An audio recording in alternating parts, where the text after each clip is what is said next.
Hello. Hello. Good people of Twitch universe. And Gory as well. Thank you, Riblet. 26 months. What's up, buddy? Welcome back. Michael Jube, 37 months. We got some big resubs here. We also got some big biceps here. That's right, I'm talking about Gory once again. 27 months from Gory Hole. Tier 3 as well. Fetus. What's going on, bud? Thanks for a couple months. Hello to Gory and Fetus. Who, they're actually two different people, by the way. Might look like I'm referring to the same guy, but no.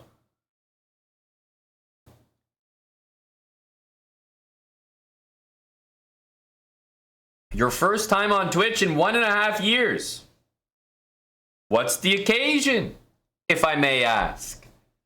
What made you hop on Twitch? Damn. Thanks for the resubs, though. Gory Fetus, Michael Riblet, D. Sanchez, 90 months. 90. 90.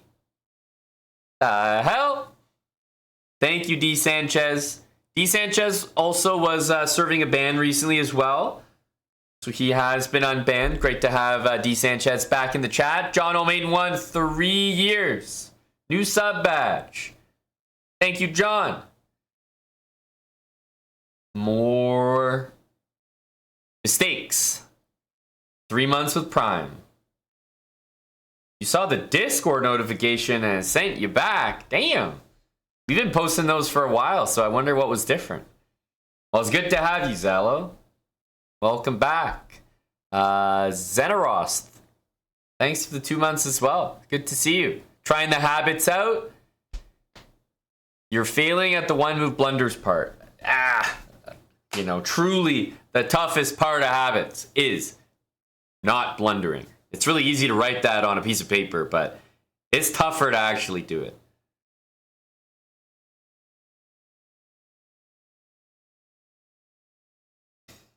Sib dip. You should probably read that command right underneath you, buddy. We have signed a deal with Kick. We are streaming there.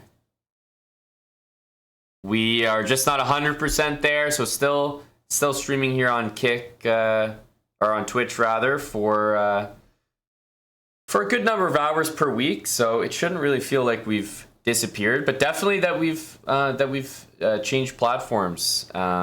Just not permanently, not entirely. So we signed a deal. It's exciting. We've been happy with it so far, but we still stream on Twitch. So here we are. Just getting treated better, SibDip. Obviously, the pay is a lot better, and Twitch has taken a lot of steps backwards in the last couple months, I would say. But in general, they have as well. And I don't know. To really put it in perspective, I feel like when people ask me, like, "Oh, what do you like about Twitch?" I don't have many answers. Like, obviously, we started on Twitch, but we started before Twitch. We started live streaming, cams, playing chess before Twitch. And the thing that gets me every time is like, they have TwitchCon, right? You guys know about TwitchCon. Every single year they have TwitchCon. Not once, not one time has Twitch ever reached out and offered us tickets for free. We have to go and log on, like wait in the queue and buy a ticket like everyone else. We've been streaming on Twitch for 8 years. Can't even count how much money we've made Twitch. And just, I mean, I don't think I've ever had a nice message from Twitch.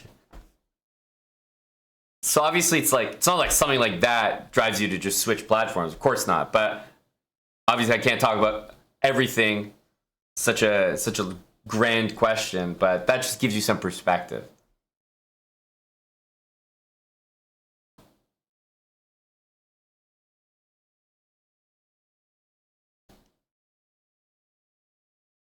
But anyway, we're happy with the kick move. It's been exciting. Hey Fish, what's up? Check Manarov. Mr. Swift Tickle. Oof.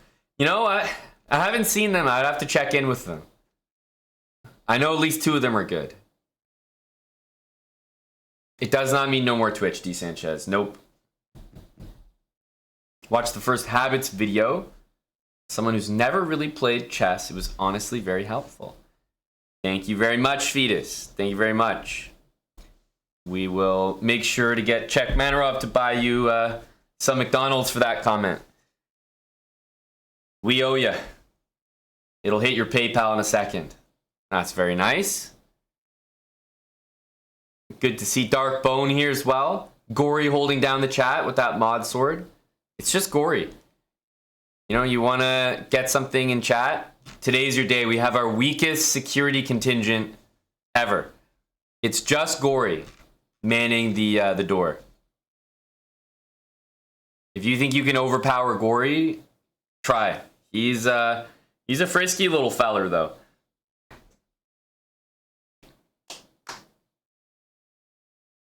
Your roommate got 1,700 using the Scandinavian defense. Thoughts on this?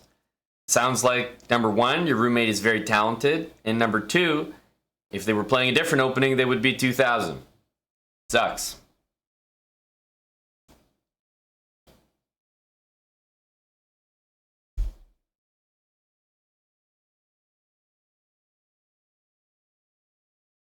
Tim in Philly, 41 months. Thanks for the prime, Tim. Welcome back to Big Tim. We have a lot of Tims in chat now. Hello, Jingo Ringo.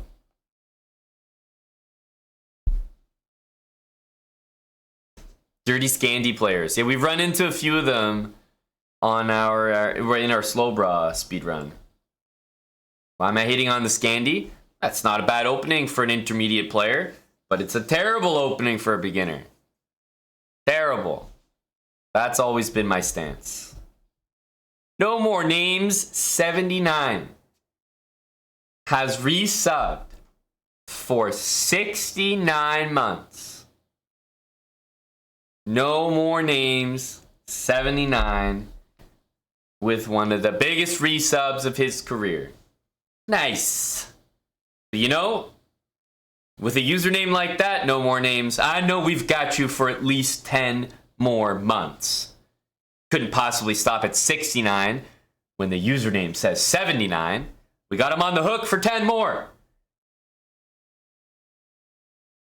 Unlimited Rice Pudding, 55-month resub.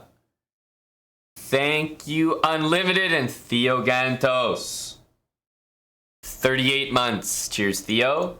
Good to see you, Chicken Pants. Oh, another Tim, Luca Tim. Hello. Hey, Sistadal. Hey ho. Michael Jube. Wild Hawks 11. Irish Frank. Hello, Rebecca. It's a busy chat. Mr. Chicken Pants is here as well. Oh, it really is, Rebecca. I've been talking about that for a while. If you sub to my stream for 69 months and make the decision to go for 70, that's like a recommitment. You know, that one means the most. Not stopping at 69, trust me, that hits me in the feels every time.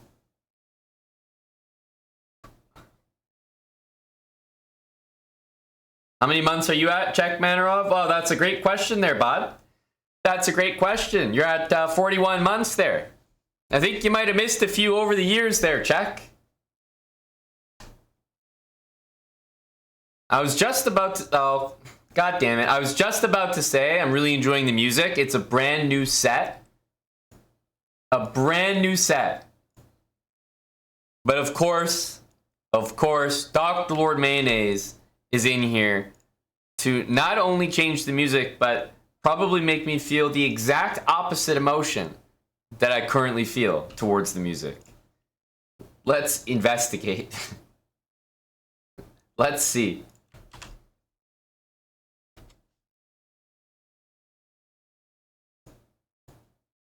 I'm literally frightened. Oh no.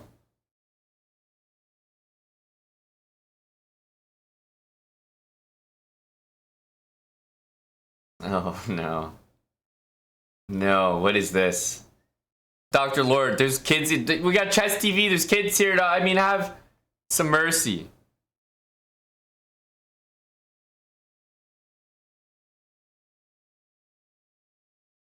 Oh. Oh. Oh. Oh. I've been shot. Oh. Oh, that's brutal. Oh. Nasty.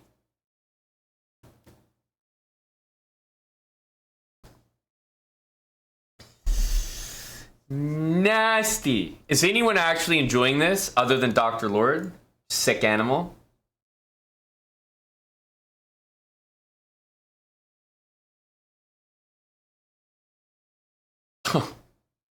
Oh my god.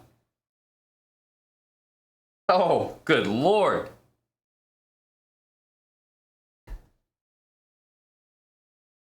I mean, this is incredible.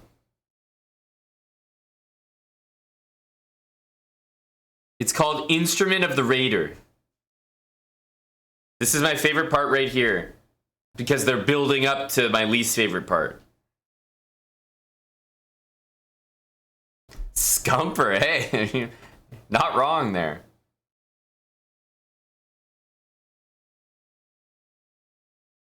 Old Man Winter, thanks for 29 months with Prime. Oh my god, this is brutal.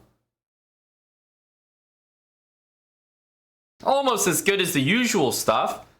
Security, get that guy. Take him out back. I'm talking 8 black sedans type of treatment. Oh my god, the song actually ended. Incredible. Oh. Well, I was going to say that there's a brand new set, brandish, in the last week from Mixmag, and it's a lovely lady who's producing some high energy music, you know, much like Charlotte DeWitt used to, or Amelie Lenz, and it's our girl Anfisa Letiago. This is what I'm talking about.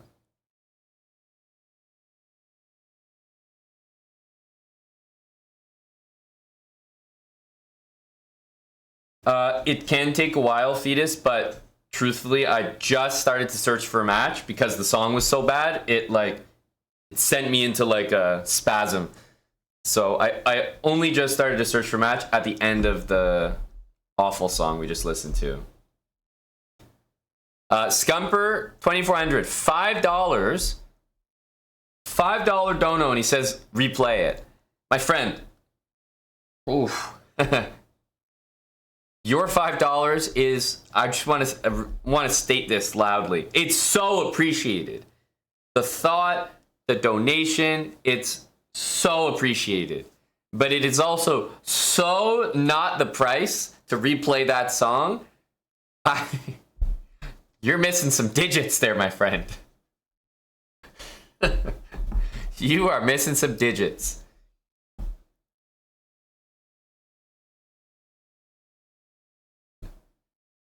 I wonder, it's like you walk into a rich store, you know, like a really kind of store, and you go to the cash and you just slap $5 down, and you're like, all right, what can this get me?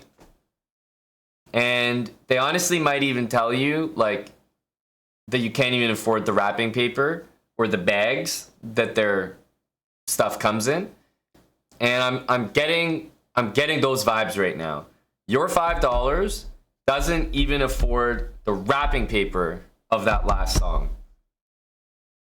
You can't even afford the bag to put that song in to leave the store with. Truly. Not with $5.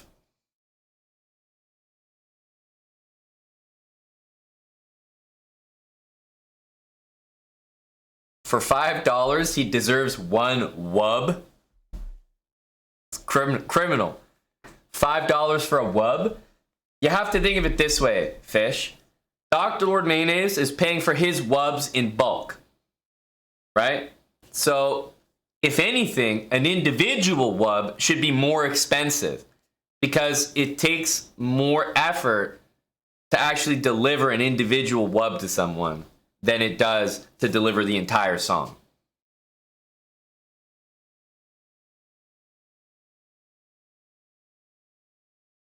What's on the go for today? We're going to stay here for a couple hours while we search for a game. This is just like, no one's playing Bullet these days. I feel sluggish today, so we need to test the speed. My Blitz is like, I mean, look, there's a 6. Do you see that? 2-6? It hasn't been 2-6 in a long time. It really hasn't. We're going to fix that right now with a powerful game right here.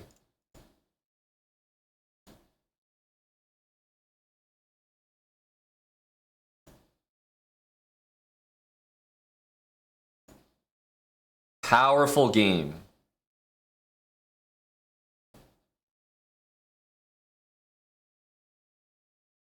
.5 seconds. Are you guys still negotiating wubs?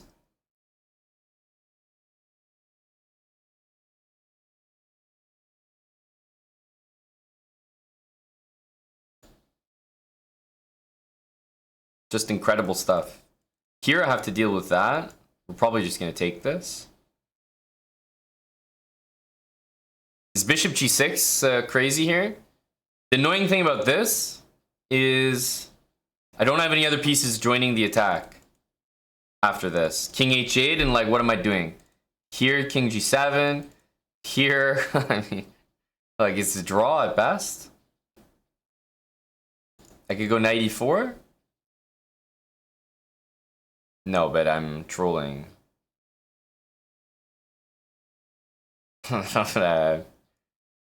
This is me definitely. I should not be doing this. This is a no. This is one of the dumbest things I've done.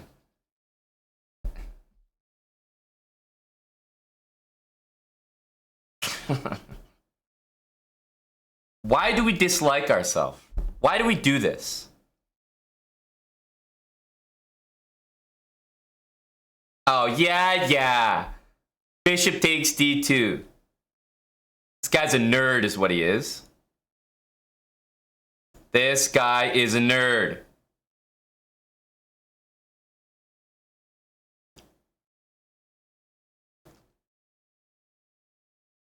I mean, I've already got a draw. So obviously, what I've done here is correct. Like, it has to be at least decent. I should be playing this.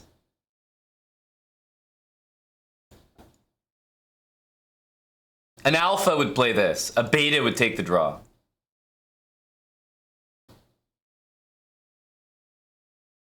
And I'm no goddamn beta. We're down a full rook. And this move is happening. So, we might need to play this move. Folks, it might be time for some nonsense. Queen D3 we also have to put up with. I mean, goddamn. Knight G5. Queen here. I mean, just ridiculous. I mean, I can go here, I can go here. He goes King G7. But it's just, that's not it. That's not it. G4 is a little nonsense. He goes here.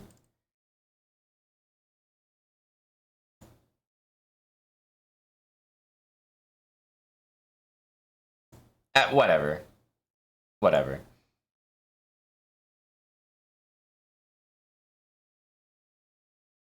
Whatever.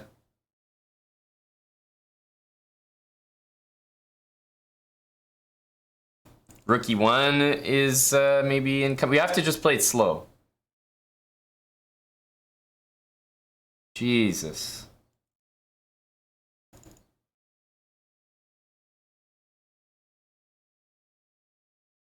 There's knight f3 check. What was this garbage?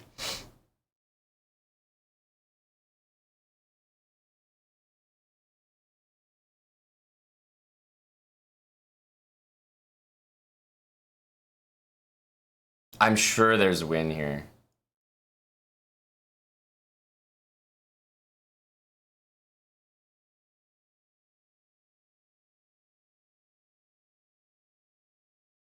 Queen G7. We have this. So we've actually played it quite well.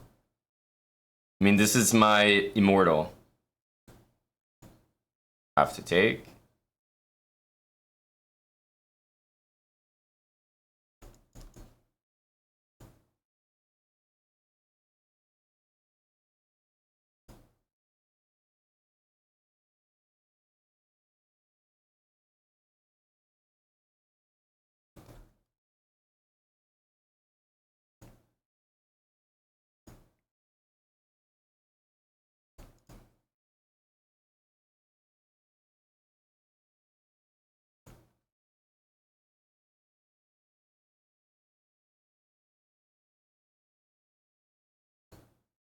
Oh, the resignation, the respect resignation.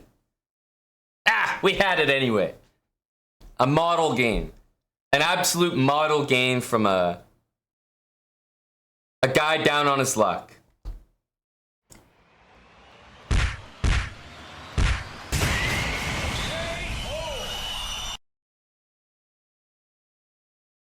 Oh!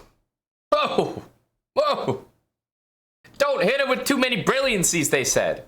Wait a minute, why isn't this working? Hey, give me my brilliancies. Show the chat. I promise you they're there. It's like the guy who cried wolf, like, my brilliancies, I promise you they're there.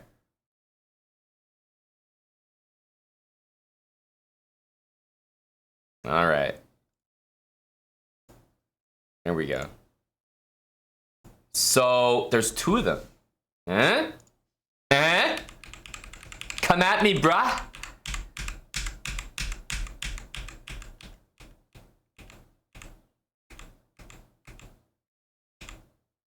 Okay, bishop takes g6, inaccuracy. Yeah. Inaccuracy, schminaccuracy. Huh! And then the biggest brilliancy of all. Knight captures d2. Nobody saw that one coming. Double brilliancy, back to back, Mr. Two-Time, knight takes d2. D2, nobody saw that one. That went over all y'all's heads. Woo! Feeling good about that.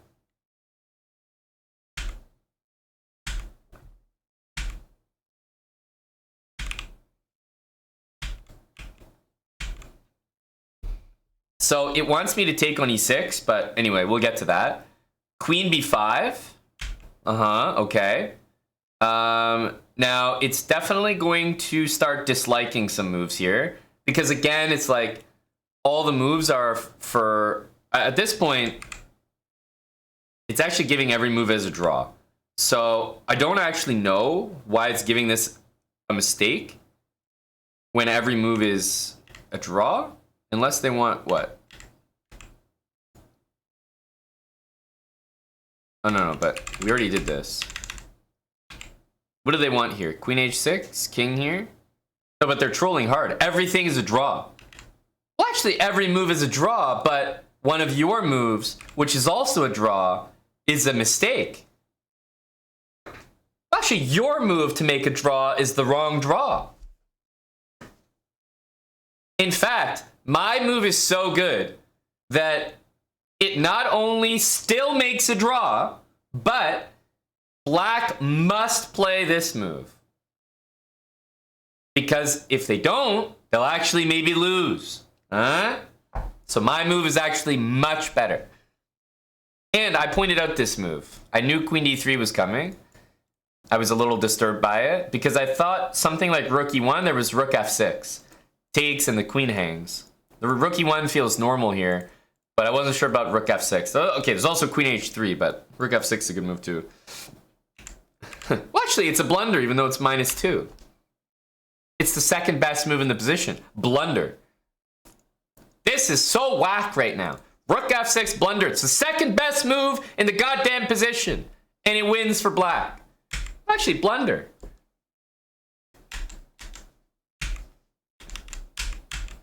played 95, mistake.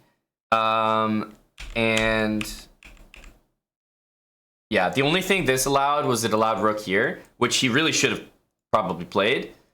If I had been smart, I would have taken it immediately and gone knight g5 to threaten that, but I hadn't noticed queen g7 and this yet. But it happened this way anyway, and oh, this is a nice model game. A beauty.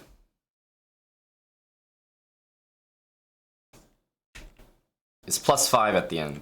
Okay, but the point of this sack was obviously, you know, that maybe the best you're going to achieve is a draw, but you'll achieve a draw anytime you want it, and you might get more than a draw. Those are always the best kind of sacrifices to do. You sack, you see your draw, and it could only get better from there. It could only get better from there.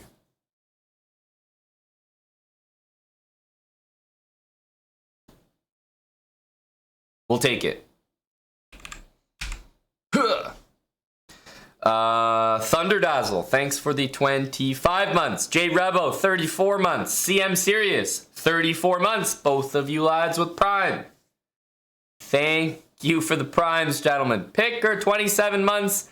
Yeah, 928. Tier 3, 51 months. You mean this should have been a kick exclusive move? Yeah, 928. I'm giving it away for free here on Twitch. I can try that for you, Picker. We've been removed too far from the 2800 club. Thank you, Cuz789. 89 months for Buddy Cuz. Hello to Skinny Cuz. Hope you enjoyed that one there, Skinny. That's for you. Cheers, Cuz. Welcome back. And Goal Evan, 59 months with Prime, almost 5 years.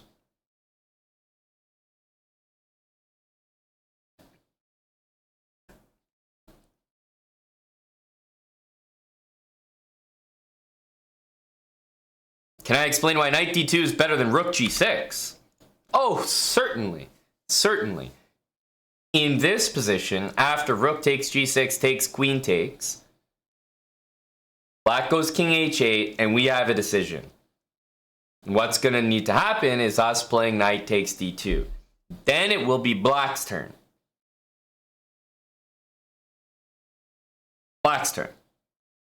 By taking the bishop first, black takes here, we take there, the king goes to h8. It's the exact same position, but it's my turn. It's so relevant to have an extra move. No sense in taking here when I know that black has to take here and my queen will go there anyway. So make black spend the time, take my rook. No point in forcing it. I'm not helping myself out there.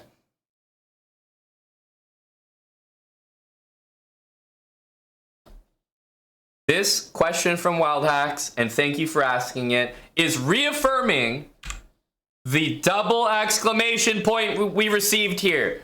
That's why it's a brilliancy. 200 IQ. It was actually the most important move of the whole calculation. As I said, type of move to go over your head. Big time play there. Thong me. Thanks for the tier 3, buddy. Thong me. 31 months. Oh, double exclams galore here, cuz.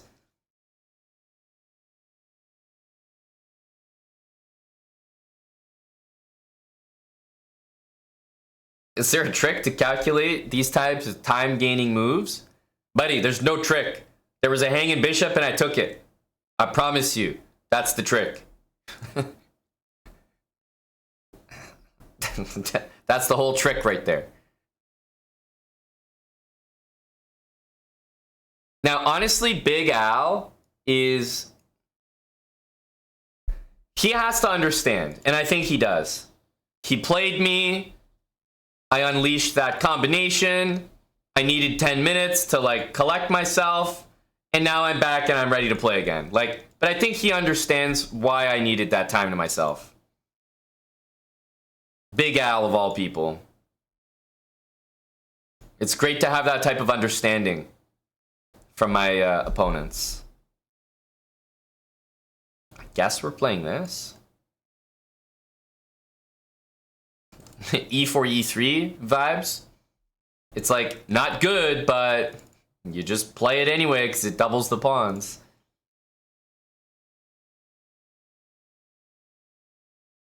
What's the alternative?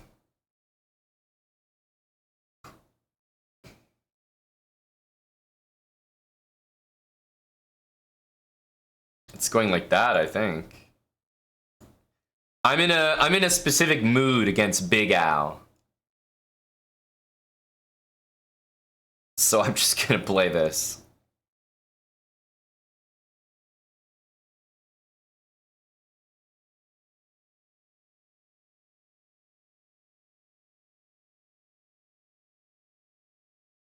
Ooh, we love to see that move. Bishop h3 was definitely about to be kind of annoying.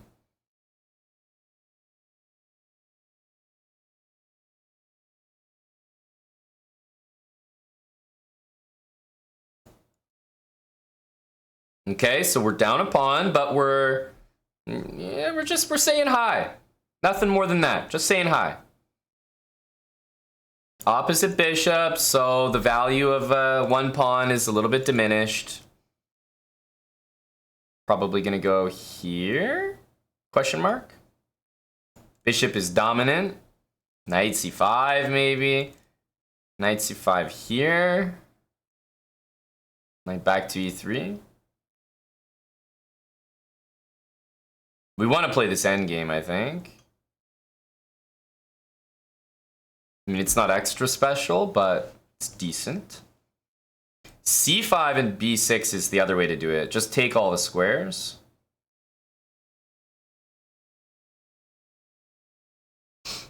Okay.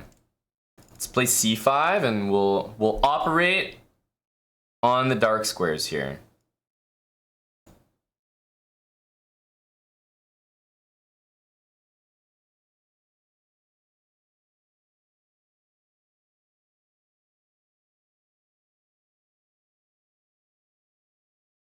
That rook moves and there could be a bishop c2 problem. Okay, all of a sudden I have to put up with that move. Is this h5 time? No, there's g5. I have to deal with this.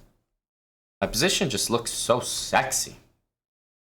Just looks so damn nice.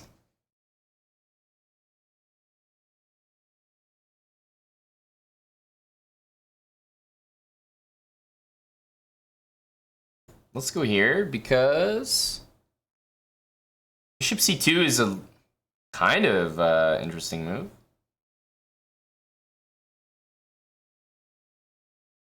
Damn, he called me out.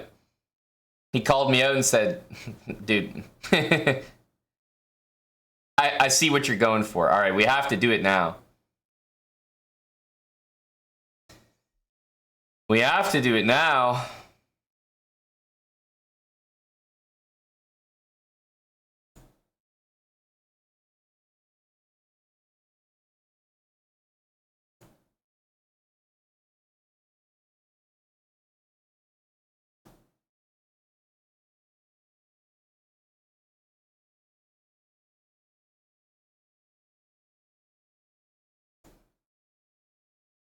Yeah, knight's in a bit of a strange spot there.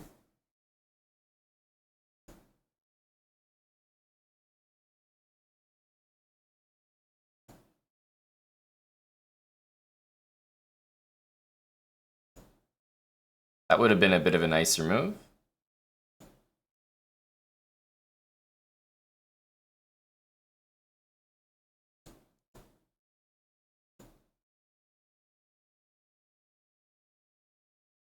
Don't like this. e5 will go there. This is good.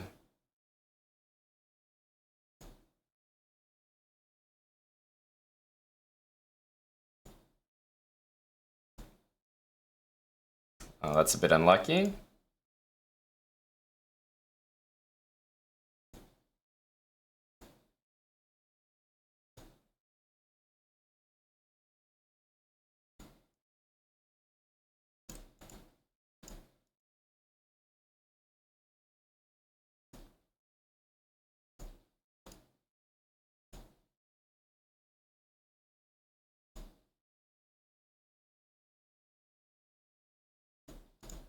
Ah, can't take stuff. This was another model game. Oof, I'm really peeking the way I'm playing chess right now. Another model game. This game was a model game loss. At least we got a model game win in. E4, E3, opposite bishops. Oof. Down a pawn. Still being the one playing for a win. Oof. This song represents my brain right now. Help me. Are we just taking this? What's the deal?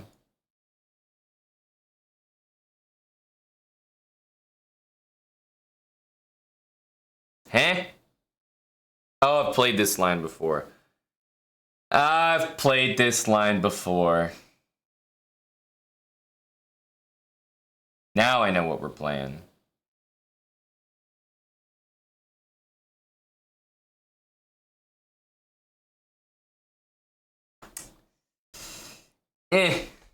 Hello, shirts. Mr. Henry 95, thanks for the 15 months. Will BB1234, thank you, Will. For the resub, 15 months, 26 months, screaming chimpanzee. Why, thank you, brah. I have to go back, depressing. Okay, knight c4, bishop c1.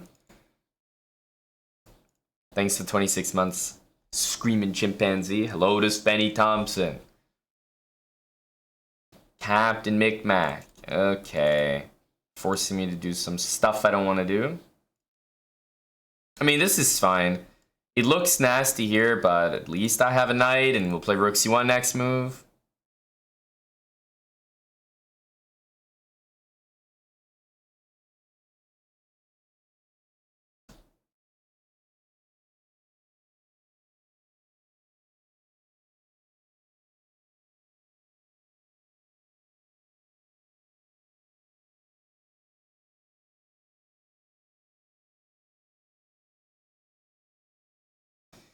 Okay.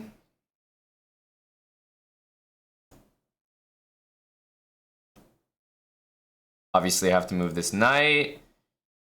Probably there. Although it's a little bit up in the air.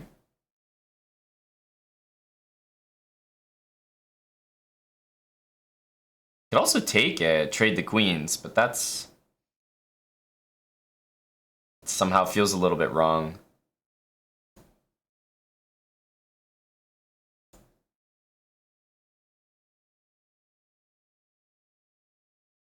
No matter what, I can't castle. Taking with the rook feels nicer, but taking with the king gets off knight d3, so I'm sure I'll end up regretting this.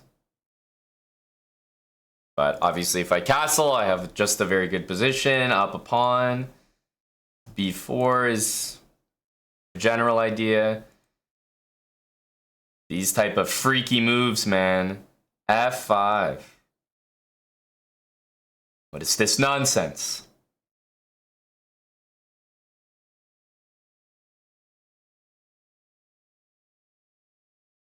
Like, I guess we're taking.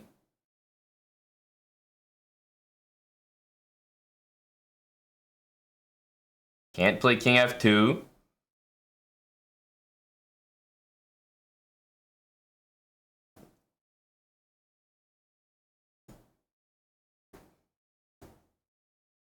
Maybe takes and takes.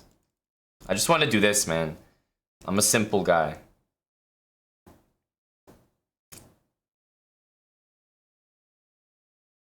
I'm a simple guy.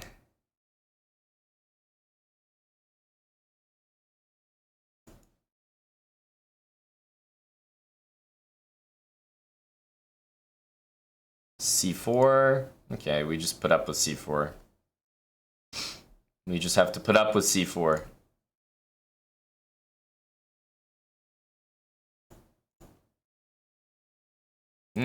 Knight takes is the vibe, actually. Knight captures d1. Ooh, we gotta block that.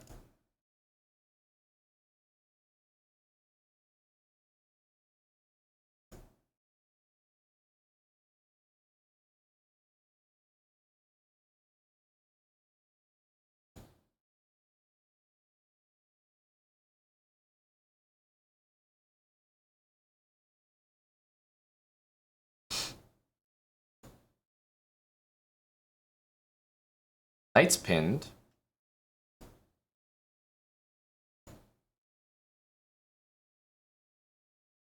I like that the knight's pinned. That's about the only thing I like.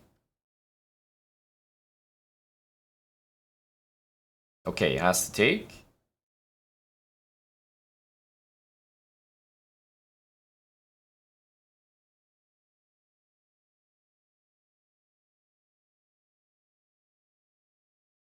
Obviously this, but I don't think he's going to allow that.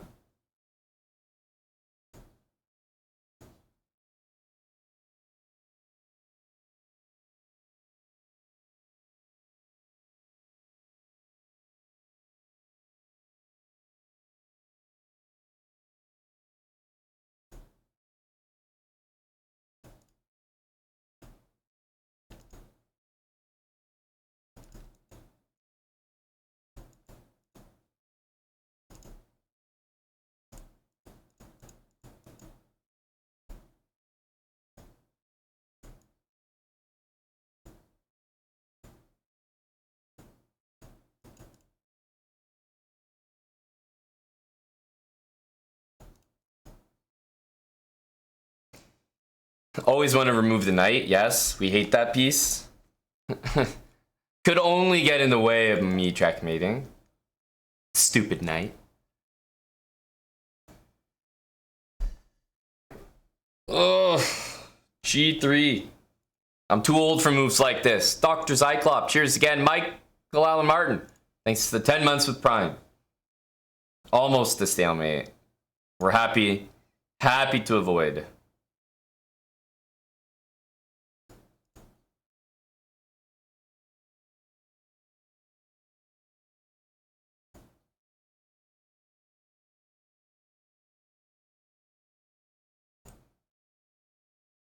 Maybe 97 as well.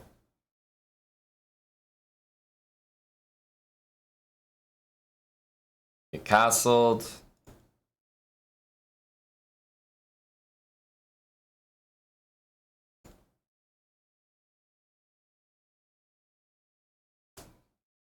This cannot be right.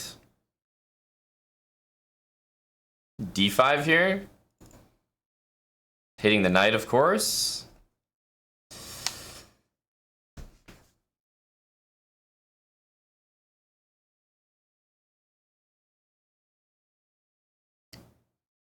I'm a big fan of this set right now.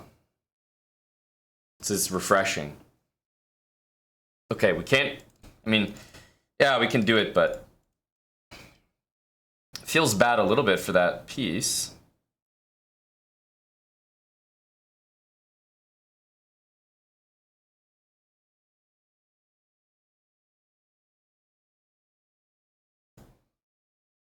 I feel like bishop d2, we need to do this.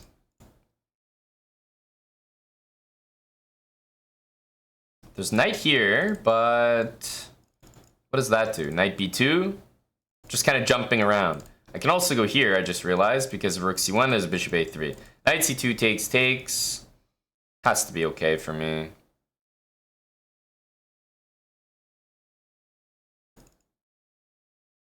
Well, maybe not. Queen e2. Knight d3 feels like the correct move.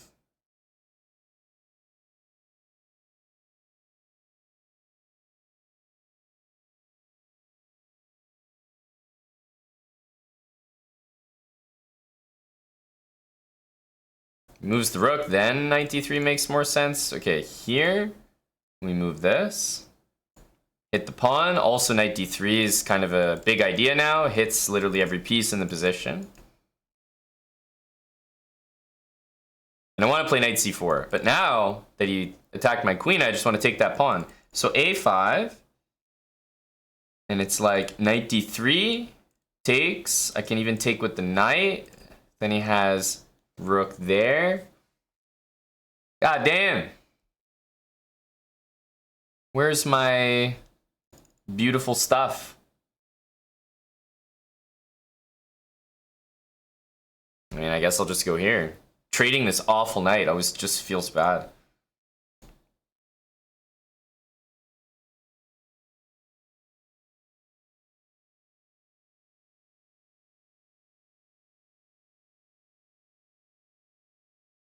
Once knight there. I really want to take this.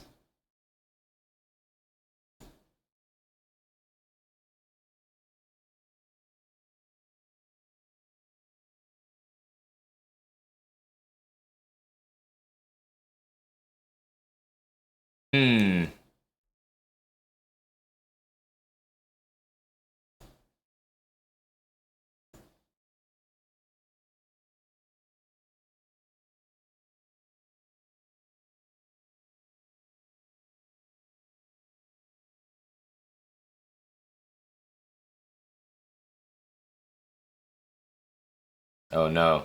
The attack is coming in hot. Oh wait, he just wants to take this. Wow. I didn't even think of that. Holy smokes. Didn't even think of that.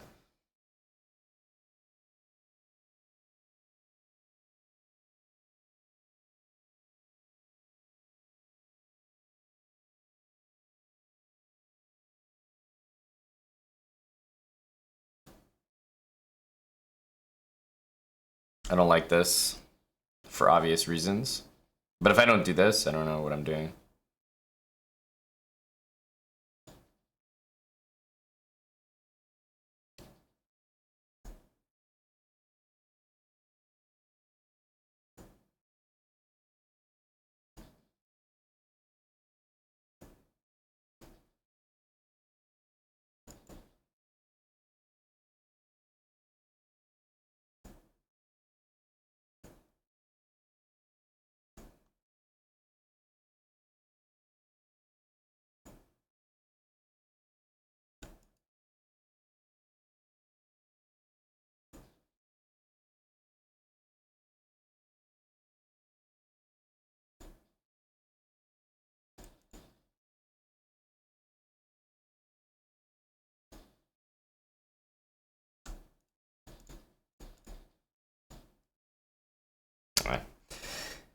Yeah, it's really, really unfortunate. We're really getting some great games, but he's kind of switching to flag way earlier than me. Not enjoying the outcomes, but I'm really enjoying the way I'm playing. This reminds me of, wait a minute, this reminds me of Title Tuesday. This is the same stuff. I didn't think I played that poorly. We never get the results. I'm enjoying my positions too much. There's a switch where you just play bad chess and you play it quickly. And it feels a lot easier to do because you're not attached to your positions because they're not good. And that must be the way he's feeling this entire match.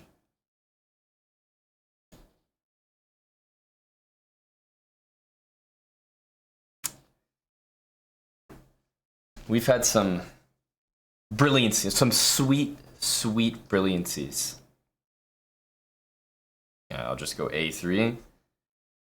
We gotta stop thinking.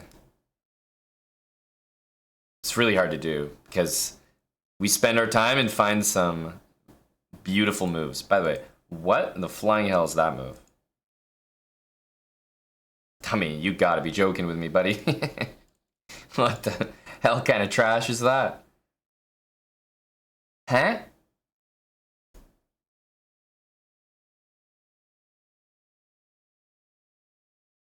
No, but I can't take this seriously.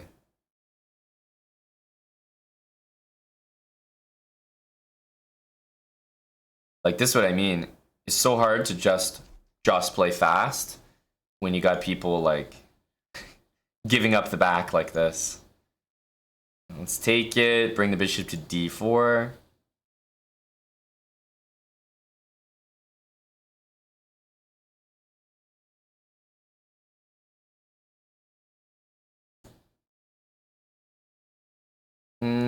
Let's attack this.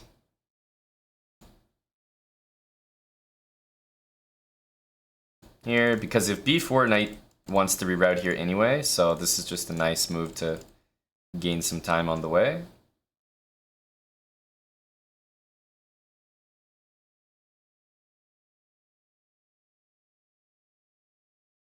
I just don't know how you can play chess like this.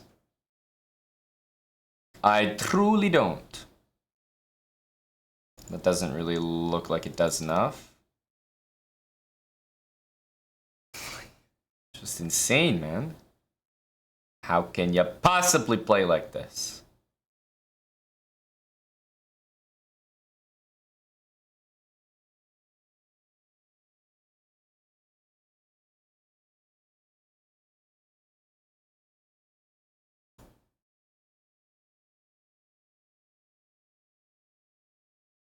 Huh? What the hell's going on here? Bishop d5. My god.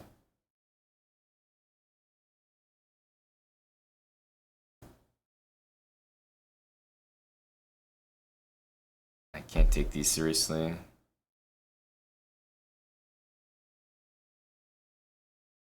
Some of the worst chess I've had to play against.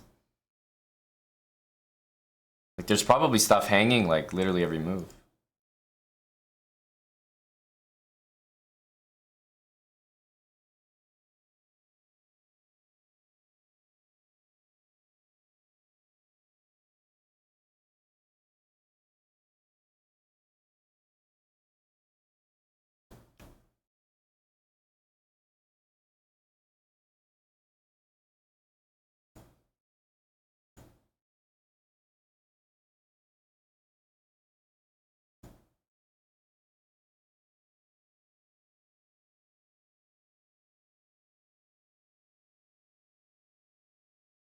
Very disturbing stuff. Very disturbing.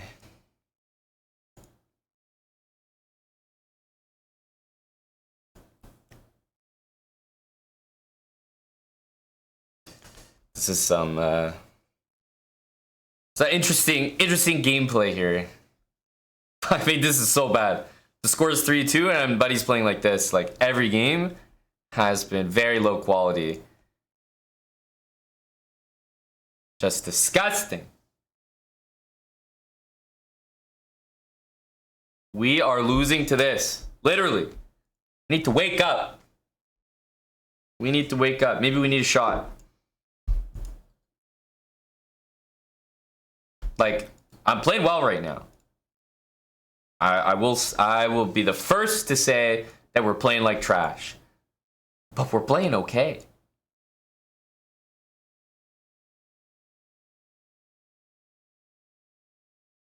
One Swishin, thanks for the 30 months.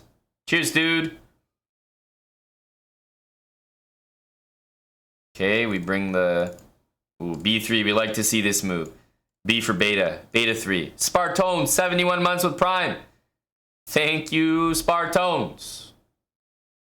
Okay, must be this coming next. Must go here just to ask a question.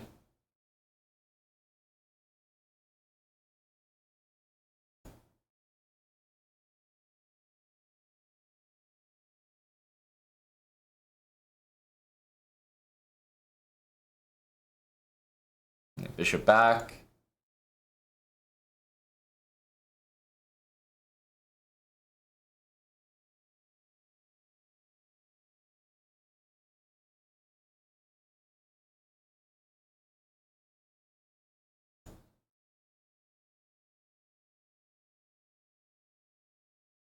Hello, Yasser.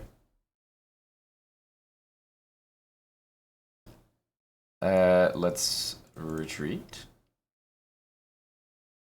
It's a weird move unless he's got a follow-up, because it seems to make things weaker. Will Flynn, tier 2, 65 months. Thank you, Will. I still need the next move here, don't I? D5 and this is maybe not enough.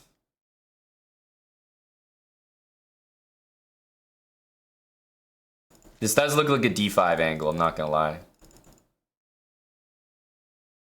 It's a D5 angle.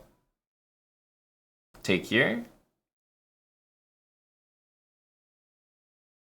We love that trade.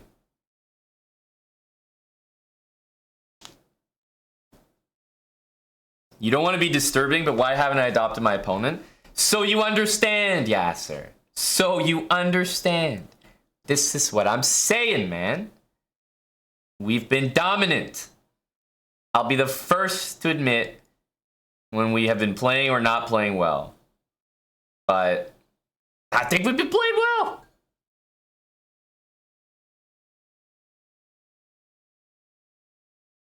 Here, it's like, yeah, he has these pawns to push, but like, that should really be an okay move.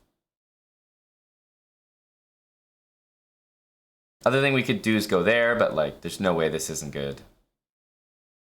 I refuse to believe it.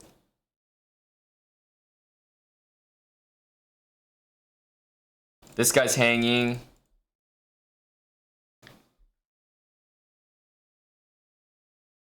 Bullet Mercenary, 37 months. On to year 4. Thank you, BM. Let's take. I don't know. Definitely didn't see that. Definitely didn't see that. Yasser's here. I just took a pawn. You telling me this was ill-advised? Yasser, you didn't warn me about this stuff, dude. You didn't warn me about this.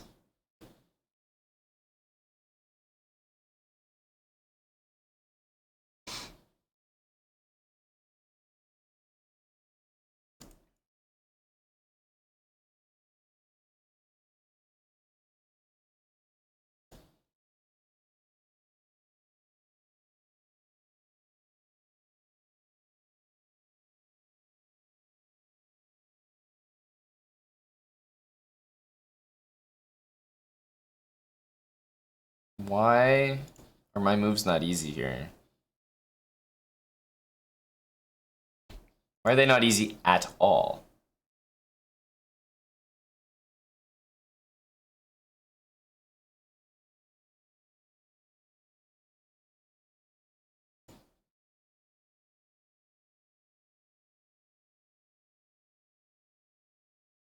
Like, I really don't know how to proceed at all here.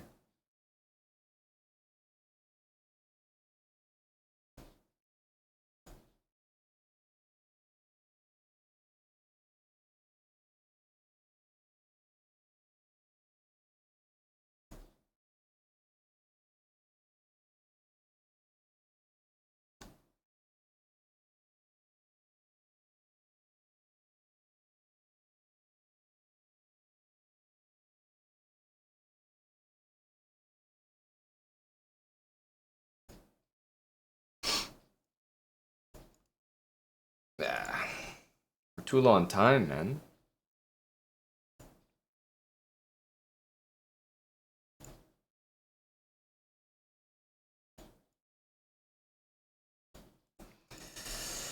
Oh, disturbing. Such a great position.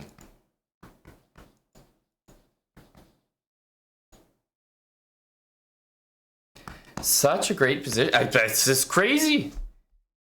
Every position today has been astonishingly good. But every result today has been the same. Like, what? I blame Yasser. I went to grab a pawn there. What? Oh yeah, bishop takes b4. We went to grab a pawn, and we lost the game immediately. We lost the pressure. We lost the energy a little bit. I guess we go a4. Okay. 95 perhaps. Can he do this? Might be a decent move anyway. Now let's go here. Yeah, b5 we have some a3, b4, and knight c5 stuff. No, we're chilling, we're chilling.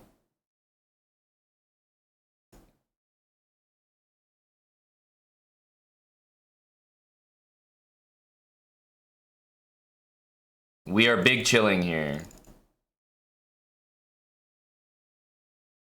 Big chilling. My position was better after bishop b4. My position was better than his, but I am not sure it was better than it was before. I preferred when things were nice and easy to calculate. I'm a lazy guy. I don't have time for this extra pawn compensation nonsense.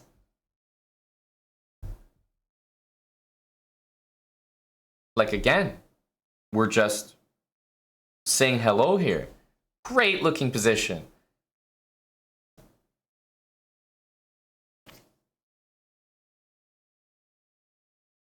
every game today has just been oof, amazing.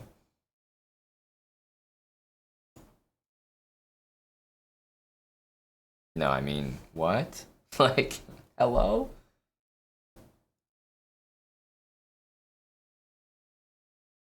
I don't think we care about that, do we?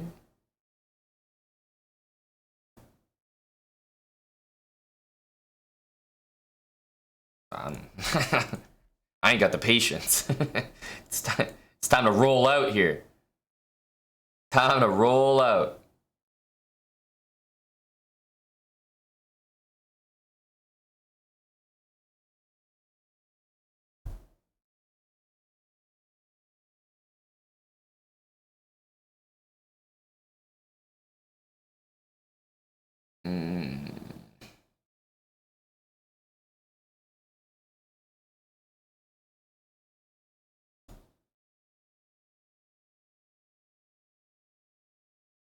Okay.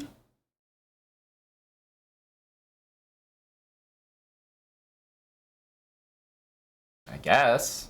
I mean, forward we go.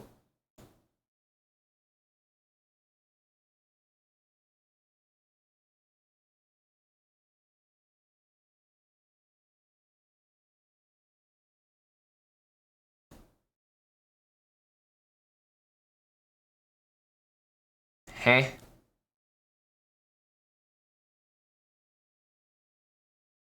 We're gonna find a way to be not better here somehow. Should be considerably better.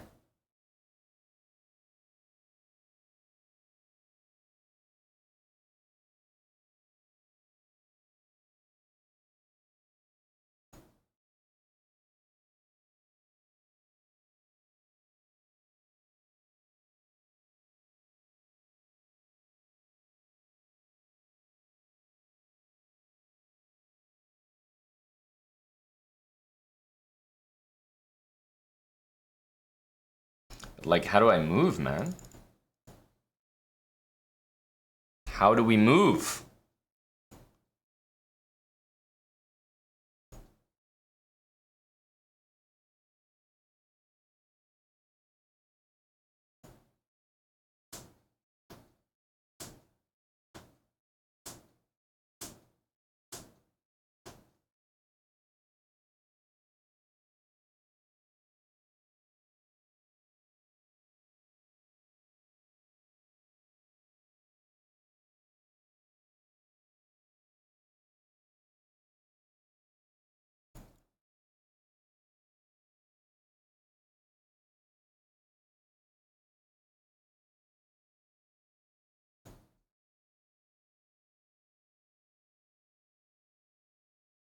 You need to trade this knight. It's very annoying.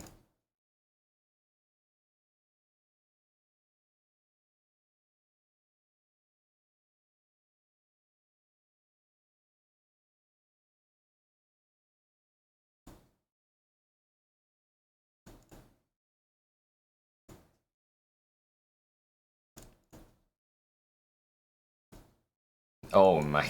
Oh. Not playing rookie 6 there is criminal. Criminal.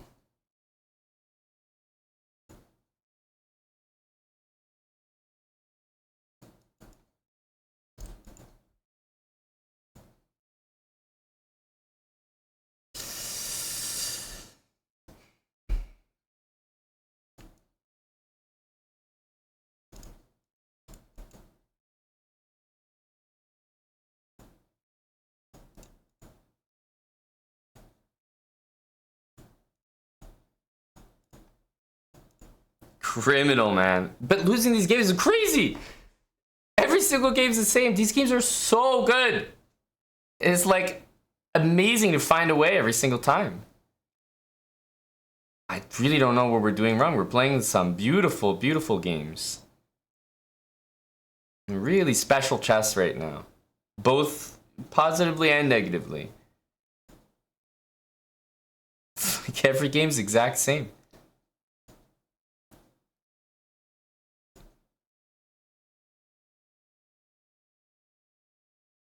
You play c6? Can't even really do that, can we? Here takes d5 is like much worse.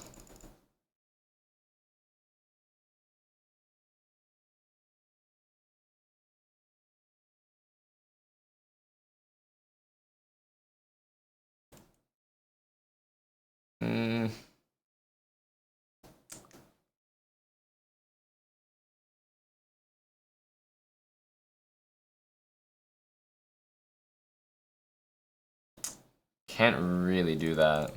d5 kills us in every line.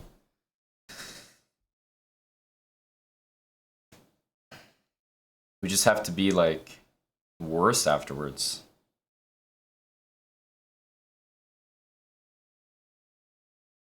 I don't want this backward spawn. Ugh.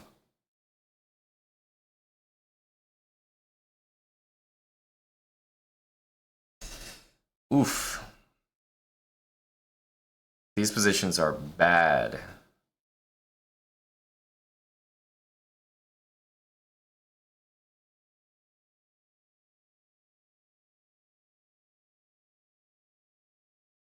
Knight takes f6 is a big threat. I can't take with either piece because of my rook.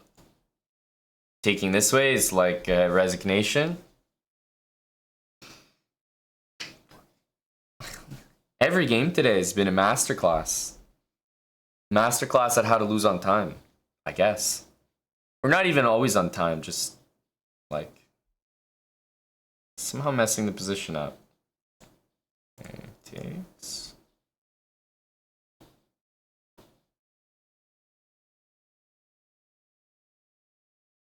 I mean, I guess we take just out of like necessity, but we might be facing a really nasty position here. It's truly nothing I can do though. It's like, just have to take it.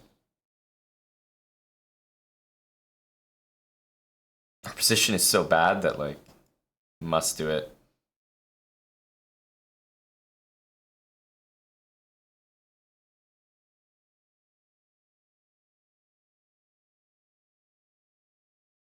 Surely there's something tricky we can do here.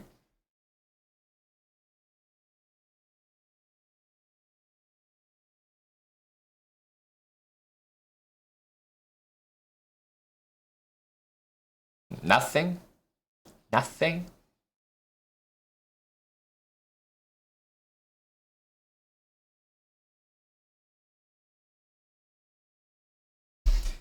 It's like unbelievable, man. Unbelievable.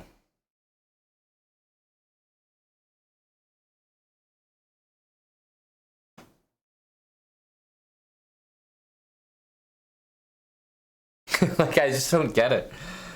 I don't get how every game can be the same.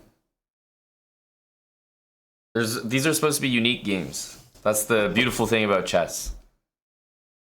Every game is supposed to be a unique experience. It doesn't feel like it.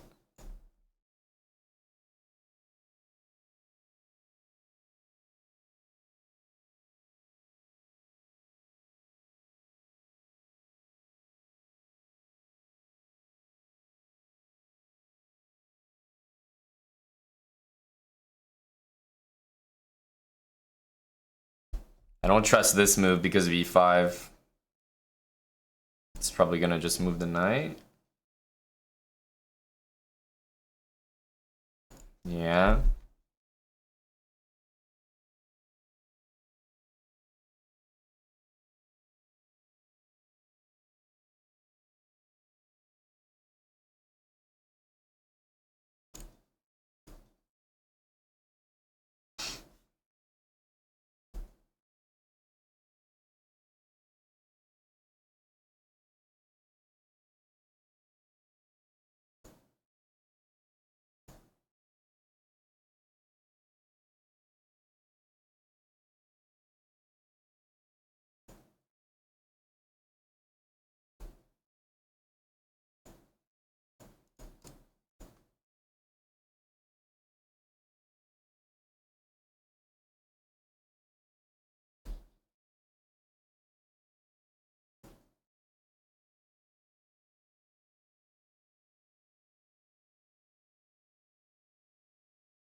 Actually, unbelievable.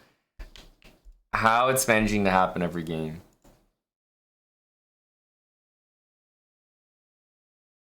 I'm now continuing out of just, like, I just am remarkably amazed. Don't know how we could be playing so average. You know, we play our average games, we play our bad games. They're gonna happen. We're not gonna play a good game every time, but we lose those for sure. And then the other games where we play well, we lose every single one of those. How? How?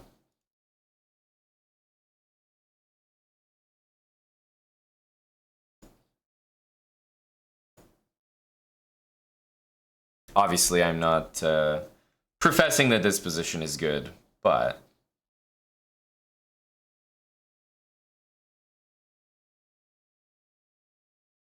this is because we just wanted to play fast. This move feels pretty strong if I allow it, but I mean, that's not good either.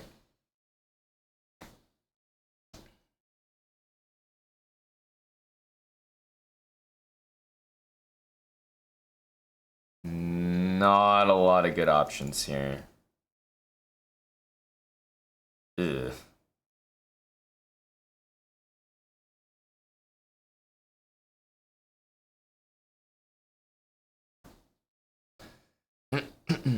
L. Hughes, thanks for the 20. Doc 8 Ball 26, Tier 3, and Roko. Thanks for 34 months.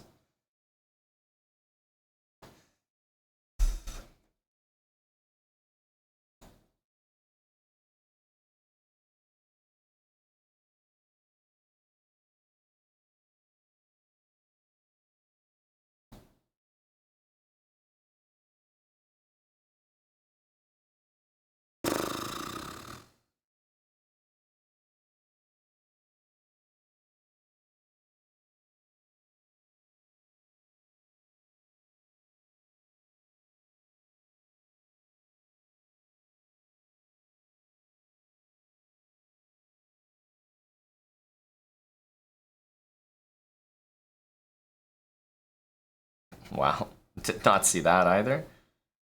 On pawn takes, it was bishop here, but well, there's a blunder for the home team. Guess we have to take.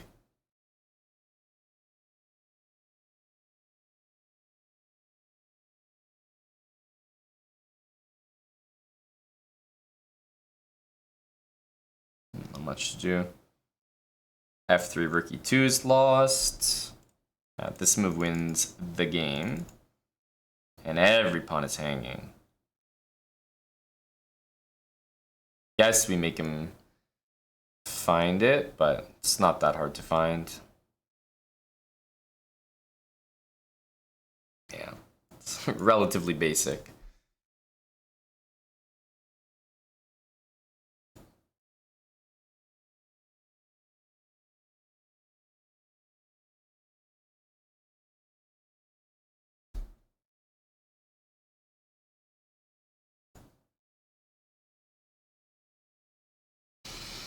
It always happens like this. Starts out well, but then some bad results come in and boom. Taking rook d8.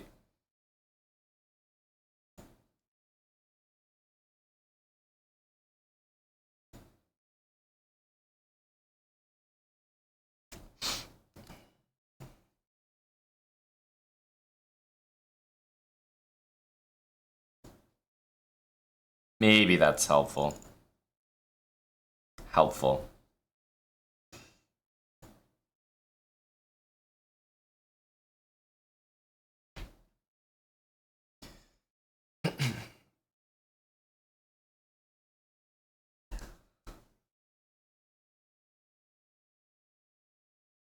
Ugh. Unbelievable. It's like now we have to somehow get a lucky game. So we've played well and we haven't got wins. And now we're playing like, you know, the tilt variations where just kind of trade pieces, and even if you get a bad position, you kind of put up with it.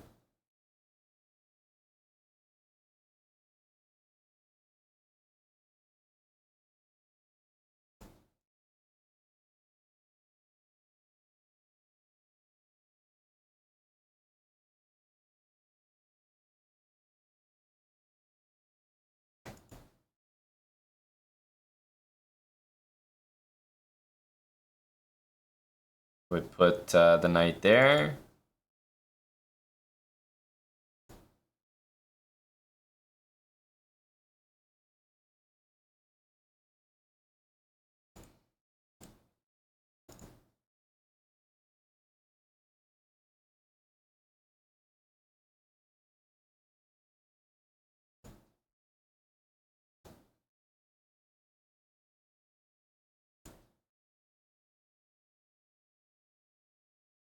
At this point, not losing is somehow a real achievement.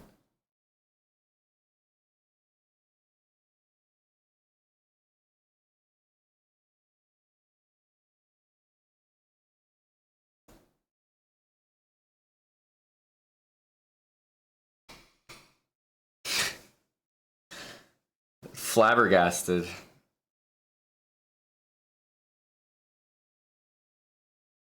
Knight f4 seems always wrong, but maybe there's some logic to it.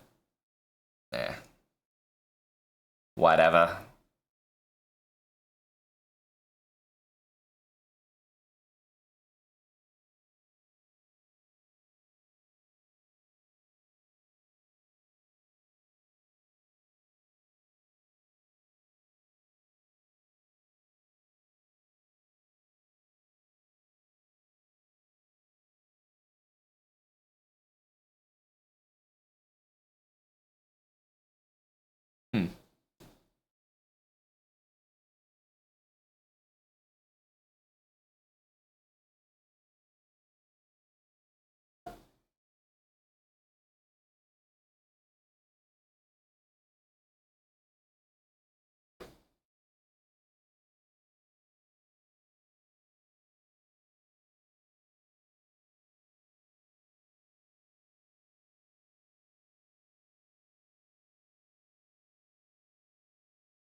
Professional, yeah? Stop the bleeding. This is what they teach you to do. Make a big draw and reset your mental. This draw could be match altering. Do not underestimate the power of that draw. This could change everything.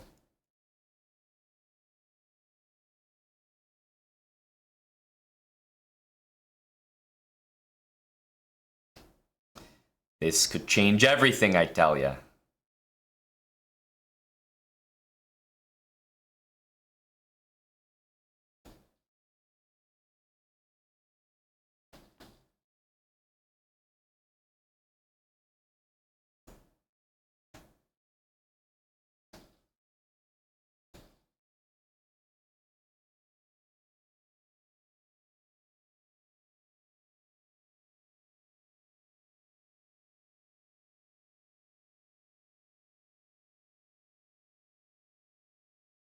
Okay.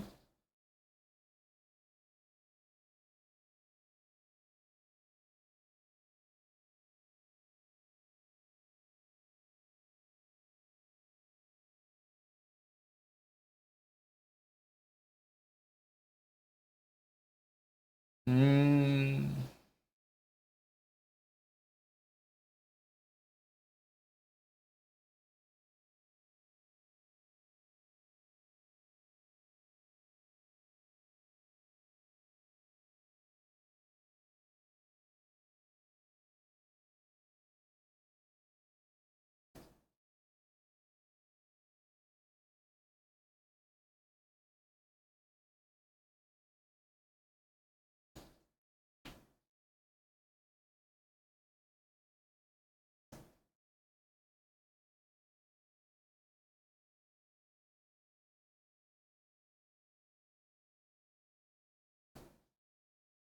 The music is groovy.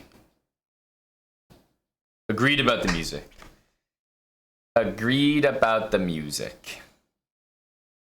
Holy smokes. Moves flying at us in all directions. We can do that. I think Queen E1 is not completely wild here.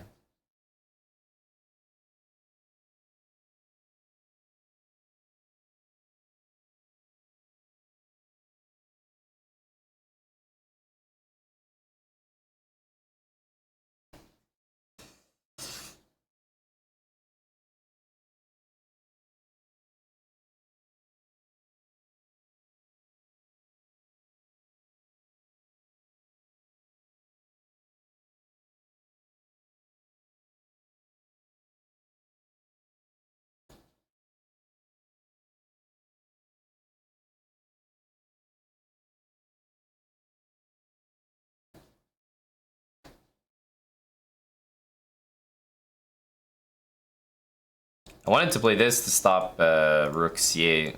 I thought that was a serious threat.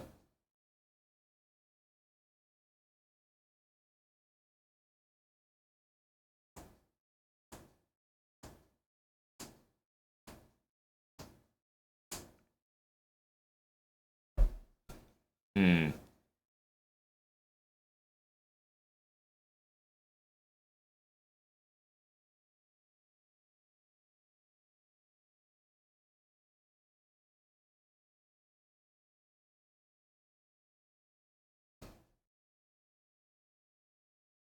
Queen here, I think we just go there.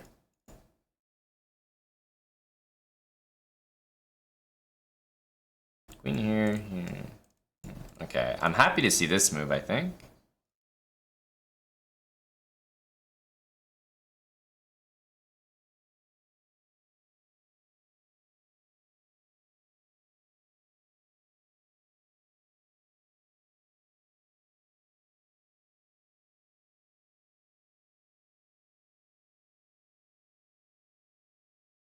So takes. Just have to watch out for the draw. Queen E1. 96 actually not so special.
The draw that changed everything.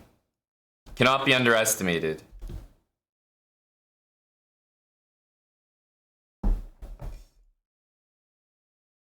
Whoa.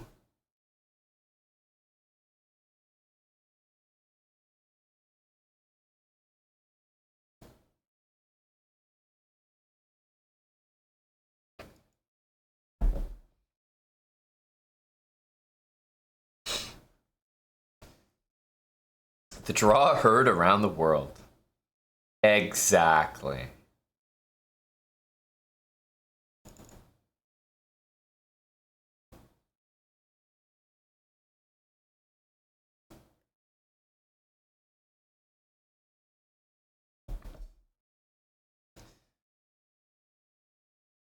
It's one of those sketchy positions where it like works, but not really.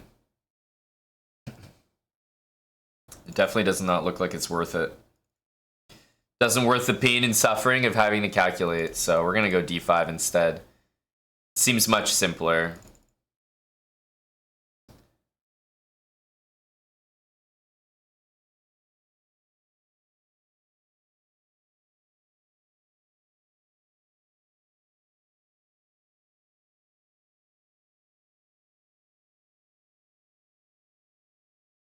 The recovery road is like so incredible.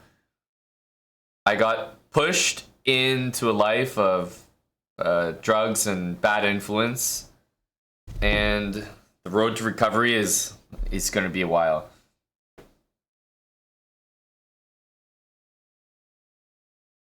My rehab from 2650 back up is going to be quite something.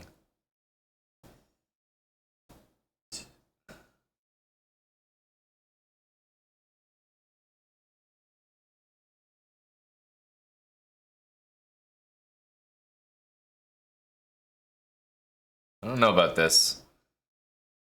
I don't know. But I have my intentions. The only problem is he ends up taking with a knight. It's not really what I want.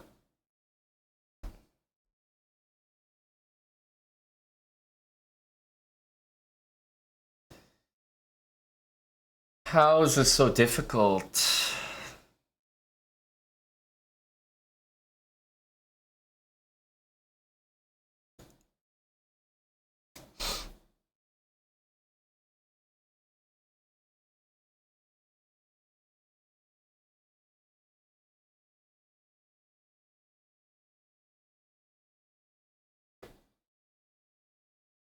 This move is incoming. No. Wow, he goes there.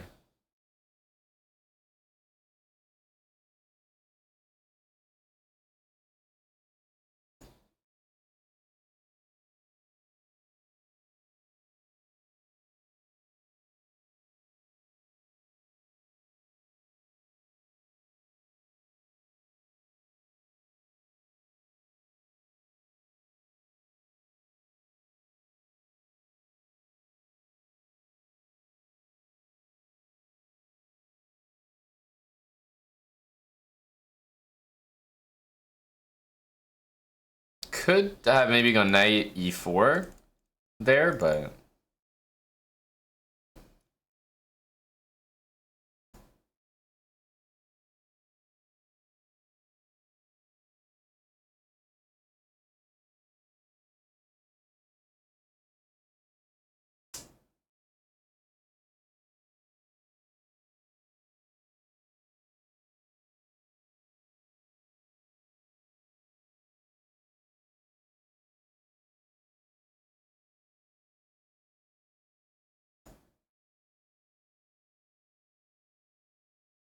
gonna have to take this.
Man, he really played, like, I don't have time, so I have to try to pre-move, but he really played h5. It's really surprising.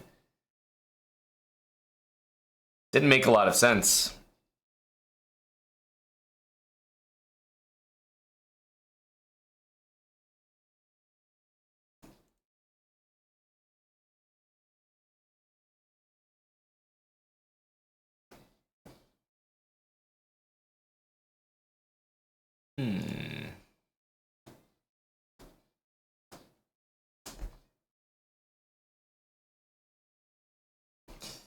Spudge, thanks for the tier 3 19 months. Appreciate it, bud.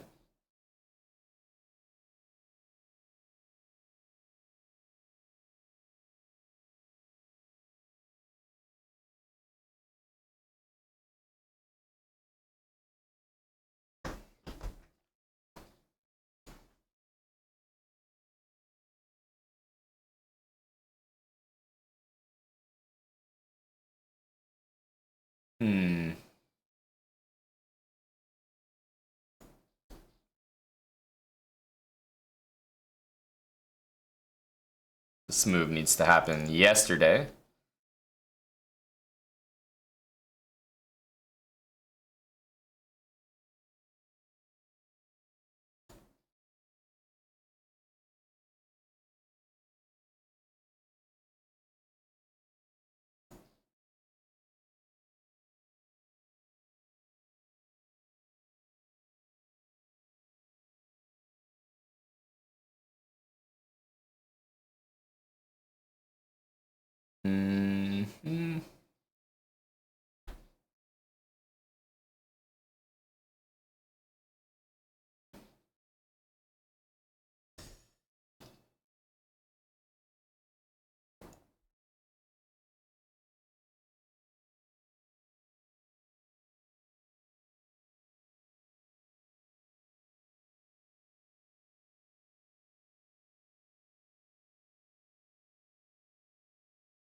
Now, this is not the move, but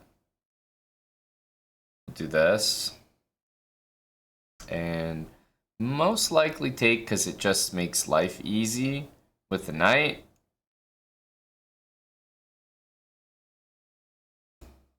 But it's definitely not the move. Bishop is better than the knight, but mainly because of that pawn, actually.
Oof.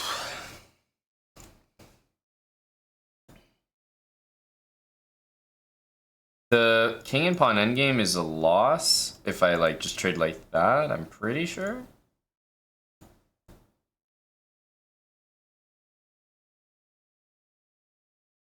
So we'll see.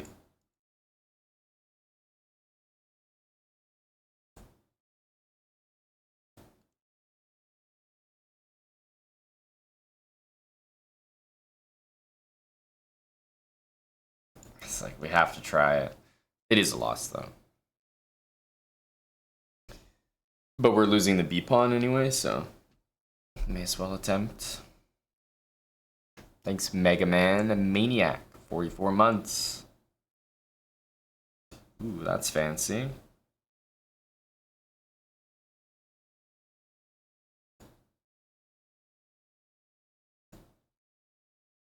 It's a crazy move you just did.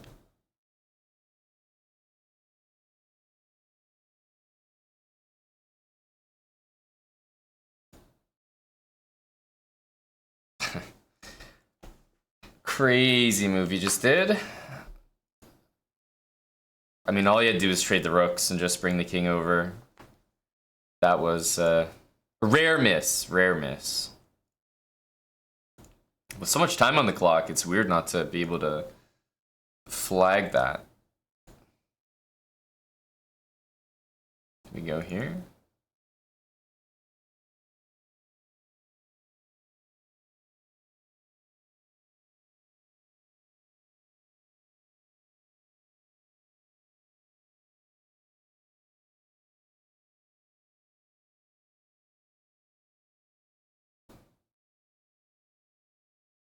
This position always feels better for black than it actually is. It's not actually that special, especially after that move. I just remember playing this position before and being relatively unimpressed with what I got.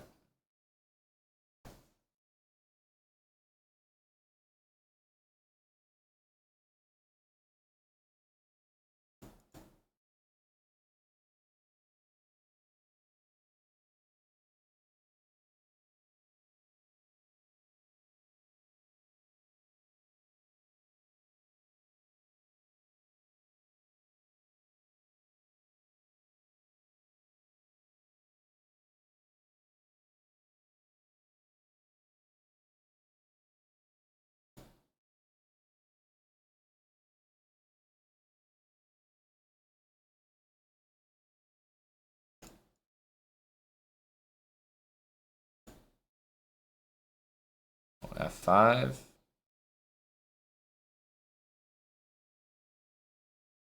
So it's like this happens. What exactly are we doing against that?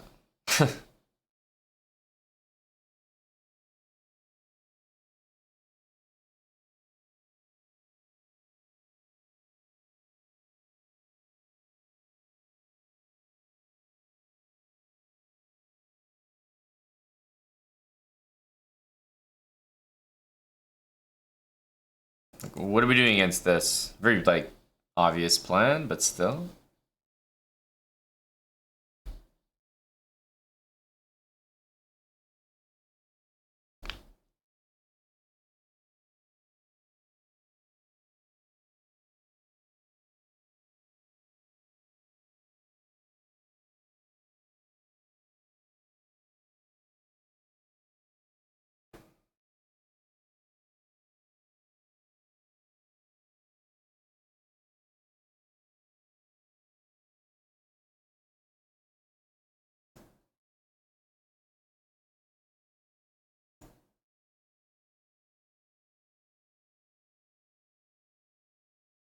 Takes b6, like, we win a pawn, maybe, so temporarily. It's not really worth it.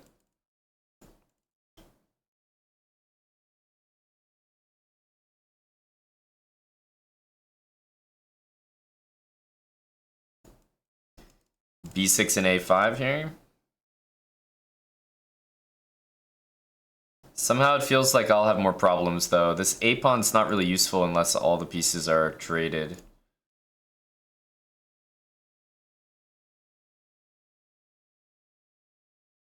If he goes here, I'm probably going to take. I don't trust this. But if he goes here, I'll probably play that.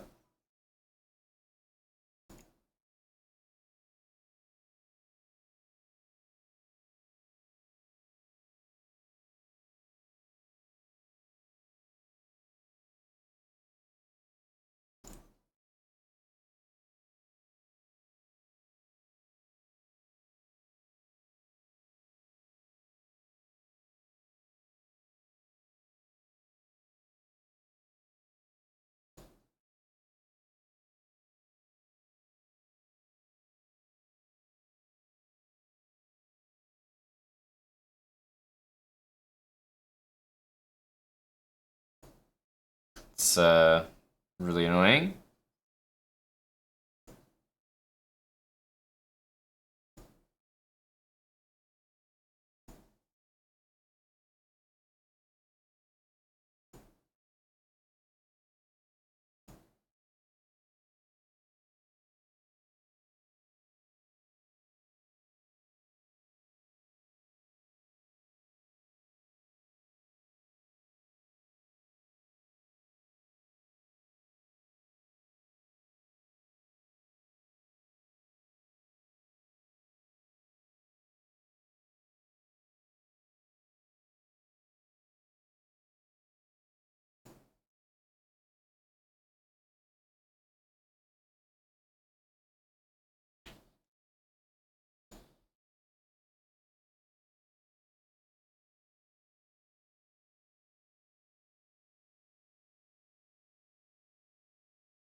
Not much we can do. Not much we can do. We managed to make a draw on the board, but haven't been able to make a draw on the clock in about 20 games here. Against various players, so not just this guy. But these have been the most frustrating. I mean, it'll take a lot for me to admit that this guy's better than me right now. I don't think I have a lot to stand on, though. The game quality and the results don't line up to me, but I gotta give the credit, man. He's getting it done. I just can't play Blitz right now. Like, I can't play Speedy, I guess. Don't have that kind of killer instinct. And I thought I had it. I was like feeling it today. Logged on, played a few good games. What the hell happened?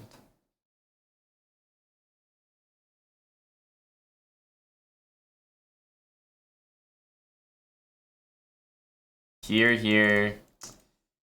Should be very good for me, but it'll actually only be average.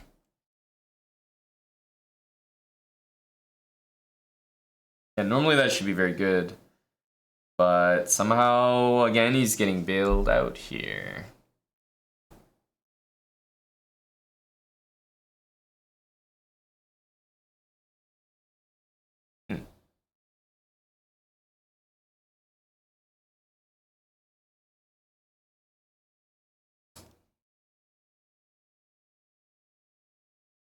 Yeah, like A4 should normally be crashing.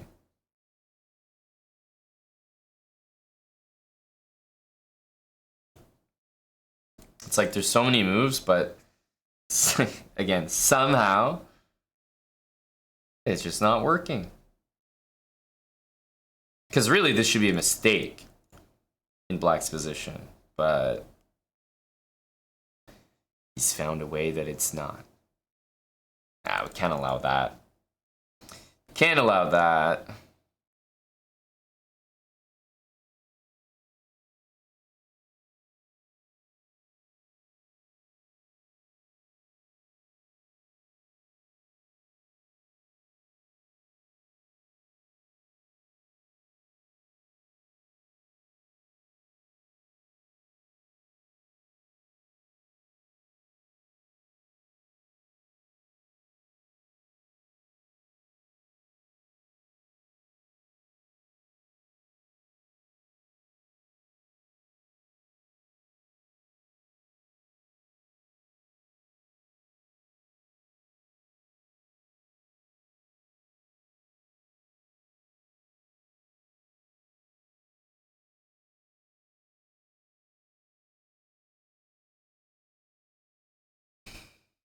He's walking into this, but I guess not able to make it work.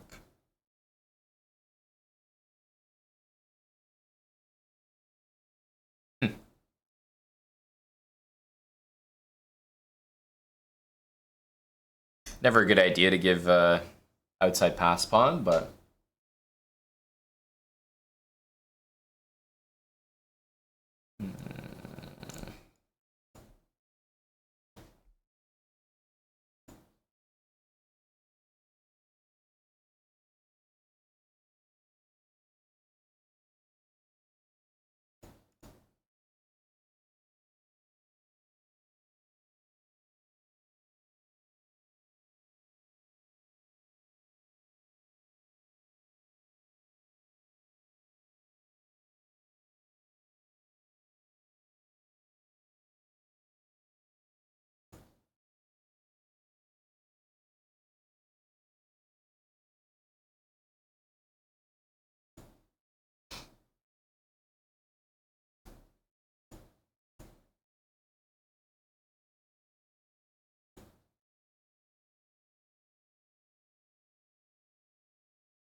Thanks, Joe.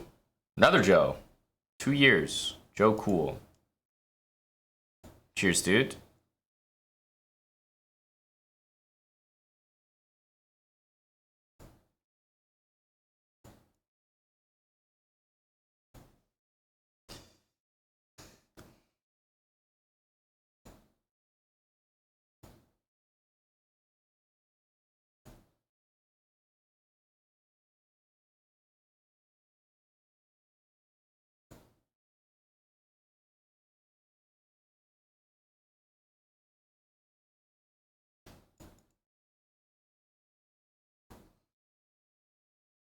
Okay, playing some theory here.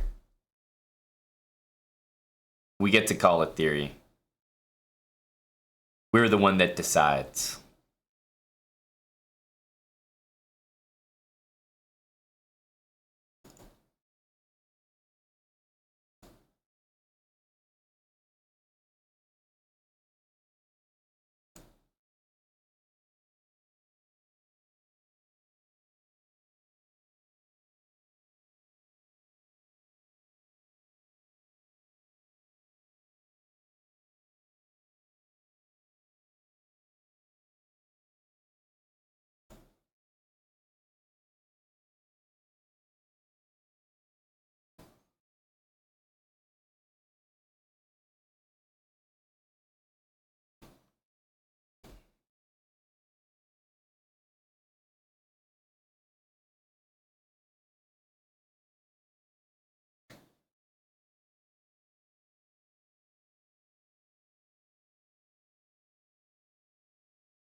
I'm hesitant to play h5.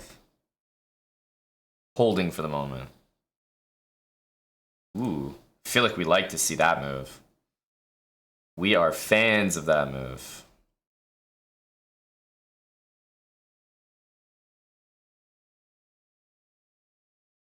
He's gonna play e4 next.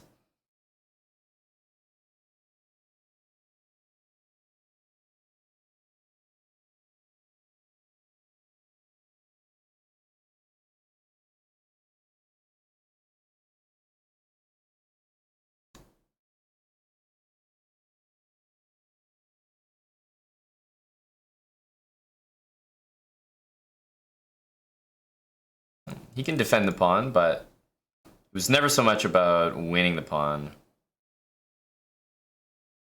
Could have definitely gone to g3 and done the same thing. I think it would have been a bit better. But that's fine.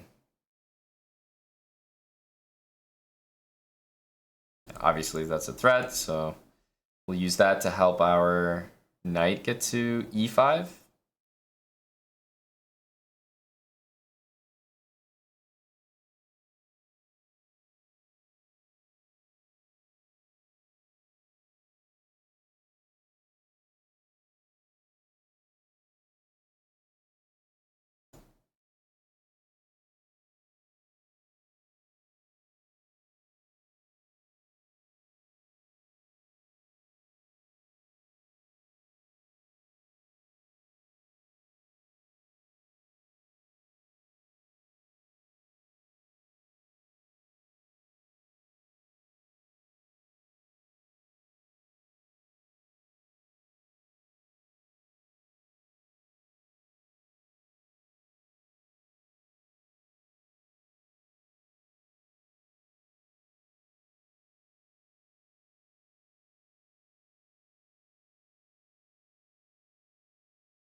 Why did I not see this one?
Drop the pawn for a second.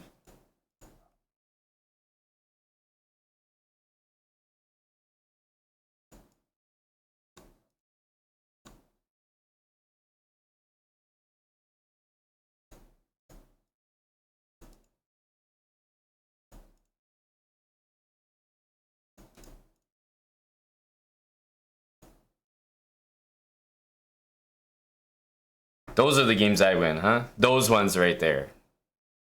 It's just crazy. A rough day in the office. Air Show HD, thanks for the 5-month resub. Speaking of Air Show, thank you, Orangi. And welcome back. Still with the Prime. Of course. Of course.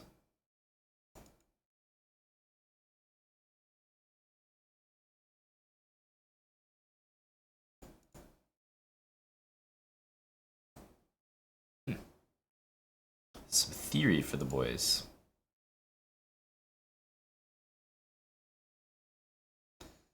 Some theory.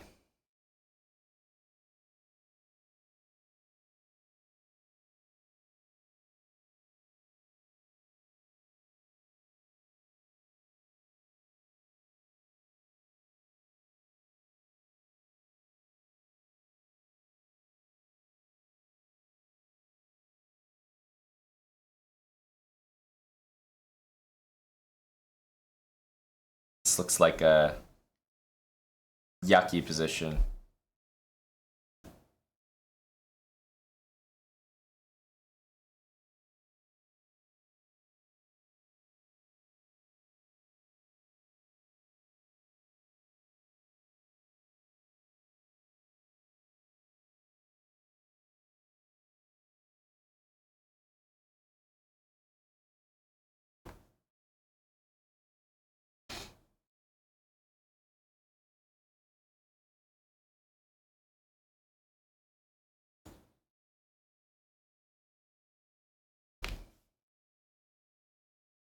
Such a bad position.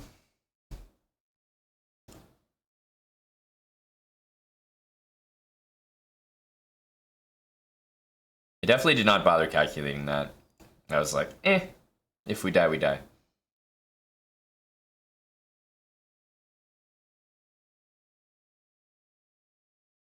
I guess there's knight d3, so we'll go here. Ah, did not see this. Did not see this.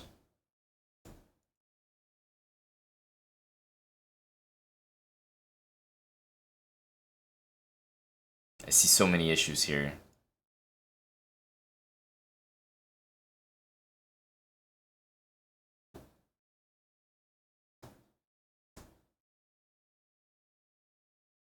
So many problems.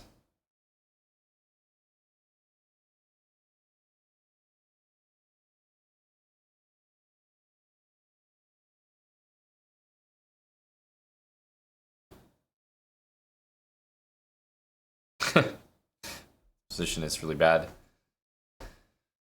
One of my worst.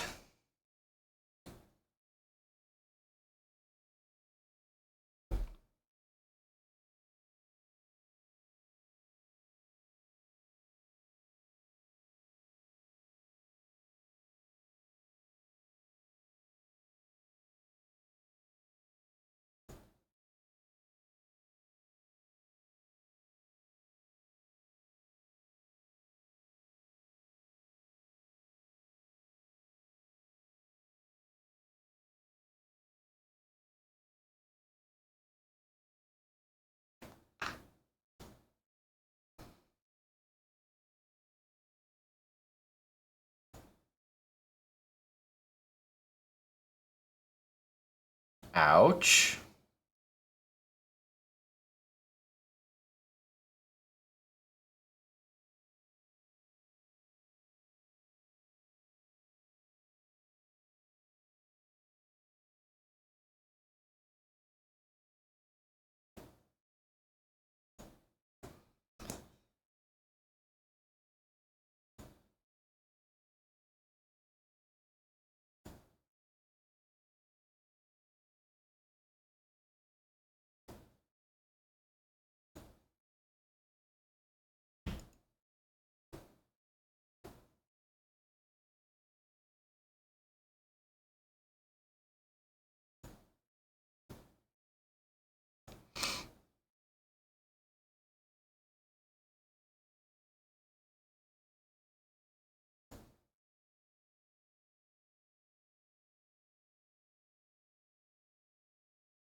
Ugh.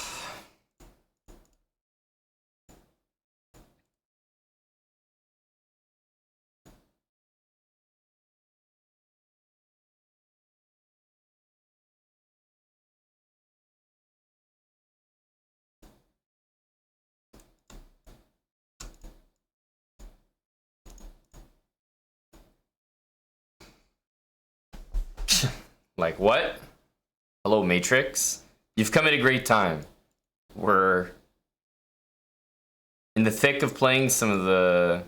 I want to say some of the worst chess, but it's actually not even true. Maybe we might have played worse yesterday. I don't want to misrepresent.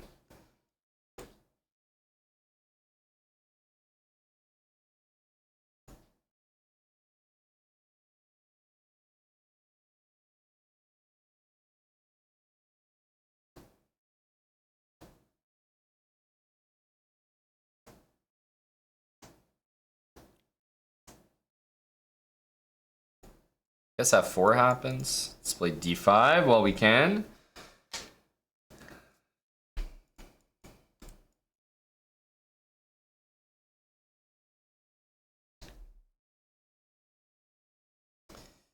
Okay.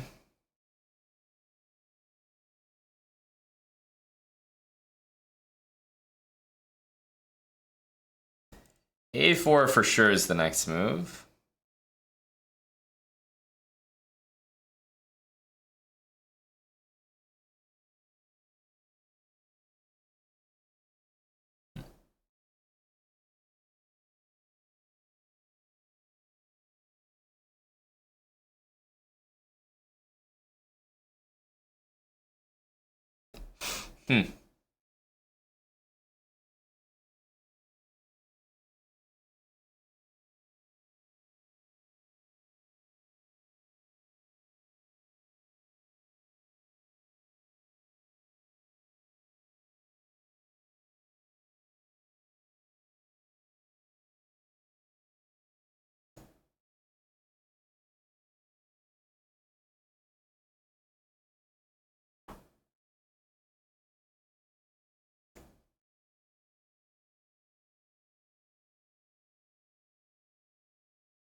Like, why is our position not good?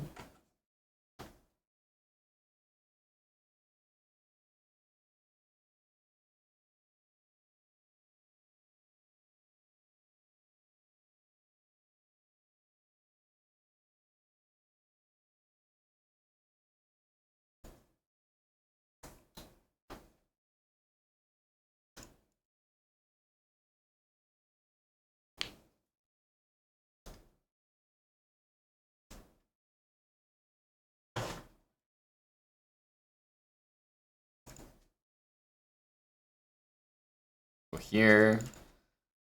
Oof. Yeah. Now this one is always a target.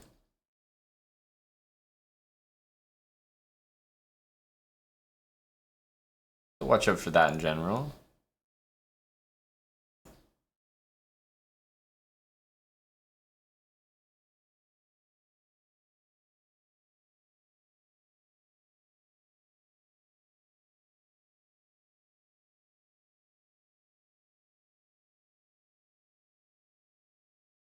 Gonna have to put this here ASAP.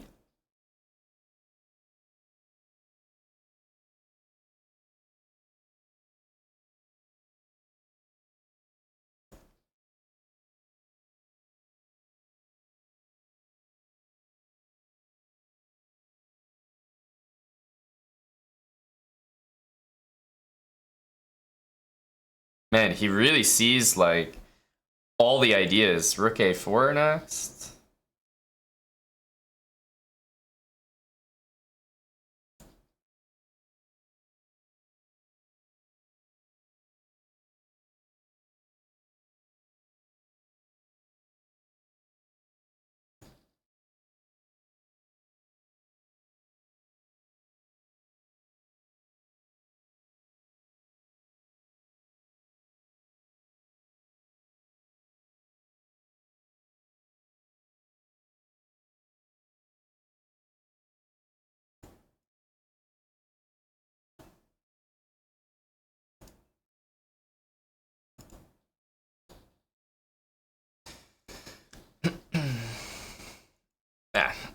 Unfortunate. I think we were gonna get flagged there anyway, but it's like these are very surprising.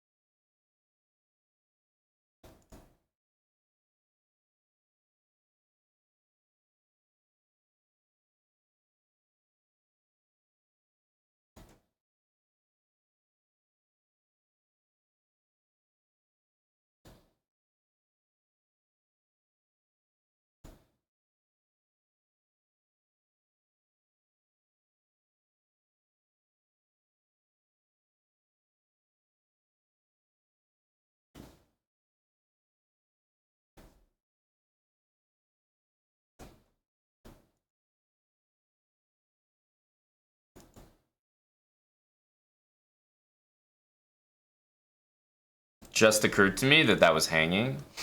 Stuff hasn't really been hanging this game, so we never really thought about it.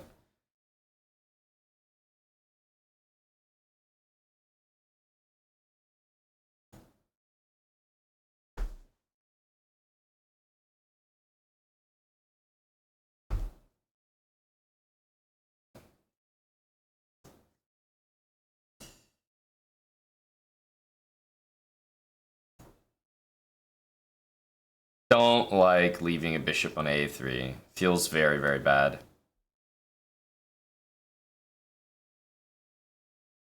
It's gonna go somewhere to offer to trade queens, I think.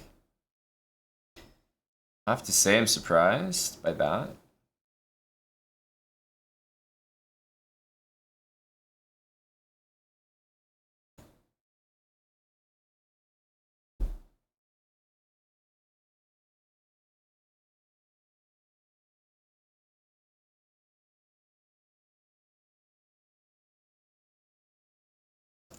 Oh, there's knight there.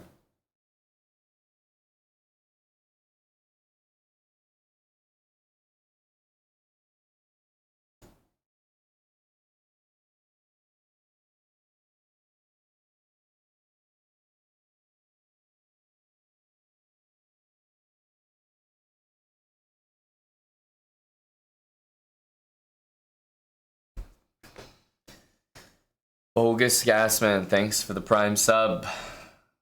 Boy, this is an unpleasant position, isn't it?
G5, G4, and then making a draw? What?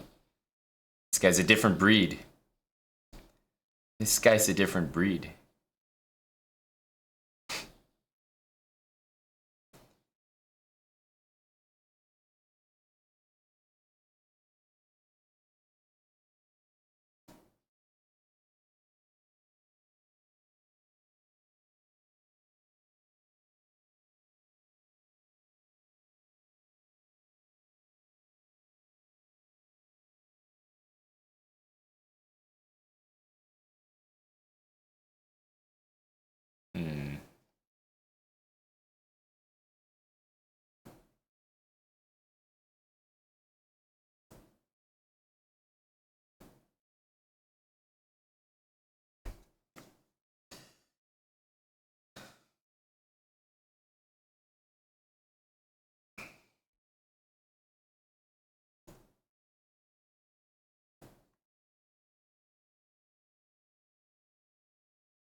But I would have had to play this anyway. So I think we just go for that.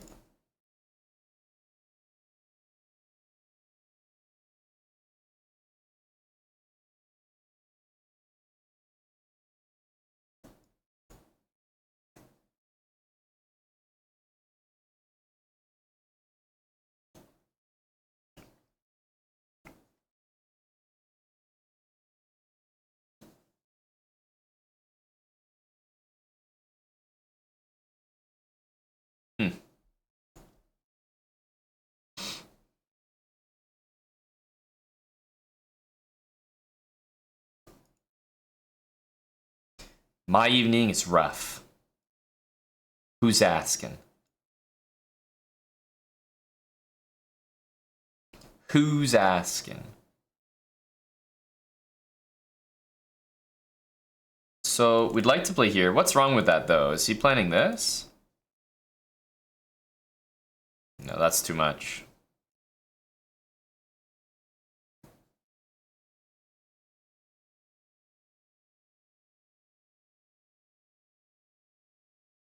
Can do this.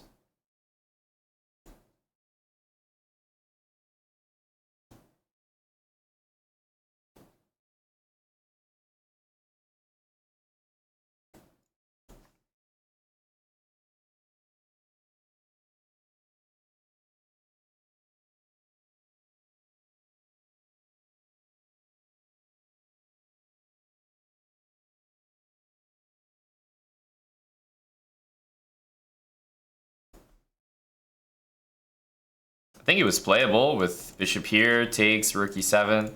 I wouldn't have allowed rook e7 though, I would have just kept the knight, but still. Technically, you would win a pawn there.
Weird games. How's my evening so far? So brutal. How's yours? Must be worse. I don't know. Feels more depressing to have to watch a guy like this.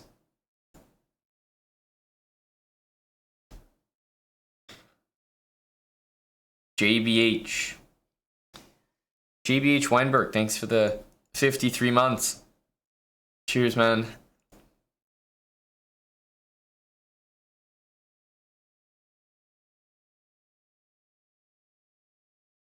I think a knight here or something. Score is 6-9. Well, you know what they say, can't dispute facts. And that right there is a fact.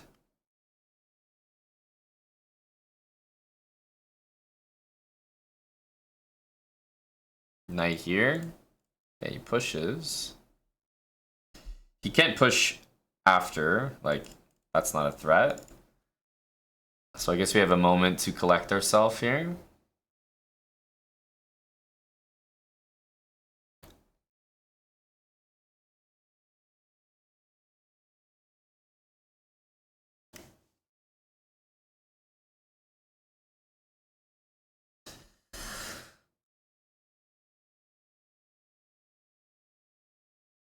Bishop h6, eh?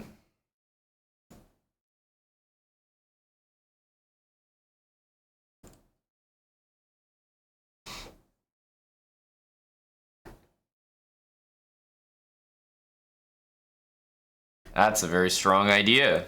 Jesus. Very strong.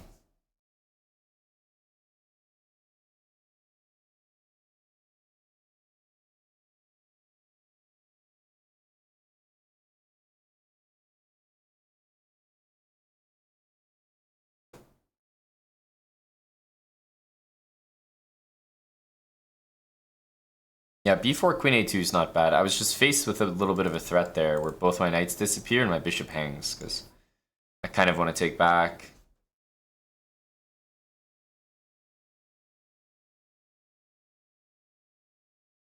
I think he'll do that.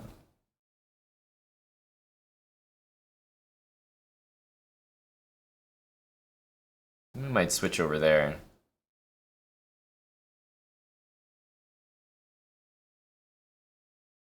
He always has a move, doesn't he?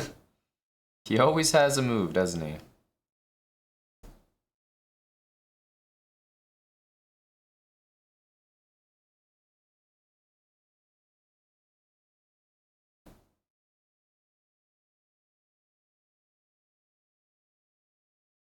He goes here. It'd be nice to take there, but he just moves the rook, and I'm just down material. So I think we gotta take this.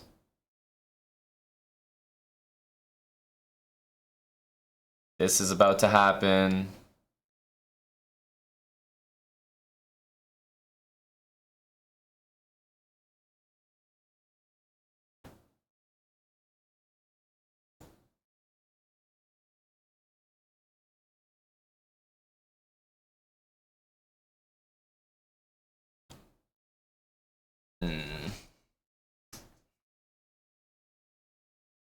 Don't like this.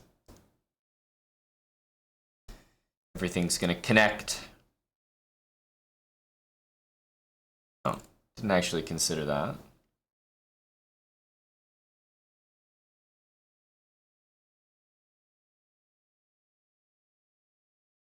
Takes rook e5. It's got it all mapped out here.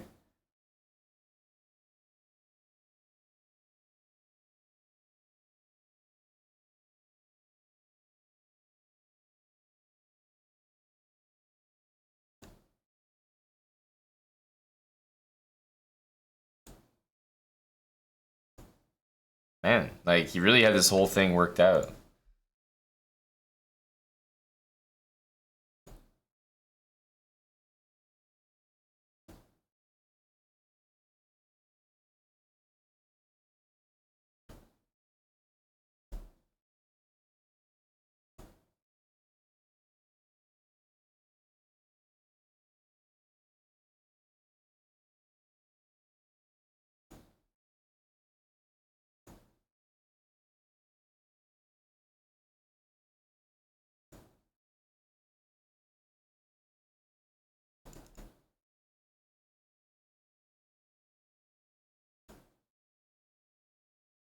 Probably still lost.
Suspicious.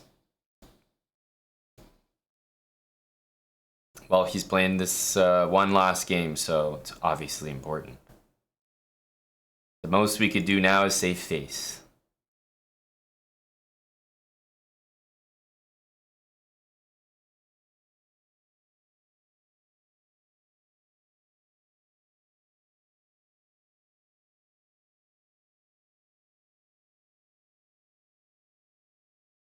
I think we have to go back.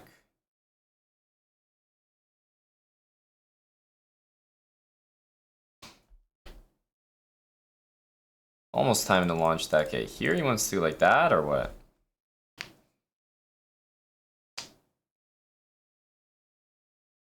Bishop b4.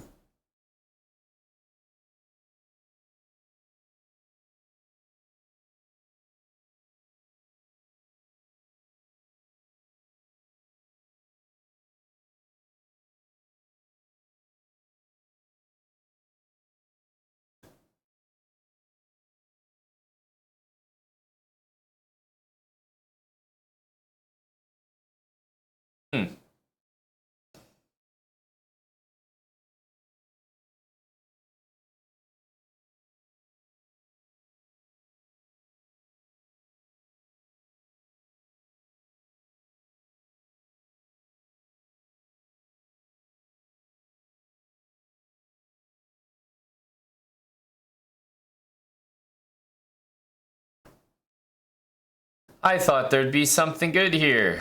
I don't see anything.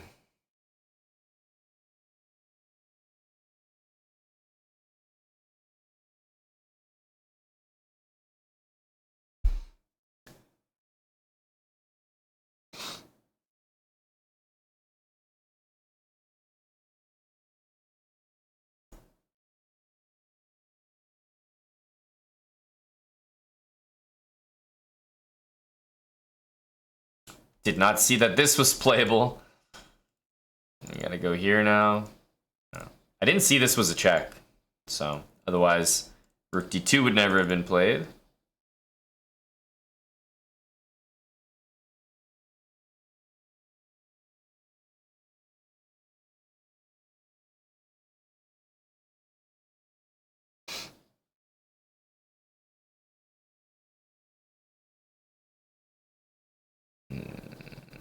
Not much to play for here.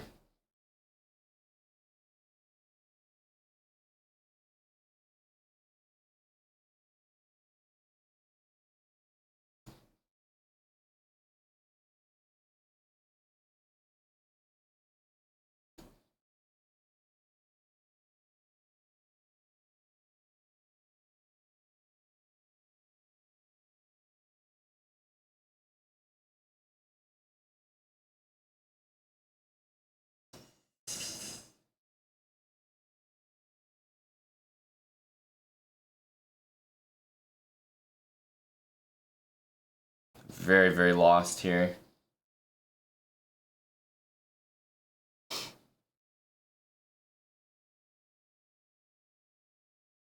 It's the question of how.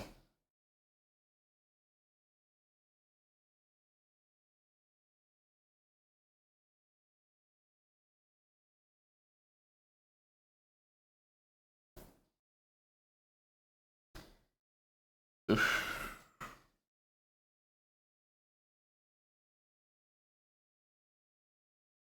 Somehow that one does not seem like the one.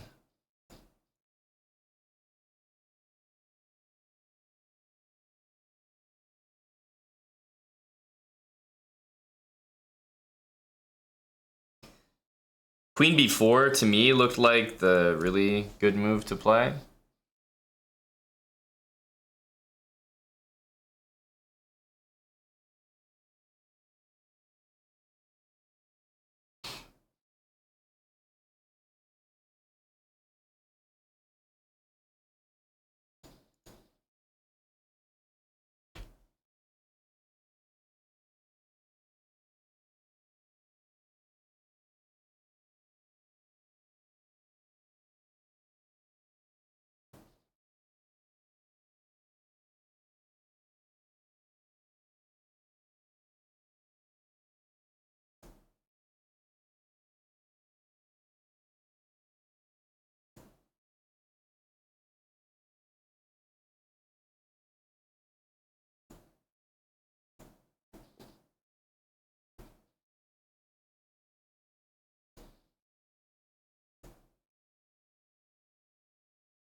Oh, GG's.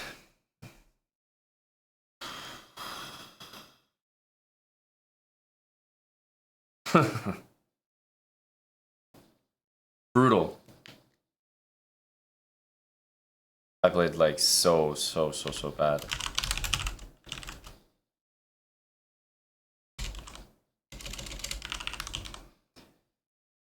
Jesus. Fetus. 25 subs. Tell me that you left, you saw nothing, and you came back for the last game only. Oh man, that was bad. Like, we are living in 2650 land right now. You took a nap and just woke up. Say it's true. Even if this is the lie you tell me, I will accept it. I will be okay with that. Thank you, Fetus. 25 subs. Jesus. Lots to catch up on. Zenbound, 26 months. 26 months and 25 subs from Fetus. SJ McFarland, 18 months. Rug, 64, 38 months. JBH Weinberg, 53 months. Bogus with the new prime. Handlebar Society, 21 months. Roko, Spudge, Airshow, Orangi. Oof, that was bad. And we're so close to 2,700. I feel compelled now. Oh no, not this. We're gonna choke this out. This is exactly +5 elo for a win. We need 2 wins. Can we do it? To save face as a lowly grandmaster. Playing so poorly today. CM from Cuba. Fetus, these games are to remind you that your 25 sub investment is going to appreciate in value. You bought in at 26.90. Just you wait.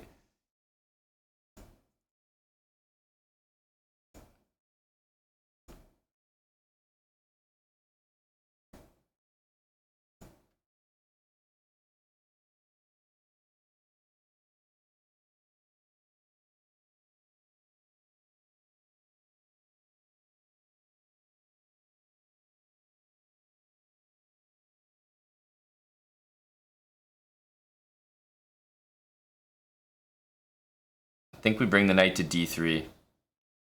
The knight on d3 is the vibe in these positions.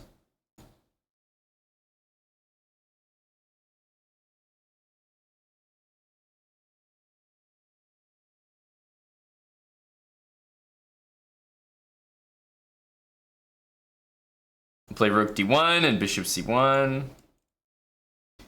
We're accomplishing stuff here.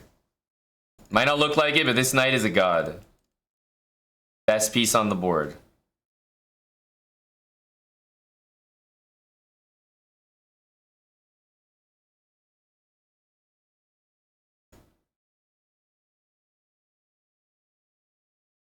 Yes, we could play b3, but all my pawns drop. No, having this pawn structure is necessary.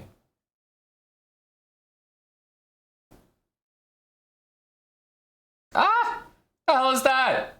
I have to take it, right? Like, it's mandatory. Okay. The hell is this?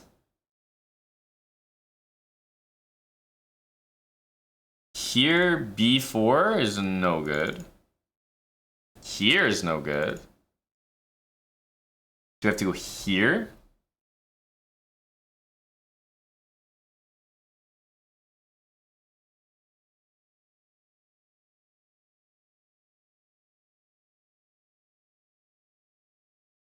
Like, what? My knights are all hanging here. What the hell is going on, dude? This is a messed up position. Okay.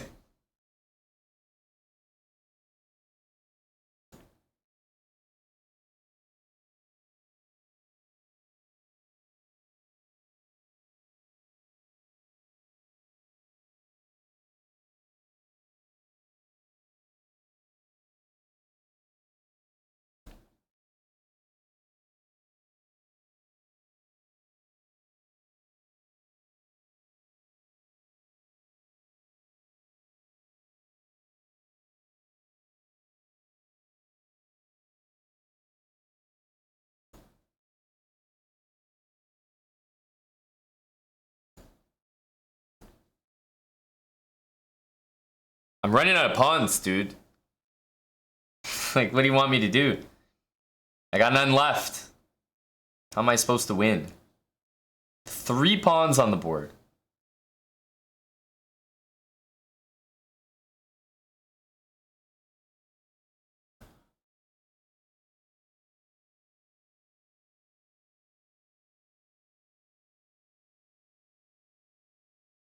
Okay, this pawn should still be lost, though.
We have to play for the win.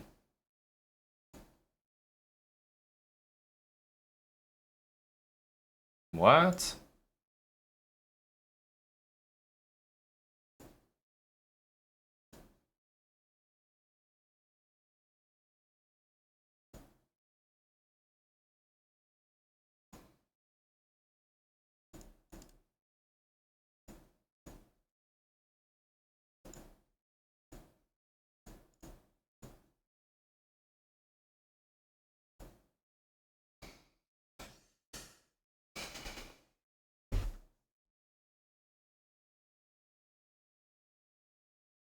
Okay, yes, played to perfection, of course. Mind-blowing W. But this one, this is the one that matters.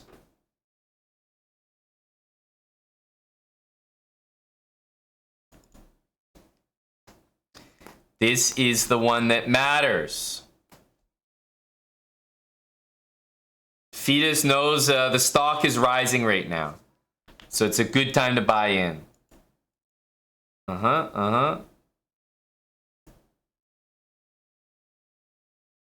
One sec. Surely we get a position that we enjoy here. Surely. He wants to play that, is what he wants to do.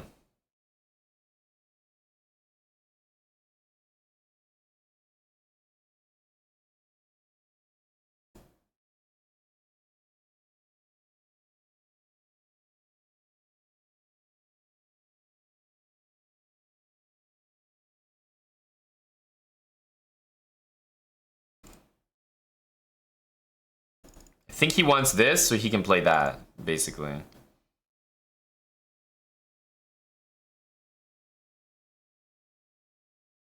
Now I have this.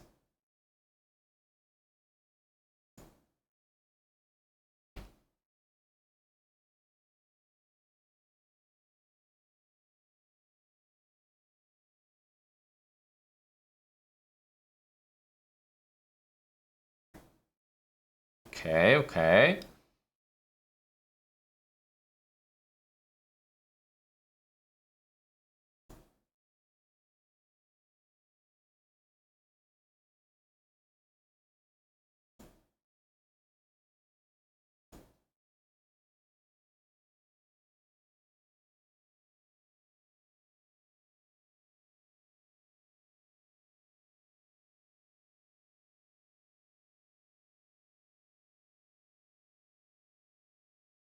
Um...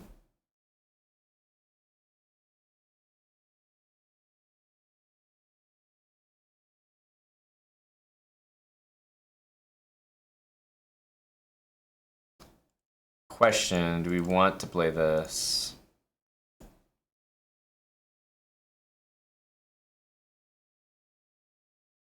Say yes.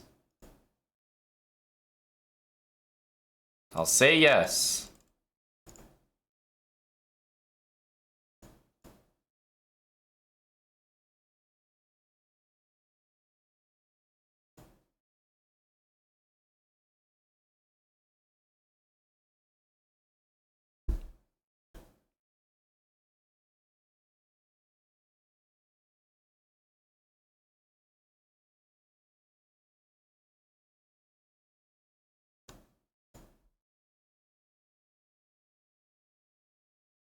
Okay.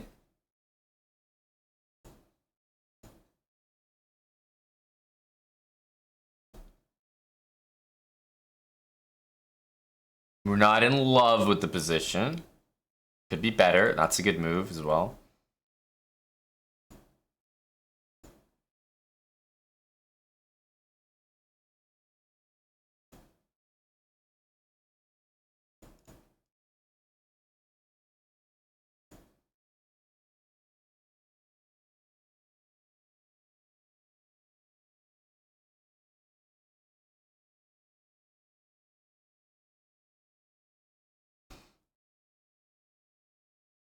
Not 100% sure what we can do here. Would love to trade a pair of knights. Love, love, love.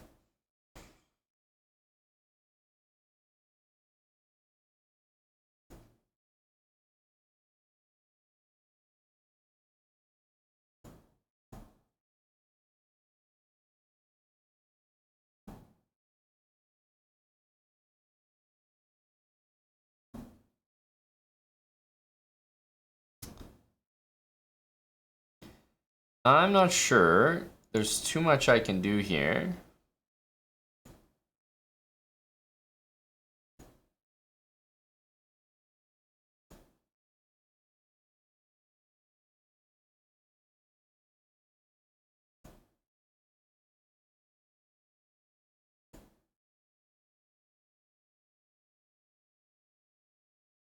Because he can always do something, which is sack on a5.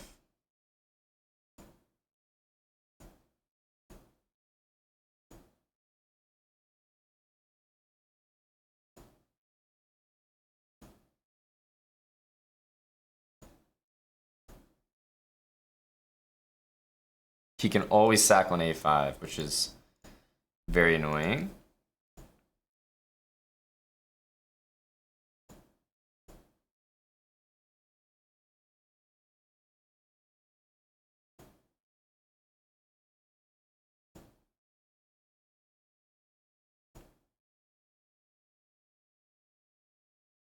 Oh, is he starting to... he's starting to slow down, isn't he?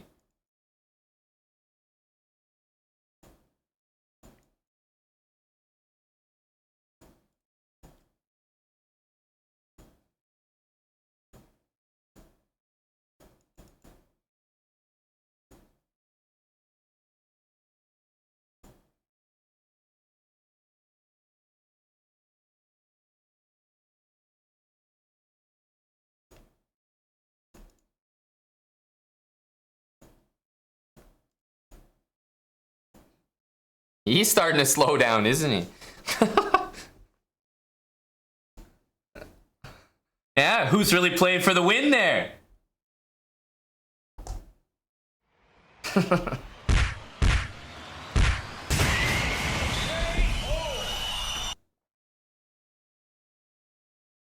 better player won. That's all I can tell you. Say what you want, but the better player won the game in the end. This was the best possible way to differentiate the skill level between the two adversaries here. 2,700. Woo. Fetus, that is so precisely what was happening. Basically, I would say white was a little bit better because he owned more of the board. And I am only moving my pieces in this very, and he could technically move them anywhere here. So I'm definitely worse. If I was white, I would have brought my knight over here and maybe sacked. So to have these two pawns. He never did that. So it became a situation where I had what? 16 seconds to 42. 16 to 42. But I just pre-moving here. He was never in a situation where, let's say I missed a pre-move. What would he be threatening? Nothing. His knight could only move there. He'd be threatening nothing. So I was never, if his bishop was at least back here, then pre-moving would be scary because he could throw that move in. Maybe. Right? It's not so obvious. But the way he played, he put his bishop here, a knight there, and it's like, I could pre-move forever. And he was taking 2-3 seconds per move. Way too long. So he kind of trolled it in the end. We got some greasy wins, but we had some greasy losses too. Brutal. Berenzin Chess, 94-month resub. Thank you, Berenzin. 94. God damn, 6 months away from you-know-what. The big 100. 21 months from Juice Master 13, Z Pharaoh. 30 months. Tafo 7, half a year with Prime. And the fetus investment. That actually sounds like the name of the investment. Like an angel investment, a fetus investment. The fetus investment paid off. He bought in at $26.90, so he could cash out right now for a gain. That's what this channel's all about. You guys didn't know you could cash out your gifted subs?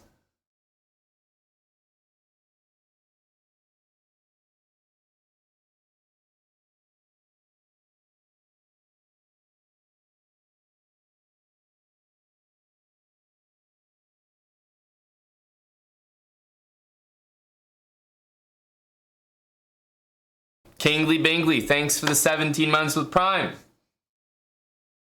Cheers, Kingly. All right, we hit 2,700, which means I can go to the bathroom. Obviously, we were not allowed to do that before. I think everyone here knows the rules. So, I think it's bathroom time and continue the stream. We're going to do a little bit of slow chess here on Twitch, and then I'll be switching over to Kick for the Rest of the evening stream. Thank you, Map Rail. 20 subs. Map Rail. Map Rail and Fetus today. Appreciate it, guys. So generous.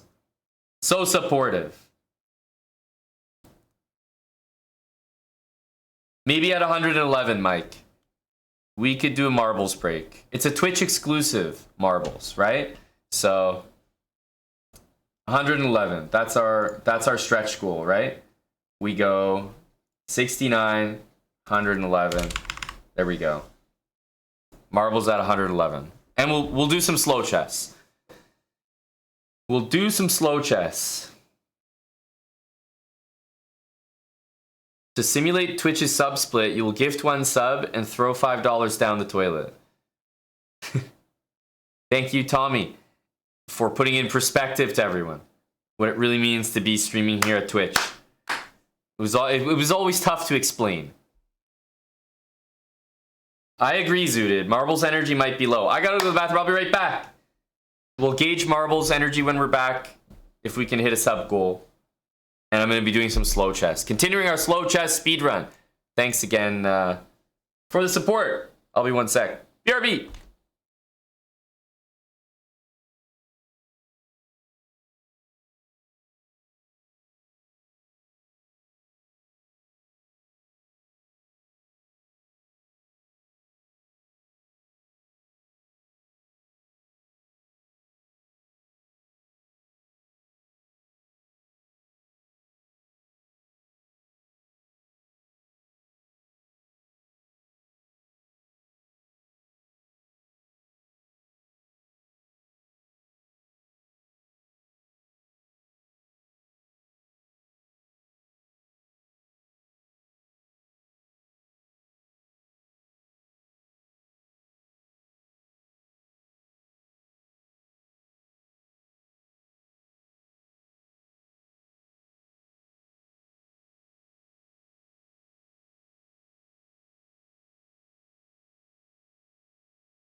Okay, we back. Nibepa, thanks for, what is that, 19 months. Cheers, Nibepa. I thought we would jump into some slow chess.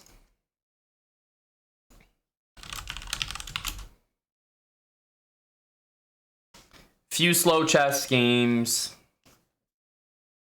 on the Slowbrah account. Let's change the title here.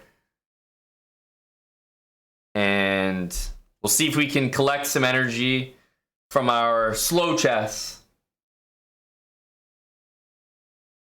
and deposit it into the marble suggestion box as we go. We're close, but I don't think we're ready yet, Darkbone. I definitely don't.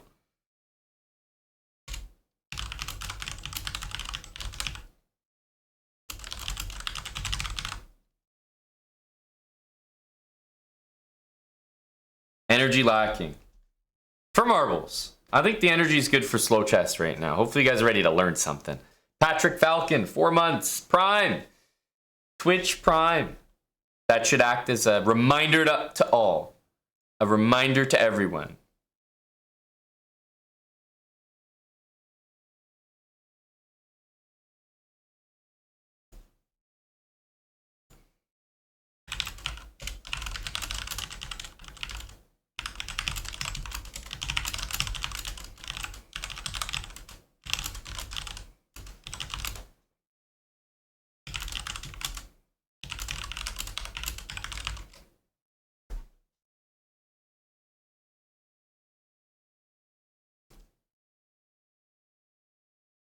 Chat is kind of dead.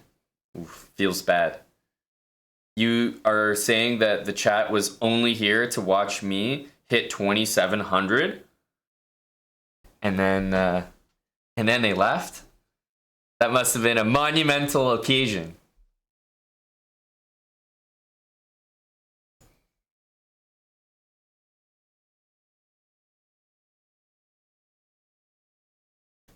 Hello, Glezzy.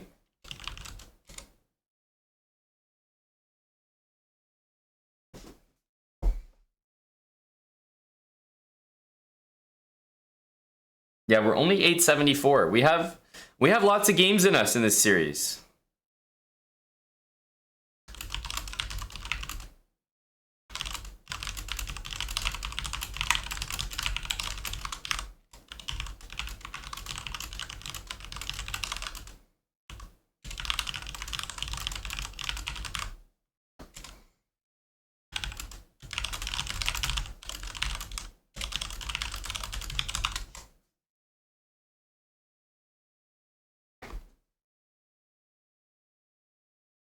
Are there rules to follow in this series? So, no. There's no rules to follow like habits. But are there rules to follow? I mean, absolutely.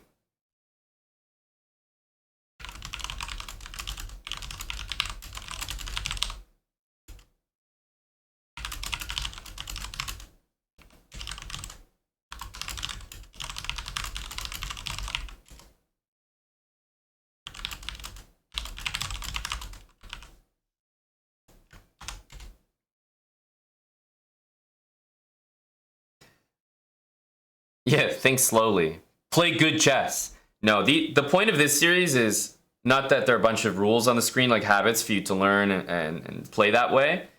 But the idea is that through taking opening suggestions from the chat, I'm hoping that by the end of this series, which will be many, many games before we get up to, let's say, 2,000 or beyond, that's a lot of rapid games. Rapid games give more time to explain the opening, the theory, what we're thinking about, what our goal is in the position, what kind of plans we're going for, all of that. So the idea is that by playing longer time controls and explaining our thoughts more in depth, that it might be more helpful than just the Blitz series. But because of that, we're not just playing the same thing every time. I'm playing all sorts of openings. So one game we might play Ruy Lopez and explain it really deeply, go into some theory. Another game we might play the Queen's Gambit. Another game someone might hang their queen and resign in 4 moves, which happens. So yeah, let me know what openings you'd be interested in seeing, and I'll do my best to try to play a variety of them over the course of the series so that, you know, at least everything gets kind of seen once or multiple times. And if you don't know, these games have been uploaded to YouTube, or they're starting to be. I think it'll be a weekly upload, so check our YouTube channel, because the ones that I think have been really instructive or really useful, really helpful, gets put on YouTube. So check it out there.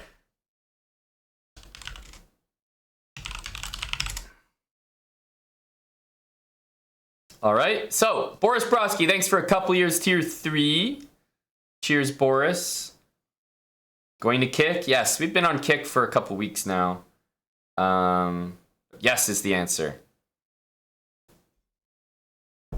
Cheers, Boris. All right, like I said, let me know what kind of openings you'd like to see. We're gonna jump into a game here. Slowbrah. 15 minutes, 10-second increments, so lots of time. And not sure what color we'll get, so tailor your suggestions according to the opening, or according to the color, rather.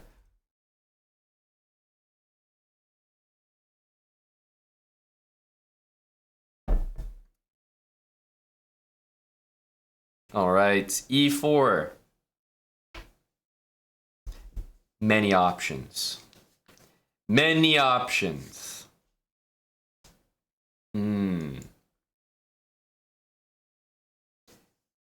I'm gonna go for the old French, the tried and trusted.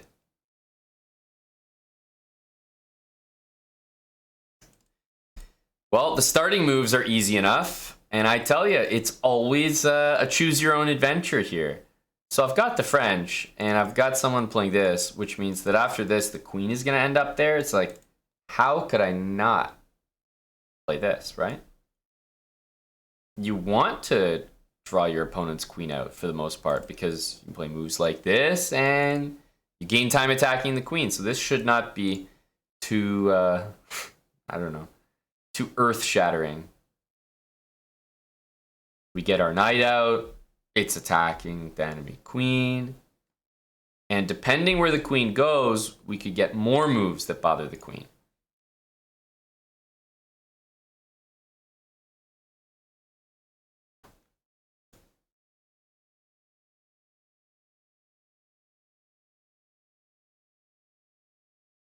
Let's play some lounge playlist here. Classic stuff. All right, he's having to think here, which is good. He's wondering where to put that thing.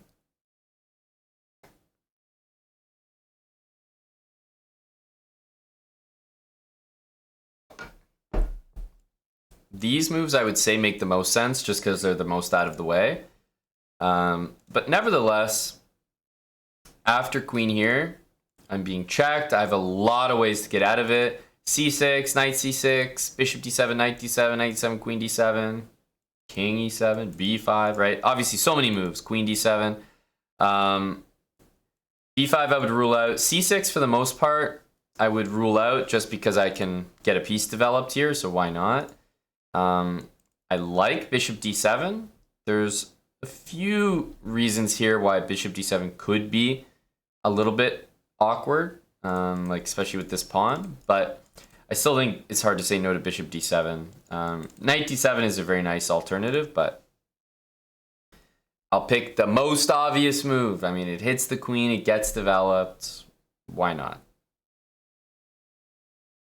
Okay, so he goes bishop b5. I don't really want to take it because then suddenly I get checked, my pawn is attacked. So not really too interested in that.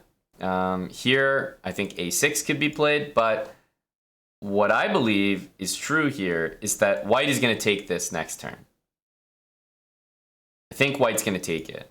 So a move like a6 encourages this, but it did seem like it was maybe going to happen anyway. So I'm not so sure how useful that is. So maybe it's time to just get developed instead. Bishop d6. If bishop takes, then the knight will capture back. For the most part, we'll just ignore it and castle. So yeah, like I said, I mean, he takes, and I'm happy to take back. Now I've got 3 pieces out. My opponent's got 1 and a weird queen on the side of the board. So we're going to castle. Still, I think, you know, we don't have an overwhelming position at all. It's very, very equal. But you have 2 jobs as the guy playing the black pieces. You have to first equalize, because you start off a little bit worse, because white goes first. And then you have to win. So I would say we've done the equalizing. And against someone your level, equalizing is still an accomplishment. It's a good thing. So yeah, castling next is very important. I mean, not only is it just a safe move, safe idea to execute, but we want to get out of there. Okay, he's castling, we're castling. Nice and easy.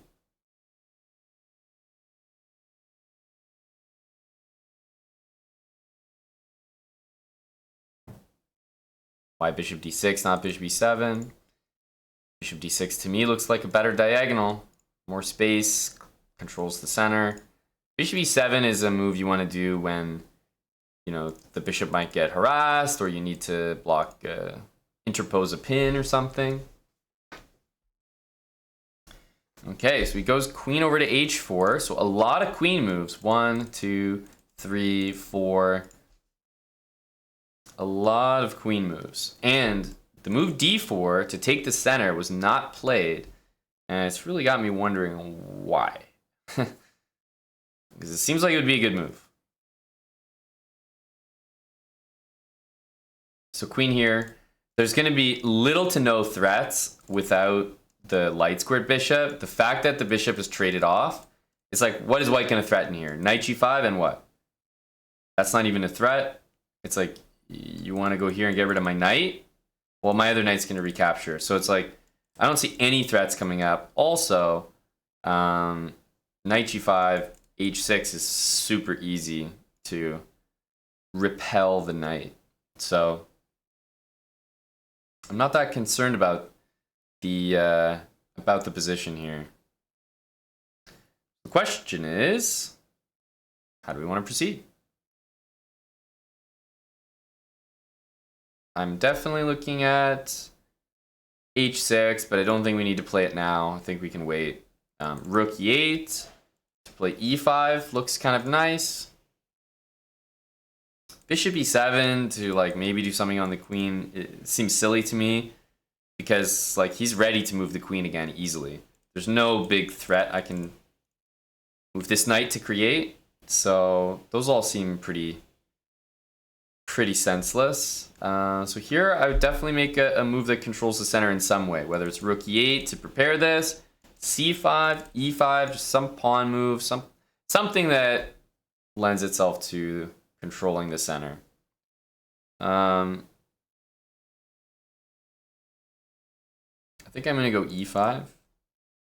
Most standard move. Rook e8 is a really nice move next for many reasons. It opens up the f8 square, which doesn't look important, but playing knight f8, knight g6 is really nice. Bishop f8, you'd be surprised, is also nice, but it's not just playing those moves, it's the ability to play those moves. So if I play this, let's say white plays d3, I go h6. Suddenly I'm not scared of this sack anymore because I have bishop f8, bishop g7, and I'm immediately defending myself. But if my rook's on f8, I have to admit, I am a little bit scared if bishop takes h6. Whether or not that's rational, it does bother me a little more. So rook e8 is nice for that reason. Also, if e4 to hit the knight, knight g5 hits the pawn, what are we saying about that?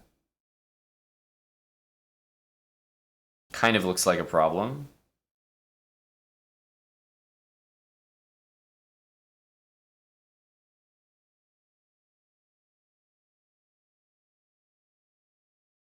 h6, knight takes e4.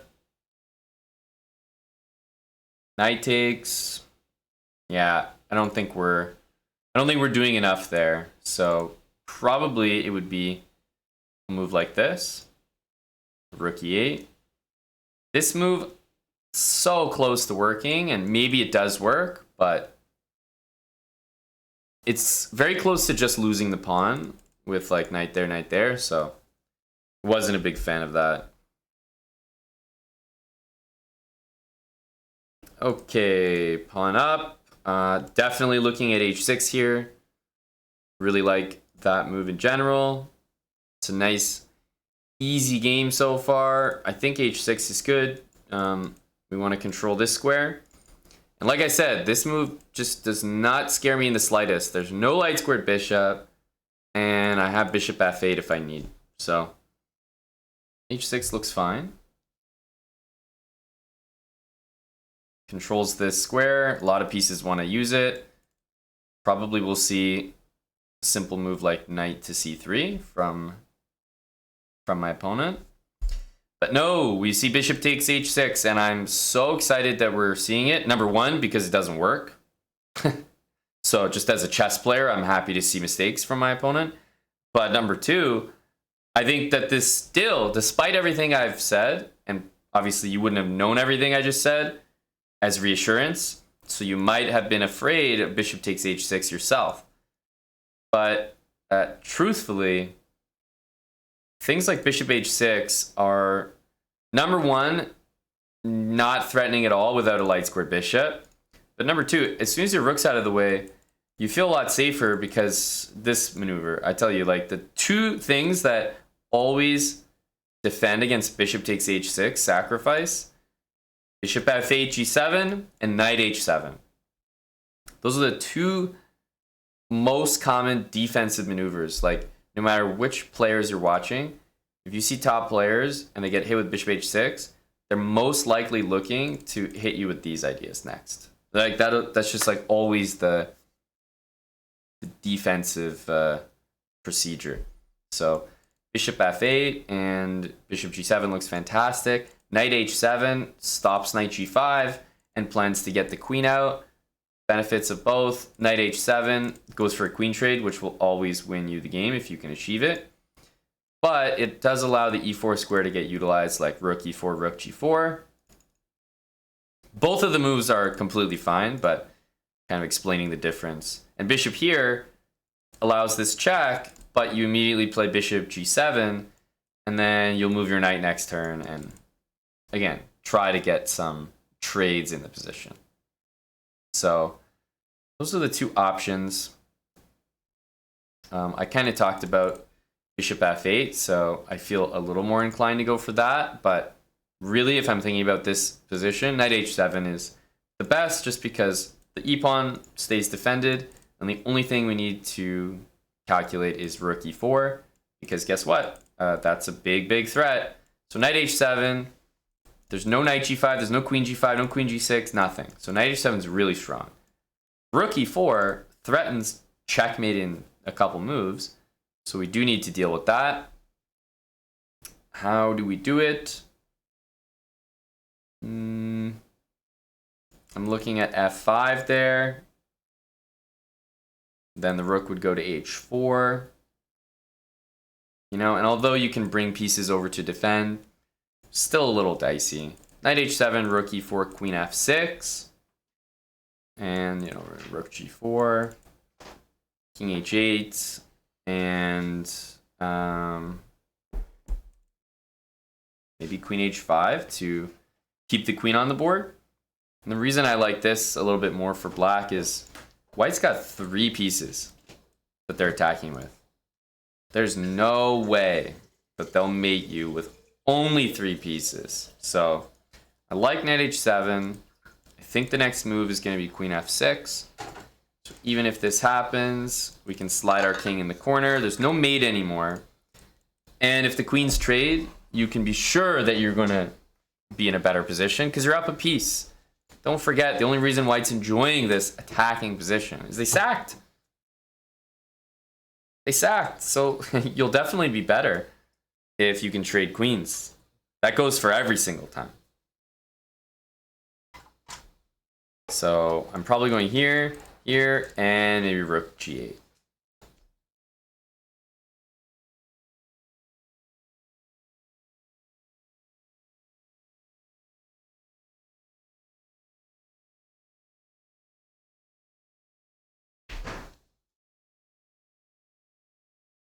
So we'll see what white wants to do. Obviously, they played this move, sacrificed without thinking too far ahead, and that's fair. It's intuitive sacrifice.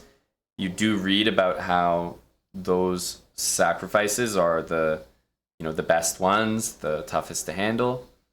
You can get some quick wins like that, but obviously if you're against someone who kind of knows what they're doing, then it'll be tough. So h4, reasonable move, but guess what? I'm moving quickly here.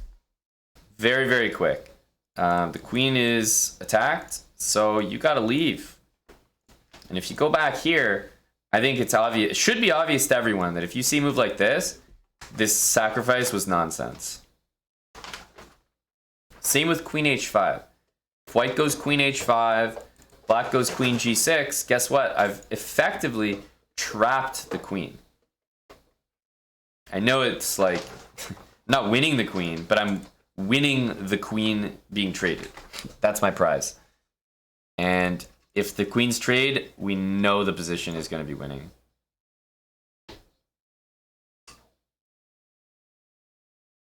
And he decides to take anyway, so that's obviously a good sign.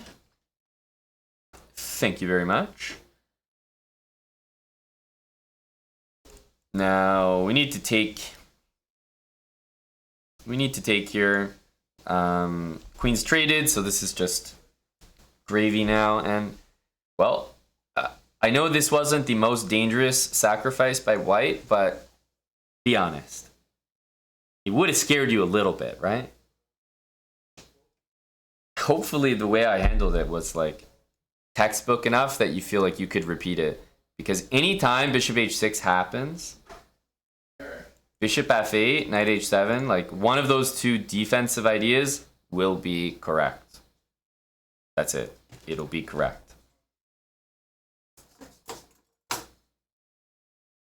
It's always scary to have somebody sack against you, but if you always play your chess games so that you never play h6 when there's a bishop there, you never want to see that sacrifice happen, and you always avoid it, don't even let it exist as a possibility, you're going to be playing subpar moves.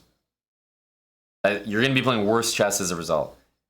Chess played properly means that, yeah, most of the time you allow these sacrifices to be played or at least threatened because they're not actually good. And if you keep playing like you're afraid of them all the time, you're just going to be playing worse and worse moves. And you're certainly not going to be playing the objective best move. So it's definitely a bad strategy to just be scared of something at a principle and always make a point to avoid it in your games. Because obviously at some point the best move will, it might be h6. And if you're not willing to play it because you're just scared, then that's a bit unfortunate. Okay, this is a nice move by my opponent. I like it. So obviously a threat here. I'm probably going to move the bishop to guard the pawn, and I'll play a6 next. It's a weird position where, like, moving the rooks really sucks. It hangs a pawn everywhere. You go c3. Guess what? He wants to play b4. That's obvious. Let's kick the knight out. And the knight has to go here. e4 is hanging. Lots of good things about this position here, but I'm seeing this knight, and I'm not really sure I'm convinced. And e4. Knight c4, bishop b6, and we're hitting f2. So even though we lose our e-pawn, we're not only up a rook, but also hitting the f2 pawn, so pretty comfortable. A nice move, hits our bishop, but we go here, and I know it looks like weird to take this way, but guess what? I'll take a trade of equal value pieces or material anytime I can get it. I'm up a rook. Like, I don't care about this.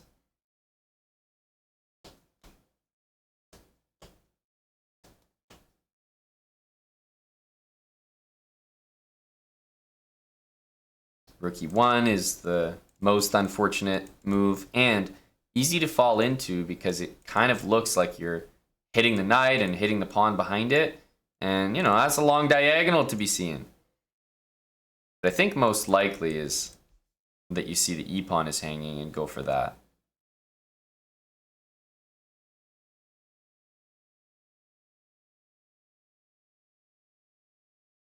Lots of pitfalls here.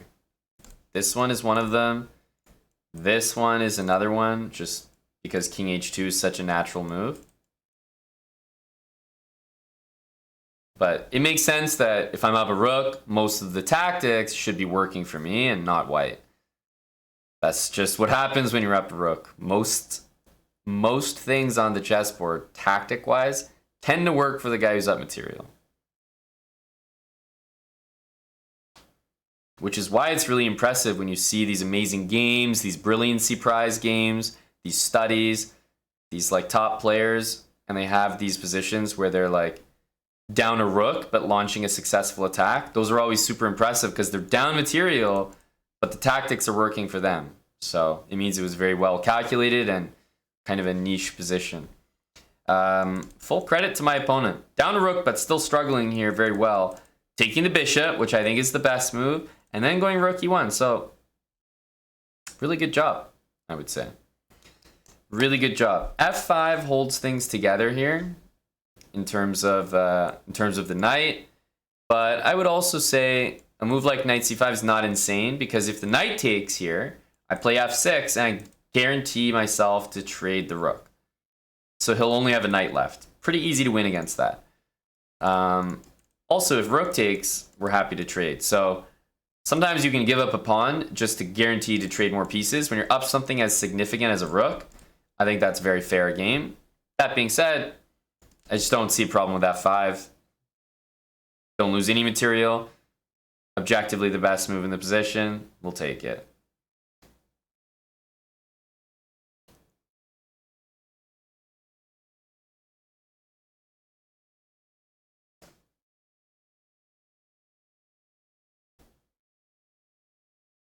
Okay. I am going to bring the king up. Looks like a funny move to, you know, bring the king when there's pieces to get in, but I like bringing the king to f6. There's no knight checks on that square. It's the f6 square is one of the best squares you could be on with a knight on f3. And it guards both of my pawns, and I can always bring this rook here anyway. So for example, if rook d1, to take control of this file, I would play rook d8 without thinking. Takes, takes, yes, I lose a pawn on e5, but we'll do that in a heartbeat. Trade the rooks for the price of one pawn, done, as will be demonstrated right here. Right? I'm very happy to trade rooks. Yes, I'll lose a pawn, but it's very easy to win a position with a, you know, full rook up. So my king g7 move was me saying, look, if you don't play rook d1, I'm going to go king f6, guard my pawn, and then bring the rook there, and you're not going to get anything. So it's like a tough decision for my opponent here. Let's go check, and then we'll go back to d2.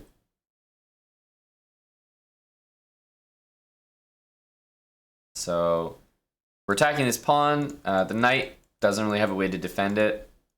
We have these covered, so we're going to be winning this, this, this, and you see how nasty the rook is. It just picks up all the pawns super easily, which is why we're not worried about losing this pawn, because it's kind of irrelevant. White's pawns are not going to overwhelm my king, pawn, and knight. It won't even overwhelm just my king. So take with check. The king must return to one of those squares. Knight g4 with check. And the nice thing is that after king f3, we don't even need to take the knight. It looks like we do, but rook f2 is mate.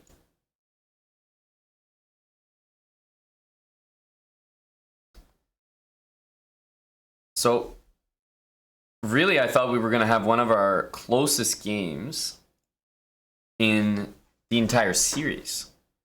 I really did. But our opponent just went a little bit crazy. Just a little bit. Right? So it was kind of unnecessary. Queen e2, look, not a good move, but this is how good the French is. You know, even with white playing queen e2 here, queen a4, bishop b5, even doing all this, queen h4, look at the evaluation. My goodness, it's barely better for black. This is what I'm saying. It's like white moved all these queen moves. Like, it feels like they're doing too much, and we're barely better. Like, I would say it's very close to equal. Okay, so here I was well aware that e4 was likely the computer's favorite move, but I knew that it would need something fancy at this point. Because, for example, knight c5 to keep the pawn and intend h6 next, I mean, you have to deal with b4. But after b4, I mean, maybe bishop e5 wants to happen there. And it's just a lot of calculation. Knight c5, b4, it's like, okay, well, I have bishop e5. White plays knight c3. Okay, in this position, I have knight a4. You know, and it just gets to be a little bit much. This is a little bit much. To go down a line that's like justified by a move like this later, it's a lot, right? This is what we call an engine line. So it's like, yeah, it was a good move. Our opponent should have played d3, and there's a reason why you definitely want to play d3. But yeah, rook e8 is a little bit easier. Okay, we played h6, and bishop takes h6 is not the move, right? Knight c3 was needed, bishop d2, knight bd2, just so many moves. It would just be very close to even game.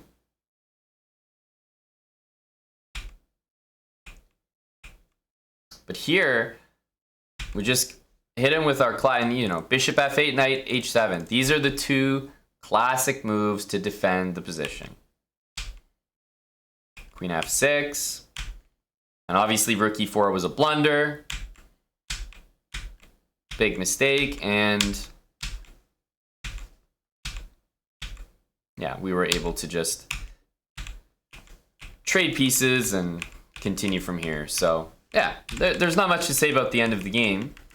But our opponent was giving us a really good game, and then he just played this move. It was so unnecessary, knight c3, but it's amazing the temptation people feel when they see this. If there's no bishop on the board, light squared bishop, then you're totally fine. Right? Like here, I was not concerned.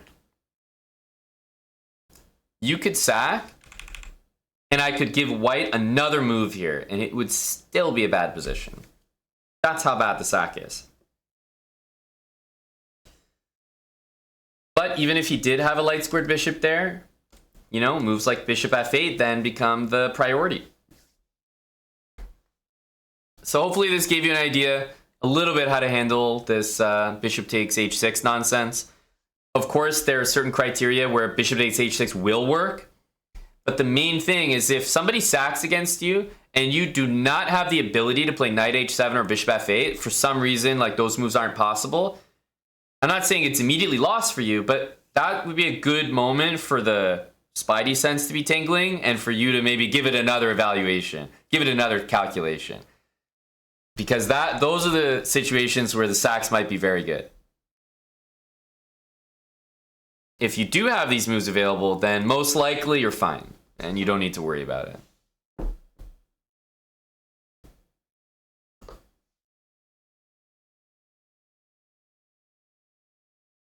And thank you to Michael Jube. I see there, gifting subs on Kick while we're here on Twitch. And for those gifting subs, I always like to remind you, try to remind you, if you're using your Twitch Prime, you know, we have a lot of sub benefits, especially in our Discord. There's still lots of reasons to stay subbed on Twitch. Twitch Prime exists for a reason.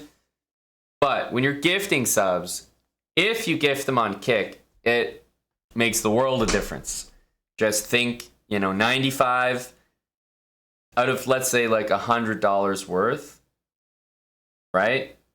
Seeing $95 versus seeing $50 is a pretty significant difference. So when it comes to gifted subs, I always encourage you guys, if you can, to gift them on Kick. And we do have our Kick channel, !Kick. It'll bring it up, kick.com/chessbra. Go figure. But shout out to Michael Juve for sending some Kick subs, even while we're live here on Twitch. So appreciate it a lot there, Michael.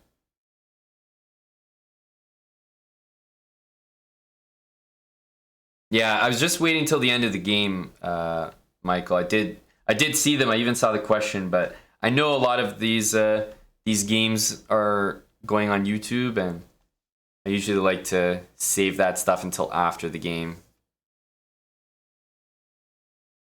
It is not, Gobblejaw. It is not. !Kick, that's right. Thanks to Guardfather26, by the way, 32 months with Prime. Speaking of Prime, Tiago Farok, 10-month resub. Corleone, thanks for 50 months with Prime. And Walden Pawn, a couple years, 24 months. Thanks, Walden.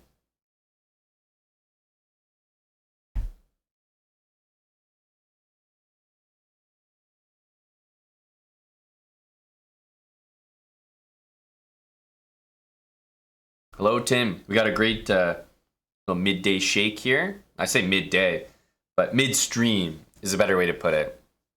He's will be streaming for a bit longer.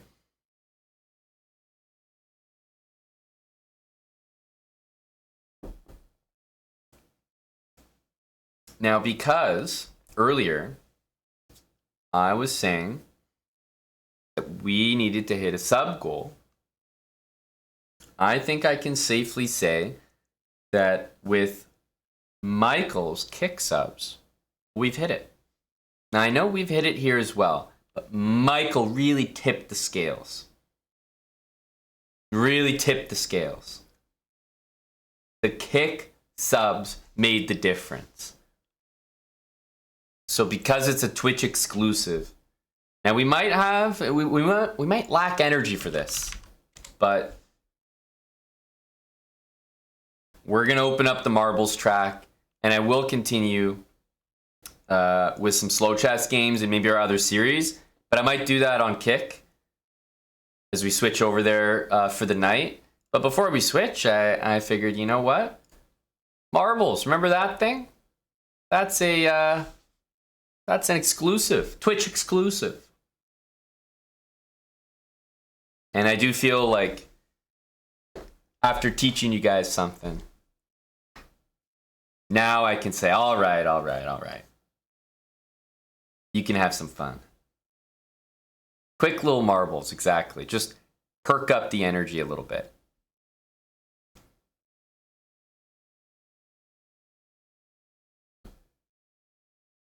Here we go.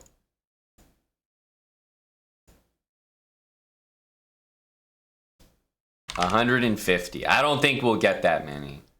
I question the energy, but I'm ready to be pleasantly surprised. !Play is what you need to type.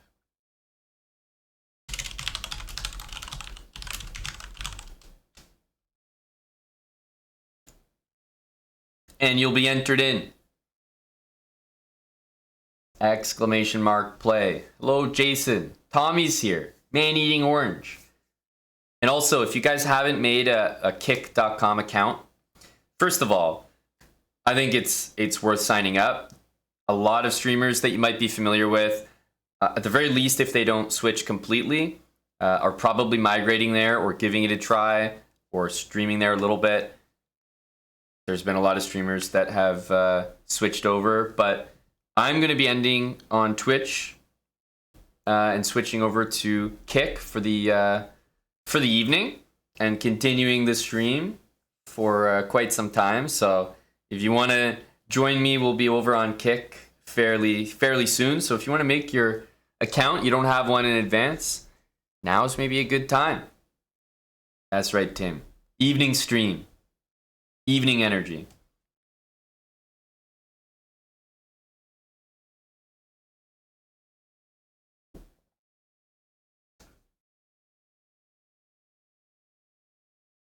I've also been told, as an exclusive, that, you know, we asked Gory if he wanted to come on stream and hang out, and Gory insisted that he's a Kick exclusive option.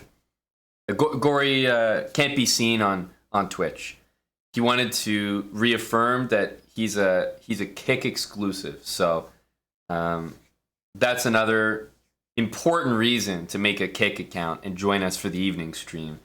The ever so rare appearance of Gory Hole himself. He's a Kick only kind of guy.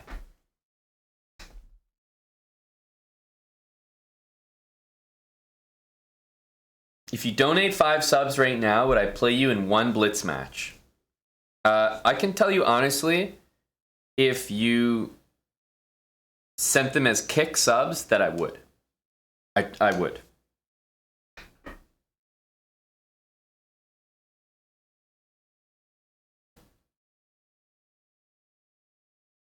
The Kick Cincos. Yeah, exactly. It's like $200 right there. We've almost got 100 people in this race, by the way, guys. Exclamation mark play. If you want to get in, 100 is a good number to at least start this thing. They really do, Tristan. It's not really comparable. If you sent $10 worth of subs on Kick, we'd see more than $9 of it. If you sent $10 worth of subs on Twitch, we'd see about $5. So the difference is obviously noticeable enough that we signed a deal with Kick, and that's why we're streaming there the majority of the time now. But yes is the answer to your question. The Kakooler, thanks for 15 months with Prime. Oh, your Primes are still worth it. They absolutely are. Get those Bezos bucks in here. Scam our buddy Jeff. Not that Jeff. The other Jeff. Don't scam Jafar. All right, let's start this race.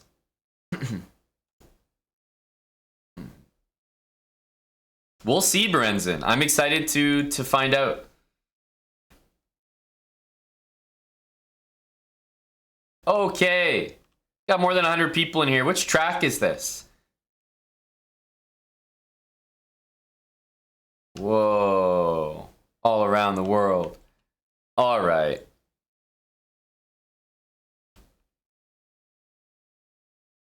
Interesting stuff. I think you need to be out quickly on this one, because once you drop down in there, there's not that much that seems like it's going to slow you down. So who's out in front right now? I see Glezzy, Andrew. Who's that? Who's that? Shookwell. Kingly Bingley. Meanwhile, on the other side. Oh, the Chestbra Marble. Getting in there. Sean is a badass. Boris Broski. Great drop. Champs near the back. Gory Hole. I was going to say near the back, but I think he just went right in there. A lot of people DNFing. Too eager. Too eager. The Chess Bird out in front. But hang on, Thunderdazzle. The Chess Bird and Thunderdazzle. Oh, Dark Bone also there. I think the Chess Bird has got it, unless Thunderdazzle does something crazy here. Yeah, the Chess Bird is in there. The bird is the word, baby. And at the back, wait a minute. Do you remember this Andrew MJ guy? He was at the front. What the hell's going on here? The DNF line, though, is already coming. I think Andrew MJ is going to DNF this race. So at the back might be Caballo Loco, Juice Master, Jingo. Yeah, the DNF line goes very quickly in this race. Caballo Loco's at risk. Andrew, I don't think Andrew's in trouble here. I really don't. Caballo Loco. Yeah, Caballo Loco's in, and Andrew MJ, I mean, there's just no shot. It's, no. It's not happening. The DNF line is way too close. See ya. And that is going to be a DNF. And that's the result he was looking for, which means Caballo Loco. You're in last place. Familiar? If I recall, didn't you serve a ban ever so recently? He's not banned yet. But he's at risk. The chess bird. Congratulations. And he's pre-moving the ban. Okay. All right. Jew 45. Congratulations. 69th place. It's a massive achievement. Map Rail, all I can say is better luck next time, buddy. 68th. Trash. And here it is, Jingo. Very close, actually, you know? You're cutting it close there, but Caballo Loco 222 in last place. He's been banned. And look, he's already banned back, he says. Little Jimmy, he's got his username in there. I think he's defending.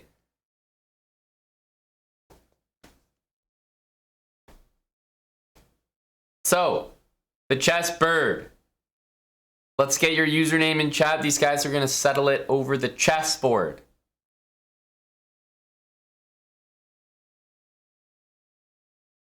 Over the chessboard.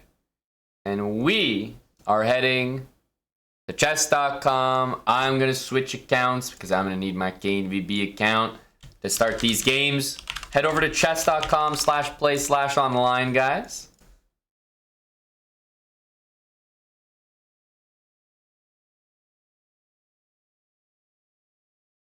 And let's get this match underway. Congrats on the win there, Chessbird, in terms of the race, but you still got something to prove here. What's winning first place in the race if you don't also prosecute successfully?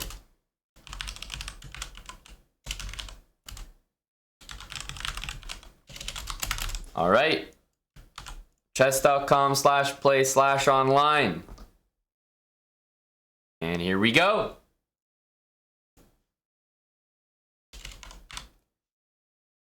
Guys, do you think we're going to get a ban? Anyone want to chime in? Any hot takes here? Remember, little Jimmy right here is Caballo Loco. I'm just going to start with that. Any any guesses?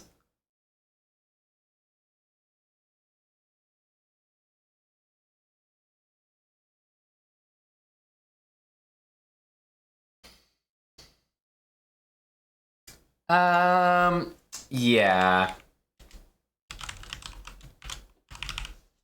Yeah. Well, you know, it was a good run. It was good while it lasted. It was nice knowing you.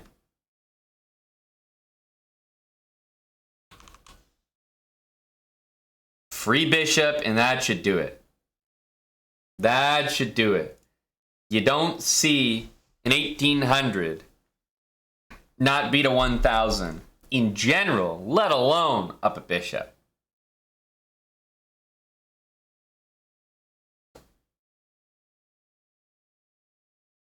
Knight a5, it's an interesting move, but he's obviously headed back there. There was a funny move that could have happened here, which is this one. And this is kind of a remarkable move. Like, this is a very serious attempt, because if you save your knight, you lose your queen, and if you defend the knight, you still lose your queen. If you save the queen, well, then you lose your knight. I'm not so sure that was clear after bishop f4. Ooh, high energy move here. Look at Caballo Loco. He said, you know what, I'm down a piece, I'm ready to be down another one.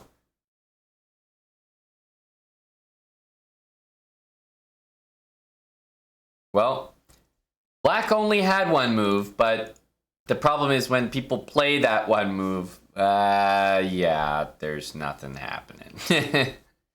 Well, that was actually hanging.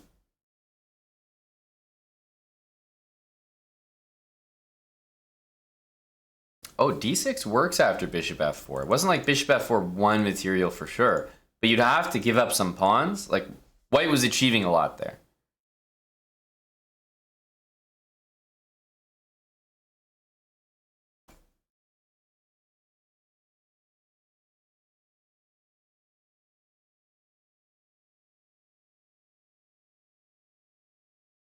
He's hanging in there, little Jimmy. Tim, we might be saying goodbye to a good soldier here. But you know what, guys? You know what? I'm gonna tell you something here. No, you know what? I can't. I can't. No, it would be revealing too much. I can't tell you. Can't do it.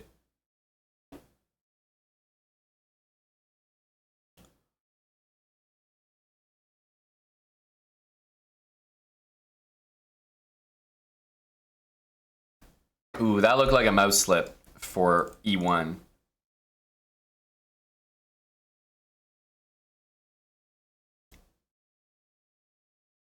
Oh.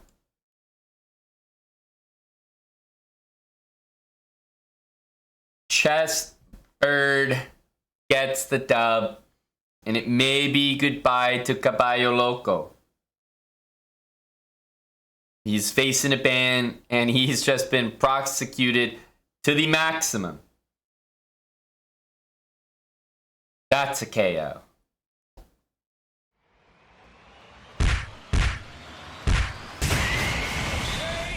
All right, fine. I'll say it. I'll say it. Caballo Loco, with all of the resources available, the prosecution rests a guilty verdict, and we will see Caballo Loco serve his ban on Twitch. That's right.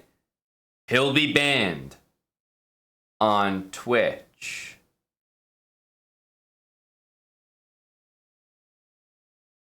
See you, Caballo Loco. It'll be a while before we see you again on Twitch. You'll be missed on Twitch. We might never see him again on Twitch.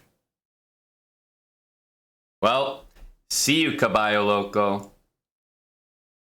It's gonna be a ban on Twitch. He's out of there. He's out of there. Oh, gee, we'll never see that guy again. Poor guy. Hey, I can't even remember his username. Adios, pal. Blixie Bootsy, thanks for the 40 months. Yeah, that's rough for him. Really rough for him. He got banned during the marbles. When we were doing all the chess he could watch, got banned during the marbles, as is the worst of both worlds.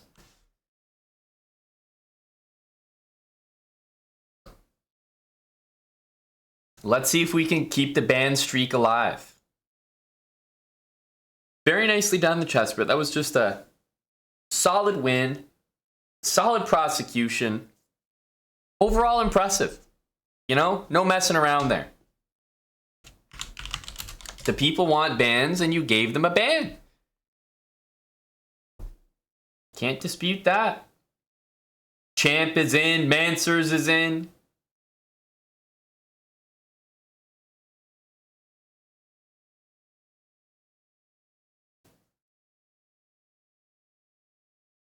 These bans are significant, guys. If you get banned, it could be a permanent ban on Twitch.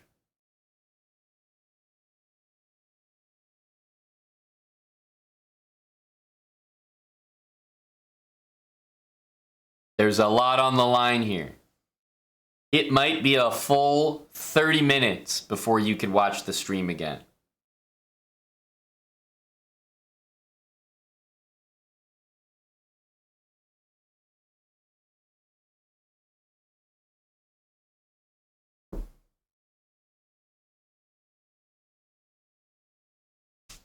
They do not transfer, Canadian Rock Fan, no. We keep very good tabs on people. So we know who's chipping in where. But no, they do not transfer over. It is a different platform. So your chat history, your ban history, it all does not transfer over. Almost 100 people. Let's get 100 so we can start this thing. 10 more. I believe not, Canadian Rock Fan. I don't believe so right now. I could be wrong, but there's no tier 3. There's nothing in advance. We're in early, Canadian Rock Fan. We're in there early. So it's just the basics. But even the basics look a lot more attractive than some of the developments here. Yeah, brand new place for you to start fresh. Clean slate. That's right, Brennan. All right, we got over 100. Let's go. That's the plan, Canadian Rock Fan. More money so we can do things like our European tour. Huh? Did you guys forget about that? We'll be in Paris in like, what, 2 weeks or something? A little bit more than that. 2.5 weeks or so. Gory's got the house buff. Look how fast that marble is. Go, Gory.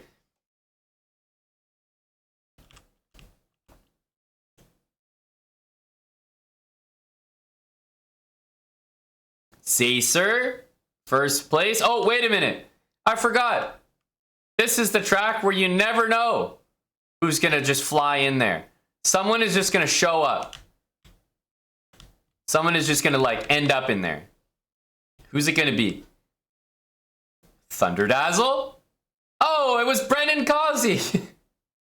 It was Brennan. Sir Percival is landing. Crabapple landed as well.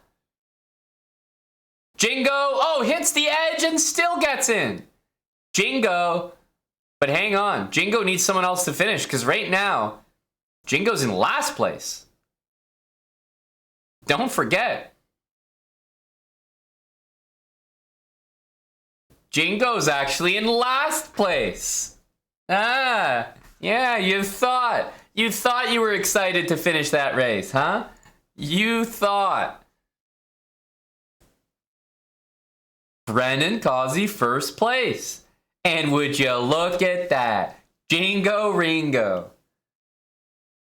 Last place. Not even Heather could do anything about it. Heather's not subbed.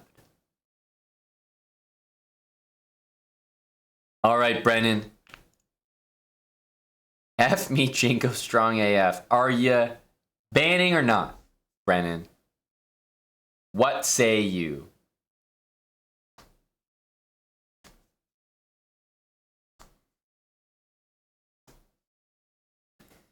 Heather actually finished after him. You're absolutely correct, Cool Cameo. As true chess players, I think you will find that that will always be the case. Ban. All right, Brennan's going for the ban.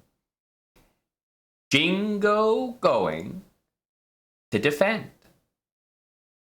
Why does Jingo sound like a gorilla? It's like Jingo Ringo defend. Jingo play chess. Got it.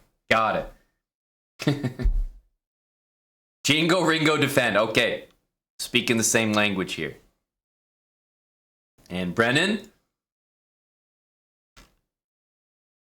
Username is bcausey21. All right.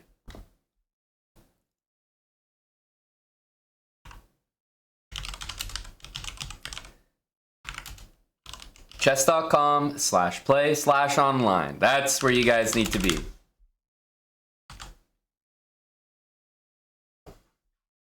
Heather says, wait, I was last. Perks of being a pleb. Easy. Perks of being a pleb. You hear that? Perks of being a pleb. Heather is just rubbing it in Jingo's face right now.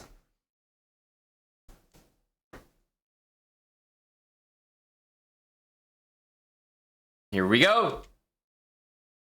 Jingo, 2150, but because hang on a second. 1972. This is a sweaty matchup. What the hell's going on? I didn't realize we had this type of talent in the chat. I would be playing better moves in my chess games if I knew these guys were watching. I thought it was just a bunch of 400s with an engine.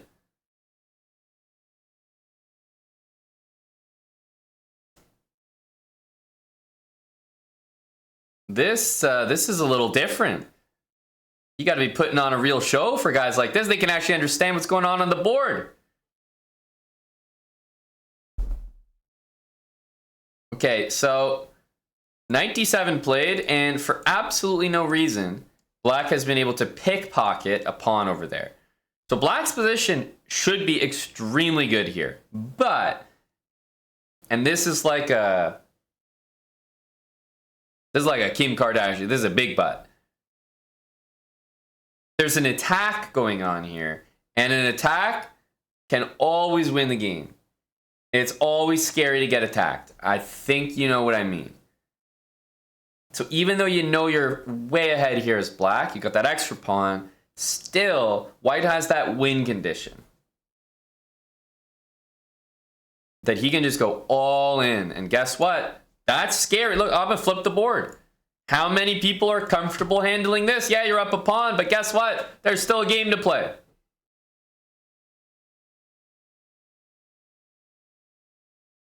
Who here feels comfortable defending this with Black? You're telling me you're not scared?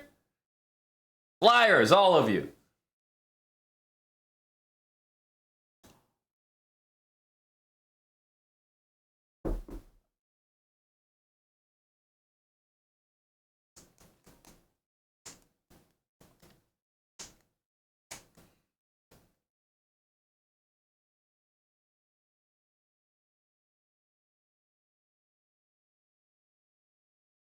White's up on time, not ahead on the board, I would say, but just always so many chances when you're launching the attack. I mean, Black is going all in over here, and I don't really know what's going on.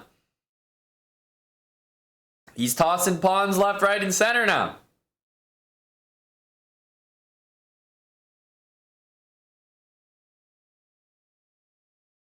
So Queen D8, clearly the intention being to capture.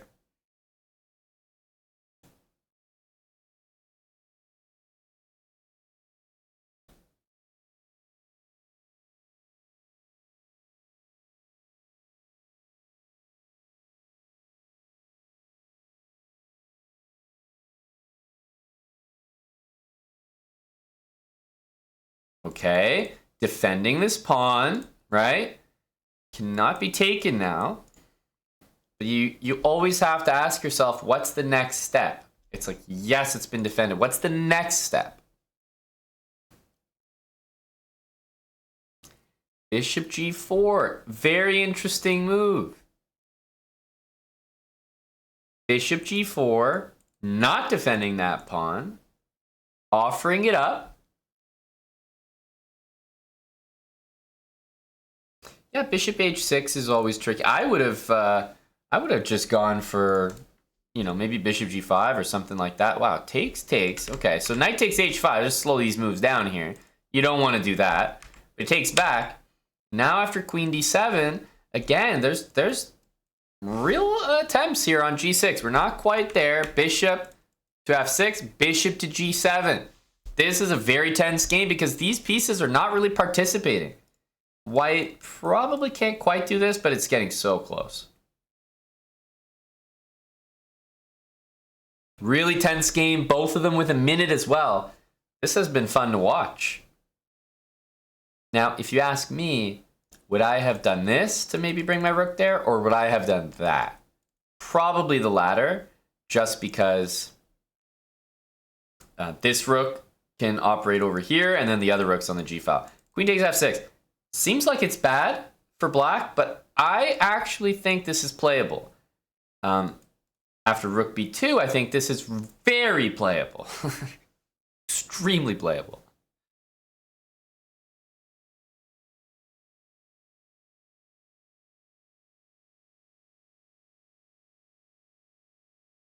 Yeah, this is lost.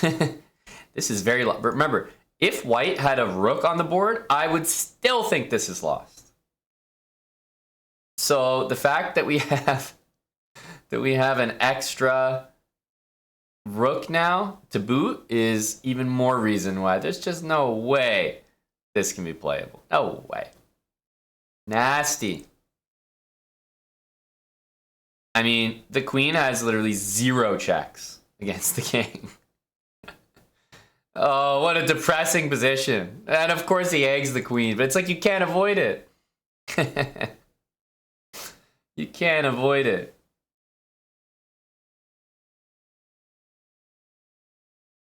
Nasty. Good confidence sacking the queen there. It's not easy to do. Of course, it was, almost the only move. You could go queen e8 though, but I love the decision to just take. Now there's no attack, and even if white did not hang the rook, I don't think he was going to win. I really don't. This is a tough position. It was a fun game to watch though. GG's Jingo. GG's Brennan. But that is an exciting game because you get to see white just go all in on the attack. And I mean, if you guys are curious, there were some fun lines, definitely engine lines, but fun ones. For example, and there might have been other moves up till here, but this was one of the cooler ones. Knight takes f6. Bishop e6. And it's like, huh? The fuck is this? Bishop e6. I mean, this one's easy to understand. That's mate. And knight takes h5. Well, we have the same idea here. And after bishop to g7, we're able to take. Maybe we could take with the rook as well, but let's say we take. I mean, what's happening here? Queen takes. There's bishop h6 coming. This guy's hanging is completely over. Rook takes looks a little nastier. Because this is mate. Oof. Alright, that's knight takes. And if you don't do any of those moves, and instead you're like, okay, I see this, so let me play like king here. Because still, knight takes doesn't quite do the trick. Right? Takes, like it's a good position, but queen h3, king g8, and you actually don't have it here. So instead, king h7, and white's supposed to find queen f4 to do the exact same thing. I mean, goddamn, what the hell is this line? No shot I would find this as white.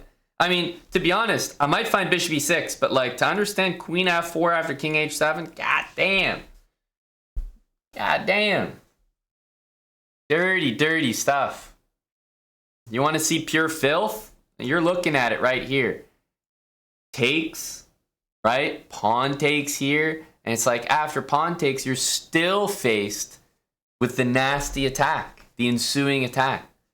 Queen h6, queen g6, bishop h6, and it's like, oh my goodness, somebody stop this. Somebody stop it. I don't want to look anymore. But those were some serious lines. I'm not sure I would have seen them myself. Anyway, very competitive match. I like the duality. All in on the attack, no regard for the pawns, versus take the material and defend. Now that's not a ban.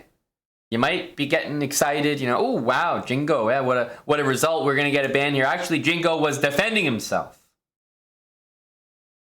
He was defending himself there from the onslaught. So, no ban, and Jingo retains his place. But you wouldn't have thought that a 2150 would have to fight that hard from a marbles ban. It just so happens that a almost 2000 was paired up against him. Go Jingo.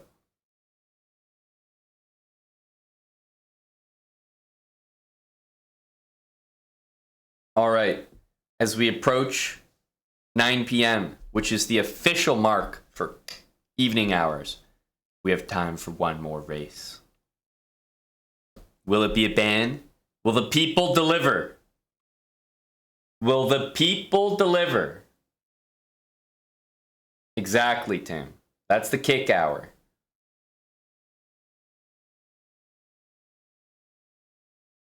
That's the kick hour. We have time for more. Chessbird delivered. That's right. Who's going to follow suit? Exclamation mark play.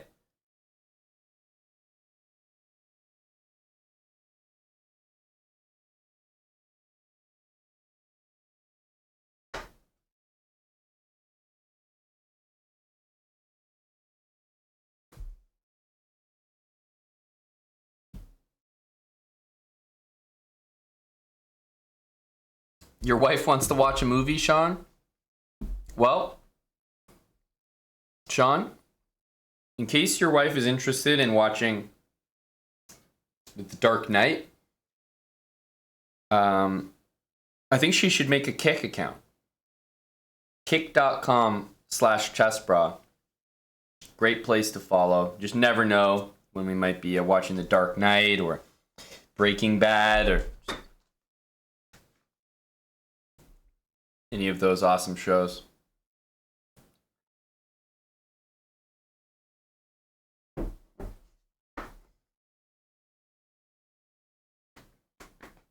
Just Blaze Joe. Thanks for the 10-month resub. Just Blaze Joe. We also got over 100. Let's start this race. Last chance to get an exclamation mark play. Could be our last marbles race of the night.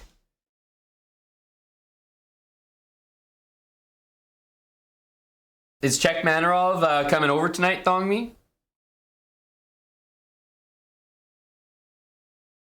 Lethargic Czech?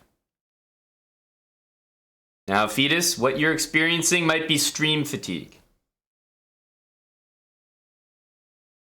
Everyone gets it here. It is always difficult to keep your eyes open watching someone else on stream. I think everyone's experienced it. And there hasn't been a lot of reason. The chess games today have not been very inspiring, I'm not going to lie. But that's why in 15 minutes we'll be switching to Kick. And then you'll have no reason to fall asleep. It's only Red Bulls and uppers from there. The Slowbrah games, exactly. The slow explanations. We like to set the bar very low and always exceed expectations, Fetus. It's the best chess stream you've ever seen and the only chess stream you've ever seen. That's what we like. When we switch to Kick in 15 minutes, then it will be hopefully the best Kick stream you've ever seen. And the first one as well. We could really knock them out of the park today. Hello to JBell 2023.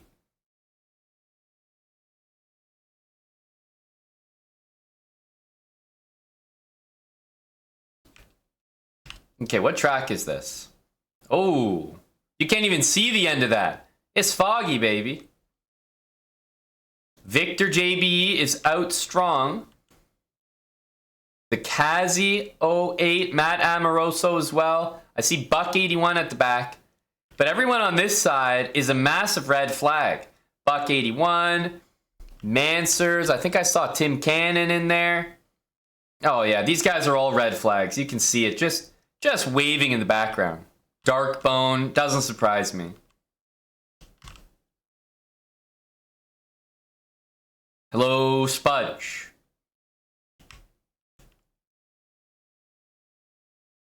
Okay, Kingly Bingley, Matt, the Kazi, the usual suspects out in front. Champ. Good speed around the corners from Champ. Mansers at the back. Tim. Whoa, Pie Hole. And Dark Bone. All right, getting back to our leaders here. The guys who can really send it. Matt Amoroso is creating a bit of distance here.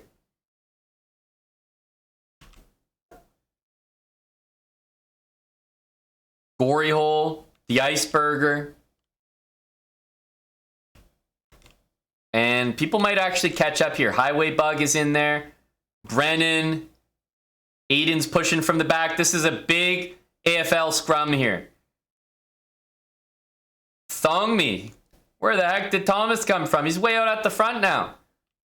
Whoa, a few people getting tossed around. Are they going to land? Wow, DP Leo lands it. Unbelievable. So does Gromov Live, and these guys are way ahead of everyone. Same with Nate May 99. They just jumped ahead of the entire pack. It is pretty much a two-horse race here. DP Leo and Gromov Live. As they both drop in. There's Nate May. Don't forget about him. Gromov and Nate are in. DP Leo stuck going the wrong way. And we are at the finish line. But can Gromov get through? He's stuck. Gromov is stuck. Nate May. He tried to get around the outside, but it's not happening. It's amazing that Hugh Janus couldn't fit either. That just don't make sense. Walden Pond is coming as well. Oh, Nate May.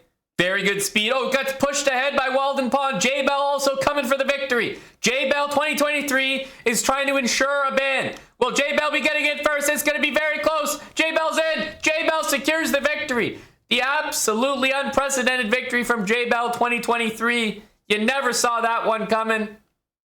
Kept us guessing until the very end. Aiden, the Kazi, and by the way, the Kazi was leading this race, literally in first. And now finds himself at the back with a lot to prove. Aiden, Mike, but the Kazi 08 is at risk here. I think it's going to be the Kazi, if I had to guess.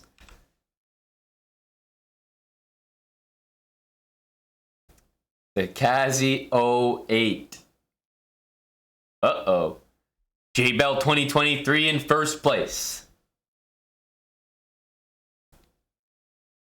There you have it. J-Bell 2023. And as we scroll to see here, 69th place was also claimed by one Gappy Gappy. Congratulations. We love to see it.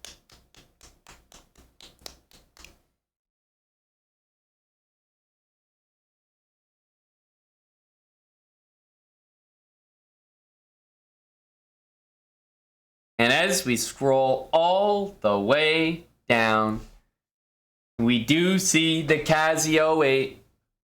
He's trolling around down there. J-Bell 2023. Ban or no ban? Inspired by me. Wow. It's a big honor. It's a big honor.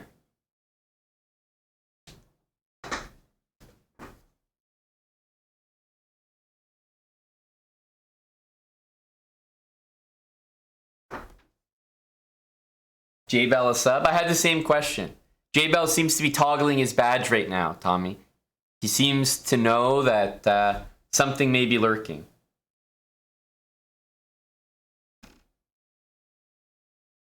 J-Bell says ban for the memes. You know, that reminds me of J-Bell's colleague Hikaru. I remember a game that I beat Hikaru in, I think it might have been in Arena Kings.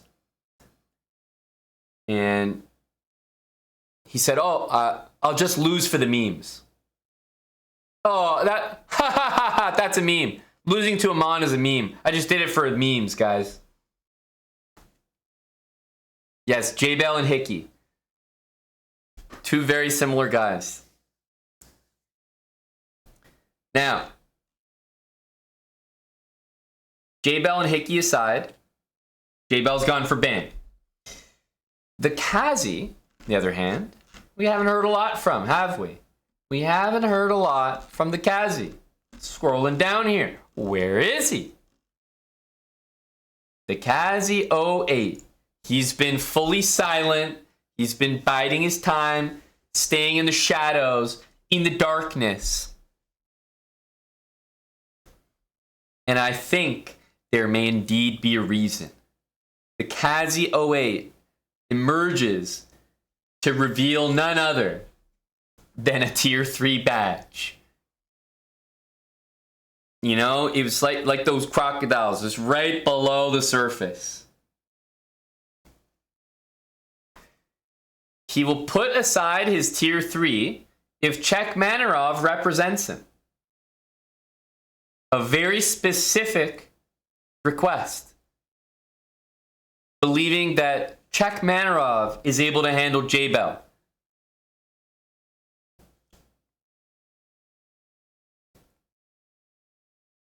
Hey, Midnight.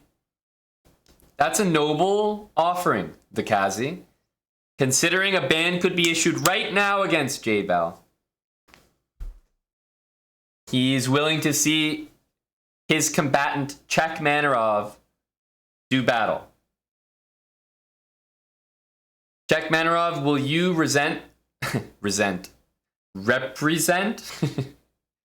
Will you rep and resent the Kazi?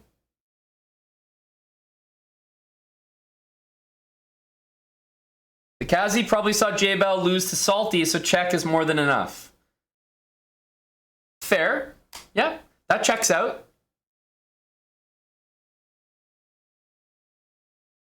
Oh, I think Fetus would like, yeah, we see the chants being started by Fetus from the back row. I think I saw the shirt coming off as well. And if I'm not mistaken, oh, it is. On Fetus's belly, we do see a C. And I think I see, yes, Darkbone is unveiling an H. Do I see an E? Who's wearing the E? Don't tell me you guys are spelling it all out. Who has the E?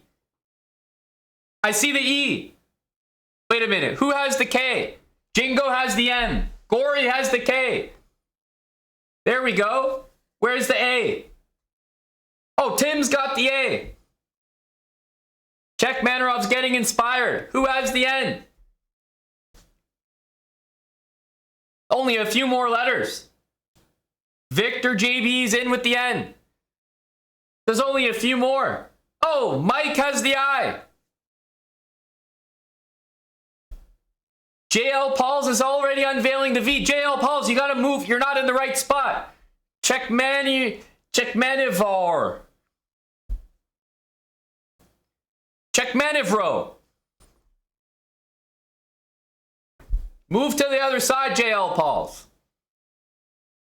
There we go. There we go. Now, Czech Manivro. Look, his fans are in the chat. His fans are in the chat. They want to see him. The Kazi, I think we may have a match. Where's the exclamation mark? That's Salty, J-Bell. So we just asked Salty to do a handstand.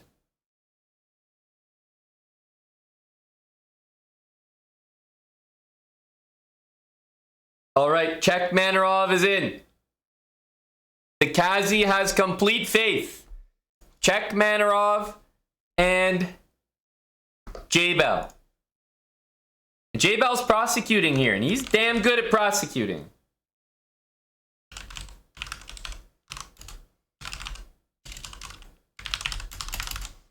All right, here we go. Chess.com/play/online for the pair of ya. Evil Morty 23 against Czech Manarov. Oh, and the Kazi is even inspiring his horse. Large pizza on me if you win. And you know what? Czech Manarov, I will honor that. In fact, the Kazi, if you hold up your end, we'll order the pizza tonight. In fact, we'll pre-order it.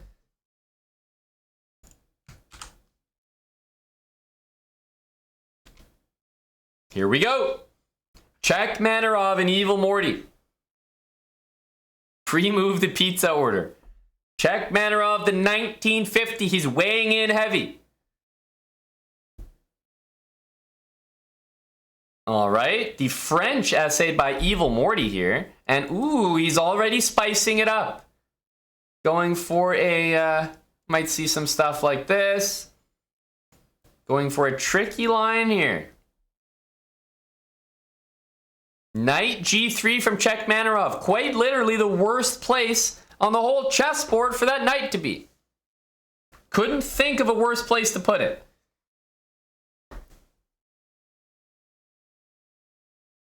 Okay, pawn's been recovered. Knight f3. I'm expecting to see something like that, maybe this, but basically black's probably going to castle that way, so rook ends up there. And I think Jack Manarov's trying to match that.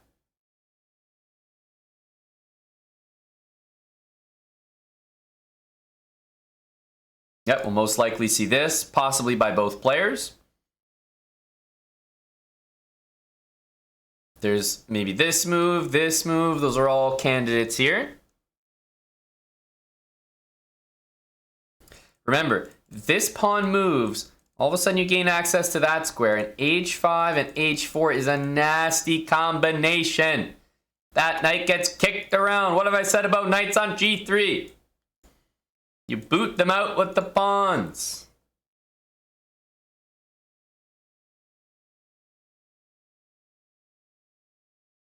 The knight's rerouting, maybe something like this, and e5 and e4 wants to happen. Obviously, white has time to deal with that. Not necessarily going to allow e4 forking the pieces.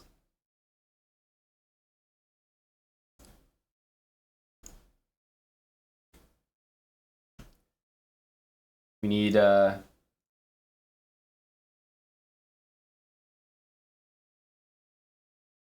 we go.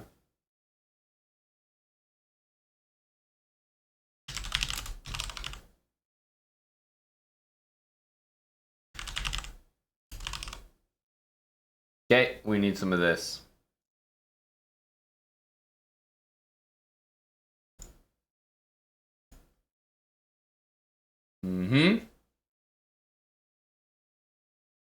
To really represent how important this match is.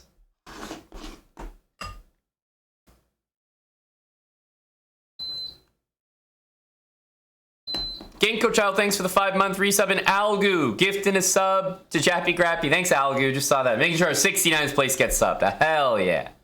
Hell yeah.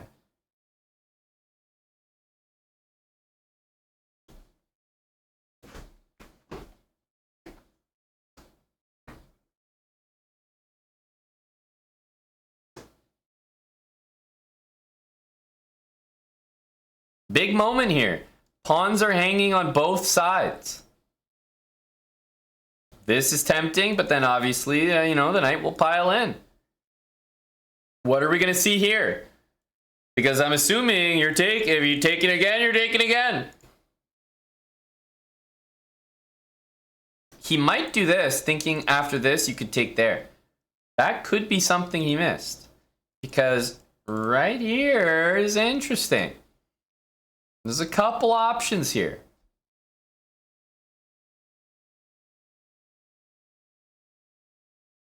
Check Manarov currently up on time. J-Bell spent a long time on that decision. Like, he was up a serious amount of time, and I think he used it all on this.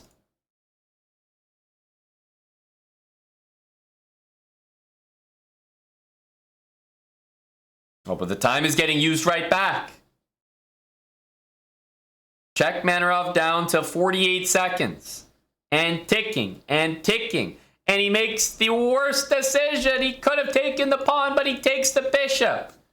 A big mistake from Check Manarov. Taking the pawn, defending the knight was the smart move. But look, he's just inting his time. He's talking about his time odds. He's giving time odds. What the hell are you doing, Check? Crazy. He just spent a minute on 2 moves.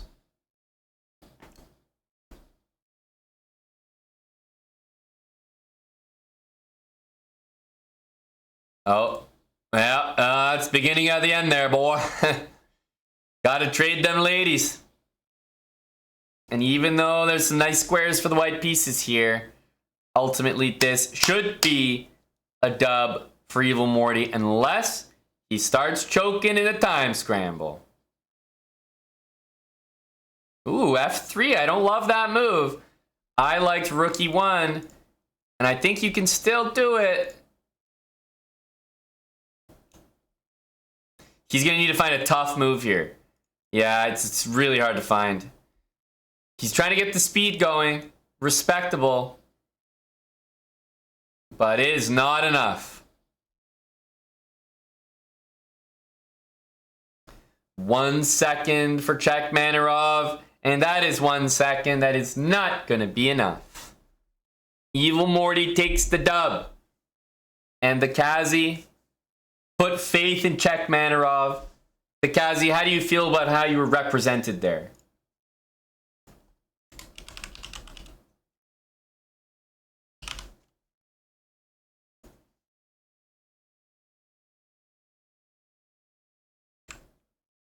HX Mac, thank you for the 4-month resub. You forgot J-Bell was 2430. J-Bell at 2430 is quite underrated.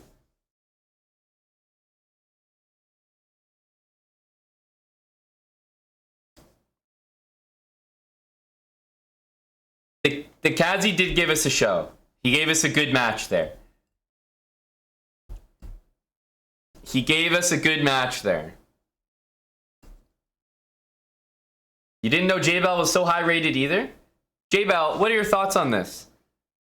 It seems that the entire chat, like, people didn't know you were an NM, they didn't know you were that high rated, but at 2400, you're objectively low rated. What's the disrespect? J-Bell has been playing in tournaments on stream for a long time. He sat in this very chair. Blatant disrespect to J-Bell.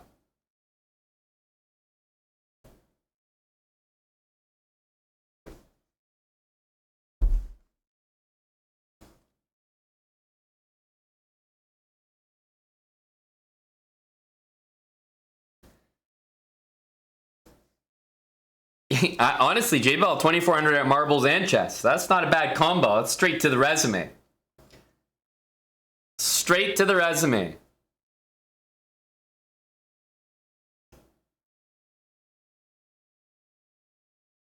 Hey, Action Blade. Well, the Kazi, you will be taking a ban as you put down your tier 3 shield. You did. You wanted to watch Czech battle it out, and that he did. That he did. So, the Kazi, despite being a tier 3, is going to be banned on Twitch. We might never see him again on Twitch. It's going to be a Twitch ban for the Kazi. In unrelated news, we're going to be switching to kick right now. So Chekmanarov can have the honor of saying that his loss will be the last thing that we all remember here on Twitch for the evening as we switch over to kick. It's after 9 p.m. We're ready for the evening shift. We probably won't see Caballo Loco or the Kazi there. It sucks. Those guys have been banned on Twitch. And we might not see them for a while. Might be a long time. It might be a while. GG's. Mickey, thanks for the 19-month resub. Cheers, Mickey. Unfortunate bans there on Twitch. But we are going to start the kick stream, so don't go anywhere. Kick may feature appearances from Chekmanarov and his pizza and Gory Hole, as well as better energy than Chekmanarov just showed us right there. If that game was played on kick, Chekmanarov would have won. Because it was played on Twitch, I mean, it was a 50-50 shot. If it was only played on kick, might have been a 95% chance that Chekmanarov would win. Well, unlucky. Unlucky. We'll see you guys there. The stream is turning off and quite literally turning right back on. So join us on Kick. Kick.com/chessbrah. Easy to find. If you don't have a Kick account, go make one. I'll see you there in just a second. Bye, guys. Join us on Kick.